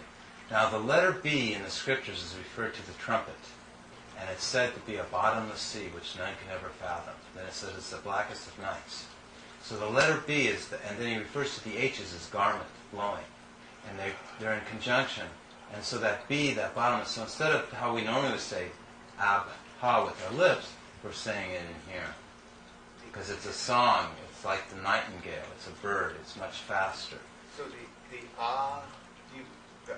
guttural, but the way So the B doing it all becomes, at once? the B and H, I'm doing it all at once, the B and H just become the tube, the shape. Just that's the 1, 2, 4, that's the 1, 2, 4, 8, 7, 5, that's the coil that stays, but the 3, 9, 6 is the energy it's releasing, which is the 1, but the 1 in the aleph, which represents the vowels, actually taps into the 3, 9, 6. I don't fully understand how, Charlie. Well, Yeah, and that's exactly right. And that's what we're modeling here, this equation. That's the last half of this equation, which is 5, 1. sounds like it's like the source, the and the V would be the receptive, the 2 in the I Ching, which would be the earth, and then the Ha would be like the soul breath, which is the connection, or something like that. You know what I'm saying? Yeah, I do know what you're saying. And they, It's like om.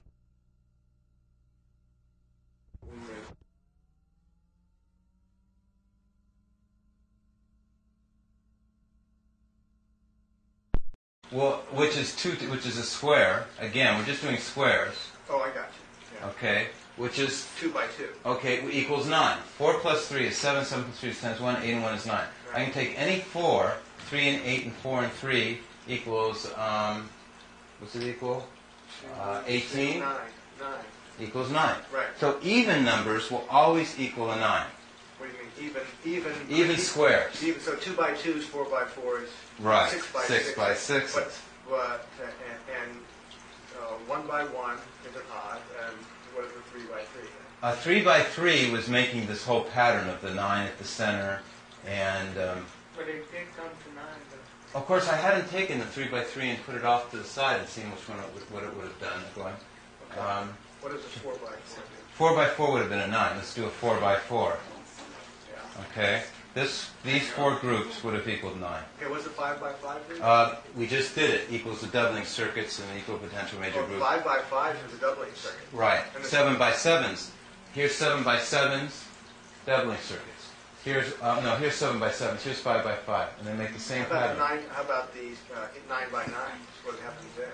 9 by 9s? Yeah. Gives you the- It's real deep, serious stuff that you have to be a genius to understand. What It, that- huh? Yeah. Can you- I'm not the genius. Oh, you don't know.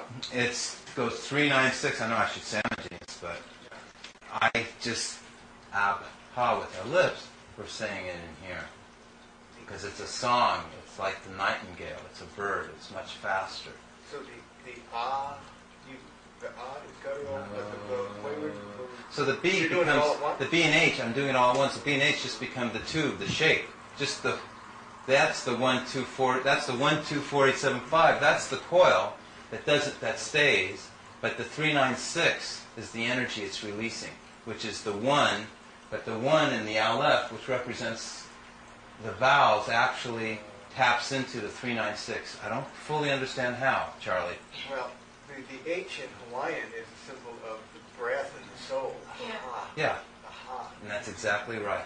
And that's what we're modeling here, this equation. That's the last half of this equation, which is 5 1. It sounds like it's like the source, the and the B would be the receptive, the 2 in the I Ching, which would be the earth, and then the Ha would be like the soul breath, which is the connection, or something like that. You know what I'm saying? Yeah, I do know what you're saying. And they, It's like Om is like alpha, here's the 1 2, creation, preservation. 5 1 for Abha, is 2 1 5 1 Baha, which was 3 6, which equals 9. It was always the 1 connecting back, the 2 and 5 connecting back to the 1, which was the whole equation. So the whole equation of this whole toroid coil, everything we've seen this evening, is 2 1 5 1. And that's an anagram, too. It's Oh, I didn't show you the anagram. Remember I said I was going to show you the anagram? But that's an anagram, isn't it? You're just reversing something. Well, look at this, the thing that's most famous for the anagram. Anagram. You familiar with it, everybody? You seen it? Okay, watch this. Look at the doubling circuits. Remember we did, here's 1, 2, 3, 4, 5, 6, 7, 8, 9, and 1, 4, 2, 8, 5, 7, 1 is any number 1 through 9 divided by 7 equals the anagram, that number series. We familiar with that? Yes, we are. Let's see. Any number divided by 7 is on chart. Is the thumbprint on it. See if I can find it. I know right where that chart is. Oh, I know which chart it is.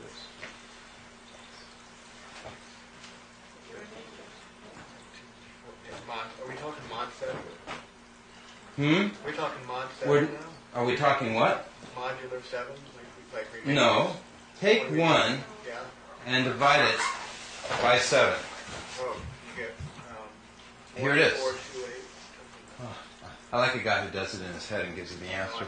Okay, there it is, right here. 1, 4, 2, 8, 5, 7. Yeah. 1, 4, 2, 8, Okay. 5, 7. That's right. But the problem is any number divided by that, like 2, Yeah, because it's doubled. is the same pattern. 2, 8, 5, 7, 1, 4. 4, 8, 2, 5, 7. Jeez. Okay, now watch. You ready for this one, Charlie? Would you believe that that's our torus? Look I at would believe it now. Okay, okay. That's amazing. Oh, but wait, it gets more That's amazing. the repetition of that's the repeating decimal of sevens. It gets more That's amazing. amazing. Okay, hold on. I want you to absorb a lot more things are about to happen. This is going to be hard stuff. That's easy. Okay, hold on. I want you to absorb a lot more things are about to happen. This is going to be hard stuff. That's easy. Charlie, hold on. I need you to concentrate on this stuff. Okay? We know that that series is dividing by 7, a number by 7. Now, that pattern was 9, 1, 2, 3, 4, 5, 6, 7, 8, 9. You see how I did the circle? That was our control. 9, 1, 2, 3, 4, 5, the circle. Yeah, you've got 1, 2, I'm going to make a new circle, a new control. Right. Remember our coil always winds this way? But I said to myself, what would it mean if I took the number series that would counter the toroid? What is there any relevance to them? So I took from the 9 I took 9, 7, 4, 3, 8 right here, and 9, 2, 5, 6, 1 right here. Okay? So I put 9, 4, 7, 3, 8 that way, and 9, 2, 5, 6, 1 that way. See? So you reoriented according to your system. On my toroid here. And then I connected the 1 to the 2, the doubling circuits, the 2 to the 4, the 4 to 8, 8 to the 7, the 7 to 5, and the 5 to 1. I made the doubling circuits. And what did it give me? The inogram. Except it told me that the inogram was not connected at the base the way they standardly do it. The 3, which I said to myself was too obvious of a mistake they made. Yeah, but Everybody would have made a triangle. It's connected at the 9. but they're in different locations now. The numbers are all totally different locations. Because I took, I used the toroid for where the numbers go. So are you saying the enneagram is incorrect? No, well, yeah, I'm saying when they connected the enogram at the base of the 3, 9, and 6, that's incorrect. Besides that, though. No, I'm saying the enogram really was real. But what you've done is you've inverted it, haven't you? No, it's the same shape, the pattern. Remember, we're only looking at the geometry. Right. Oh, I see. Okay. I see. Okay, and they took a circle of 1 through 9 and said that that circle is a result of dividing by 7. Okay, I'll give everyone an example again of dividing by 7. Take 2, divide it by 7, you get 0.285714, okay? So it's 0.28, what was it? 0.28571. It makes that shape. Okay. So I then took, instead of doing a circle of 1 through 9, I made my circle based on the toroid skin backwards, which I call the antithesis of the toroid. And I then connected the numbers of my doubling circuits like I knew to do, right? Which is 1, 2, 4, 8, 7, 5, which makes the enogram. I found that this is a real popular shape. I just wanted to show you that it was connected. This is on the pharmacies throughout the world, in front of buildings. It's a hidden mystic occultist type symbol. But 1 and 2 are connected in yours, and 1 and 4 are connected in No, I'm not trying to make dividing by 7 in mine. Right, I know, but it's... I'm trying to show that that doubling Yours are mod circuit. 9, The shape yours is are mod exactly 7. the same. Yours are mod No, 9. they're mod 9 too. They're all mod 9 dividing Yeah, by they 7. are. Yeah. But we started with mod. We started with 7. No, we didn't. We just divided 1 by 7. Okay, all I did was take 1 and divide it by 7. And I got that pattern. I'll go further. What does that pattern mean? We have multiples now. Okay, now that pattern, no one's ever been able to say. They say it's an infinite pattern. They don't, okay, I found that it can, huh? That's a repeating decimal, though. It's a repeating, and I found that repeating decimals can be given a discrete number value of such as the repeating decimal of 0.142857 equals a 4. Want to see how I figured it out? So what, all those times when your teacher said, oh, that's a repeating decimal, yeah, but it really means this number. How did you Yeah. figure that out? Want to see how I figured it out? Yeah, but it's also Okay. a 4. It can't be adding them together because 2 divided by 7 is the same series. It just starts at 0.285714. So I didn't add them together. I'll tell you how I did it. You ready? I knew I took 7 divided by 7, which was 1. Okay? It's really this easy. All you have to do is say the third number, or the second number before 9 is a 1 here. So the second number before 9 on its reverse mirror must be an 8. So if we divide a number by 7, 1 through 9, which is our control, if we take 7 and divide it by 2, we get an 8. We also know that 8 divided by 2 is 4. So if this is a 4, then this number over here must be a 5. Okay, and then I said, well, if 0.142857 equals 5, I have a 1 right here on the other side of the decimal that I'm adding to 1.42857. So 1 plus 1.42857 equals 5. That would be 1 plus 4. It's kind of like weird algebra. Yeah. So I then take 1.42857 and say that's an equal to a 4 up here. And sure enough, multiples of 5, the last number will be 4. 5, 10, 15, 20, 25, 30, 35, 40. It's too easy. Okay. So sure enough, this is multiples of 4. And because I did dividing by 2, which is multiples of 5. 1 divided by 2 is 5. 2 divided by 5 is... 2 divided by 2 is 1. How did you get 5 again? You got 7 divided by 7 equals 1. Then you said 8 divided by 7 is what now? 8 divided by 7 would have to... All I did was go divide 4. Where's our multiplication I was using? Oh yeah, dividing by 2. Because 2 and 7 are my polar numbers. Right. So I went over here, and I knew that I could divide by 2, because 2 and 7 are mere opposites. Yeah. Okay, and it would give me the reverse multiplication series in the opposite direction. Because I don't have a repeating decimal and dividing by 2s, I had 5, 10, 15, 20, which is 5, 1, 6, 2, 7, 3, 8. So I knew that dividing by 7 must be the reverse mirror, which is 4, 8, 3, 7. So if I made this a 4, then I made 0.285714 and 8. So I go down to over here where it's 0.28714, and sure enough I add it with, which equals an 8 with 1, and that equals a 9, and it worked. There's all different ways you can prove it to be true. But it wasn't hard to do. Okay? So these patterns all mean something. All this stuff's connected. Anyway, I just wanted to show you. How did we get on to dividing? We got on it by the integrand. We got onto it by the shape. Okay? Dividing by 7. Okay? I just wanted to show that I had cracked the code to the integrand because I like to tie in different things to the toric. To the integrand because I like to tie in different things to the toric. Yeah. I just saw a pattern like that in celestial influences theory. Did I say that in the beginning? Theory of celestial influences. I was reading down the 40s today. It's an old book, and it's a theosophist. And he was taking the circle of 9 and putting planets on it, and he was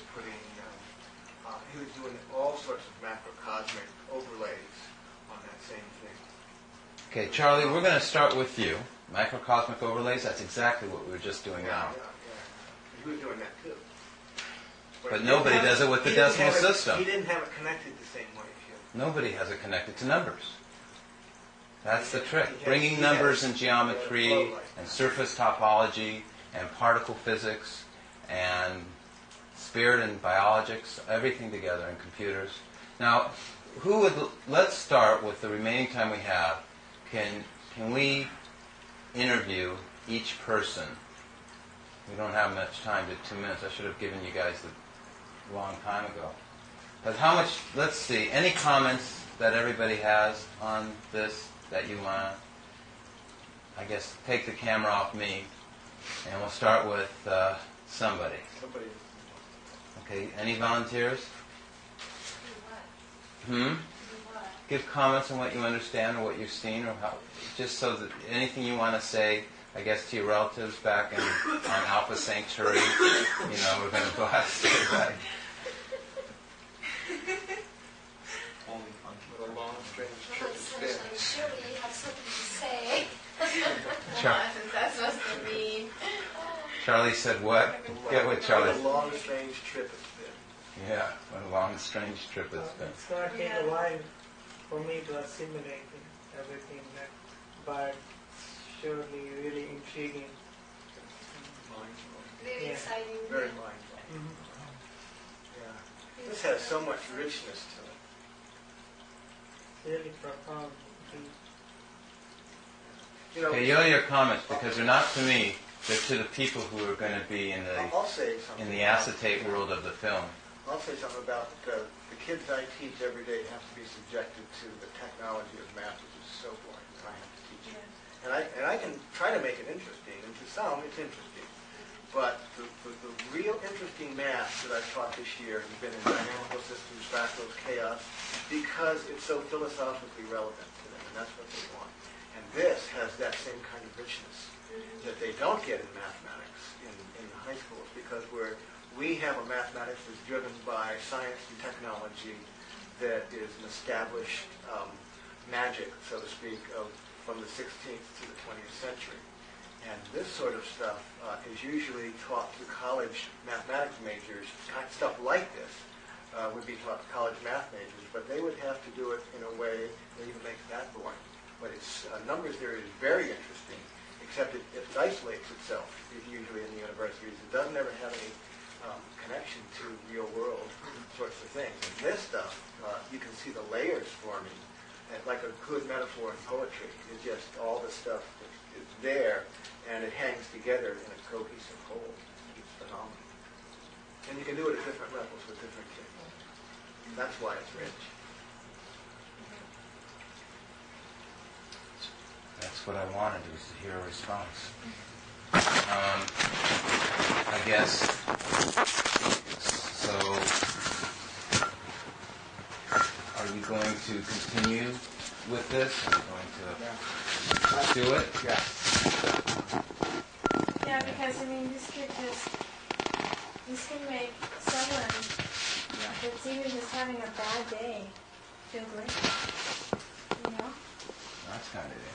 It is, because when you think about it, it's like everything that you've explained to us gives meaning for our lives, for us as individuals, for everything that we see, everything that we do. It all comes back to the cycle, the flow, and just makes it so real, you know? It's like, I'm just happy that I was here. I mean, I was supposed to have a huge party today, and it got all rained out, and then, you know what I mean? So it's like, thank God I was here. I told you it was a blessing. It was. Your birthday? Yeah. Oh, happy birthday. Thursday. There you go. Happy birthday. So, I just think it's great to break down. You can't explain it to people, you know. The concept of the flowing that you were showing us, you know, at the very basic beginning. And to me, that was the most important thing, just because it just showed how everything is connected, and it proves it. You know what I mean? Just proves it. Yeah, there's no point in warring when you're all connected, is there? You know, when you say this, I feel somehow innately at home, even though I don't even pretend to understand the math and the hard part of it. But innately, I own it as soon as I see it, and I see the pattern that it just like starts to fit in all the right places, and I believe that we're all born with that goal, that drive to go home to whatever this knowledge is, to truly know God, the name of God, the love of God, and to relate that to everything we do, and that it's out of that gift from God to us, we have everything. Nothing's been limited. Nothing's been kept from us in any way. That the whole universe is out there as a gift in every aspect that a human could conceive. I gave everybody as a free present these books.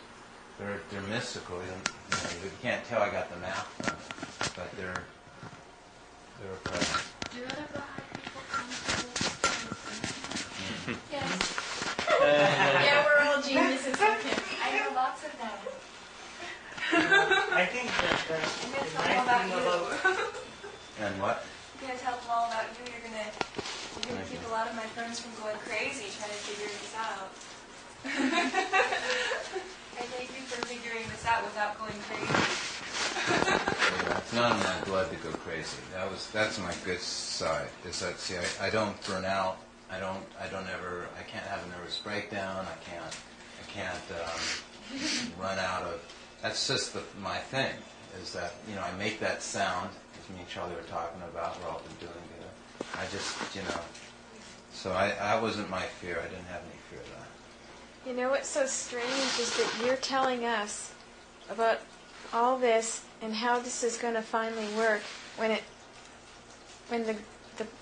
does the energy in this way gets invented the way it's supposed to happen and eliminates petroleum stuff and all that. And you're wondering how you're going to get the money for a whiteboard or whatever, and it's just like, that just blows my mind. That's like, you don't have to worry about that because it's all just going to come. Because you can't contain this now, like you've told too many people. It doesn't work that way. Yeah, it does. It does. I told It does. people when I was a little kid. Yeah, but it takes time. It takes 25 years to become an overnight success. Oh, yeah. And, It's all moving at the right speed. Eventually, it doesn't matter. It says over and over again in the writings that it's just the will of God that these things shall come to pass, and that we don't really have a choice. That the kingdom of God is going to be created whether we want it or not, individually. And this will be used because it's in harmony with the vibration of the Lord. So, thank you. In this Don't point, worry, your work won't be wasted at all. This is the foundation for, building the whole new society. And He gave us the key, which is 9. It's vanished. If you think about all the billions of people that live by an oil lantern, how many whales were boiled to light people's rooms, it can easily vanish again. It really takes an incredible amount of effort to keep it alive. Don't you think this kind of stuff has been done before, or as you talk about the concept of circle, don't you think that Simba did it in The Lion King. somebody in the past must have done something similar to this nature, and it got Not even similar, they did it. Yeah, it got vanished, and then I'm just picking up the clues at the scene of the crime. That's all I'm doing.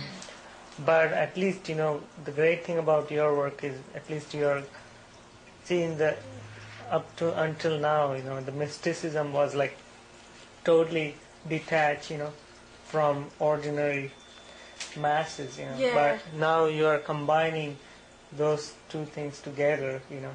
and making it known to people, which is, really grounding. Like I whispered to you earlier, and I said, You're making us feel like we're smart. remember? Oh, thanks.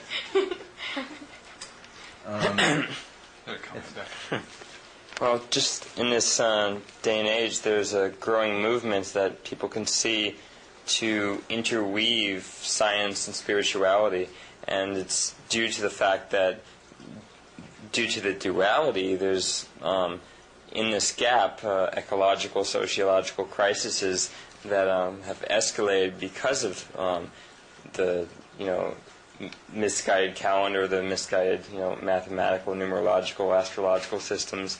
And so what this is focalizing is, especially because of a high faith, is a faith that is not a particular faith, it's a whole faith. It's something that incorporates the teachings of all the religions. So what this that you're sharing today is doing is very clearly and concisely bridging that gap. And in that fulcrum point, which is where the 9 is the energy that you're asking us to, here's this gift, go and take this and apply this in whatever way you can, whatever way God calls you to share this with, because it's basically the science of the holy name, and it comes through in all of creation, and you're giving us the formula for what we already know, what already exists, so that we can, take the seed and sow it.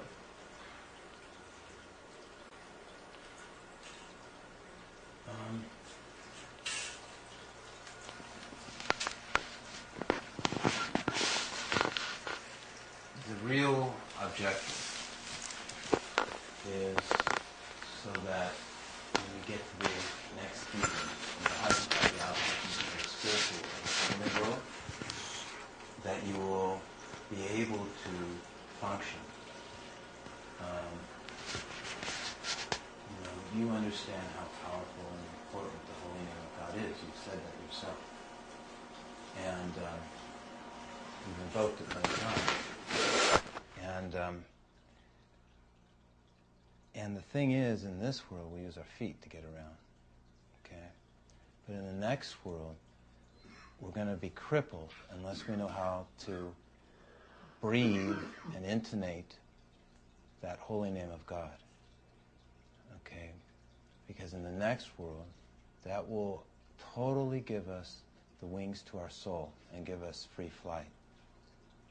Okay? Even in this world as well, too. All our psychic states, paranormal states, we should never ever sell ourselves short for one altered state.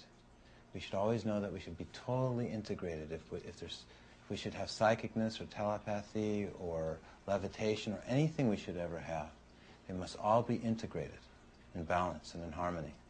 And the name of God balances all those abilities. All of us have unique traits and skills. Some are psychic, some are great in math, some are great in writing, some are great in art.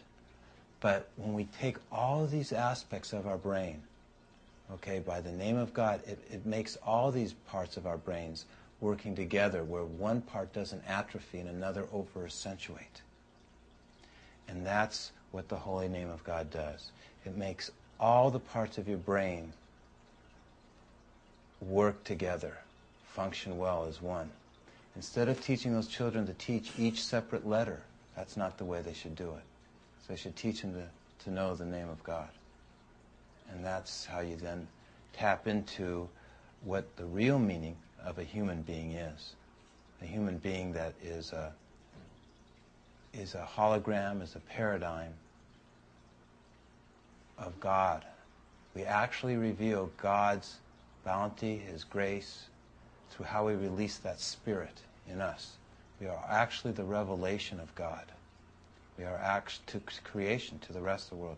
If it wasn't for us, all the most beautiful and comely names, all the attributes and qualities of God would not be revealed. And God's own image would be not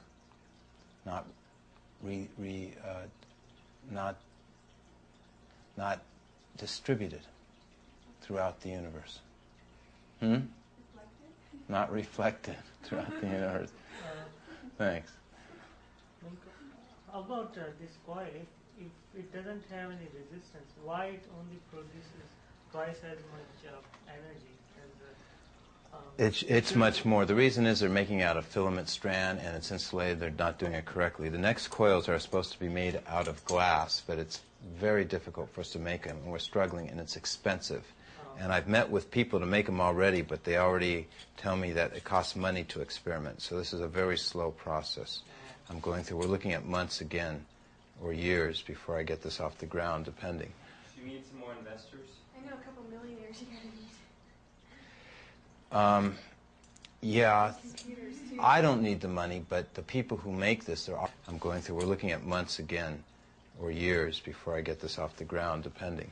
Do you need some more investors? I know a couple millionaires you gotta meet. Yeah, I don't need the money, but the people who make this, there are real bills that they won't work for free. If we can't find people who will donate their engineering skills, if we don't know engineers and talented people, then we have to hire people. But my first goal was for everybody just to contribute what their skill is.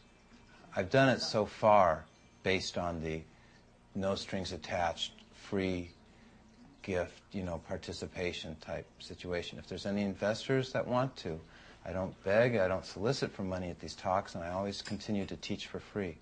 But as long as they're not into it from the fact of return, let me put it this way. To keep them from being greedy about it, I won't promise them any money in return for whatever they invest. I won't make any, I won't try and lure them or entice them. If they want to make it without me, they can get my book. It cost me $40 to print this book. And they can make it on their own, and they can even omit me, okay, if that's their desire. But if they want to see it made with my resources and my skill, then this is what the book looks like. It's a big thing. Then yeah, I would definitely know where the money is most appropriately used, because all the people that I work with are very talented, very skilled. I also would compensate certain writers, certain artists. I would actually compensate Charlie and Judy because they're teachers. And I would actually offer them a publishing agreement, because I have a publisher, but he just wants the draft, the final product. I have a CD-ROM company, and I would actually ask them to produce teaching materials for schools. So you guys are the guys I'd use the money for. I'd pay you guys to do the work. So, me, I can live without money. I'm okay. because I bought a new tent. And all you eat is fruit, so. I need its fruit. Yeah. But I'm going to go to Kmart and get another one too. So I have two. That way I'm expanding. Living room, bedroom. Okay. Just be like this. Thank you very much.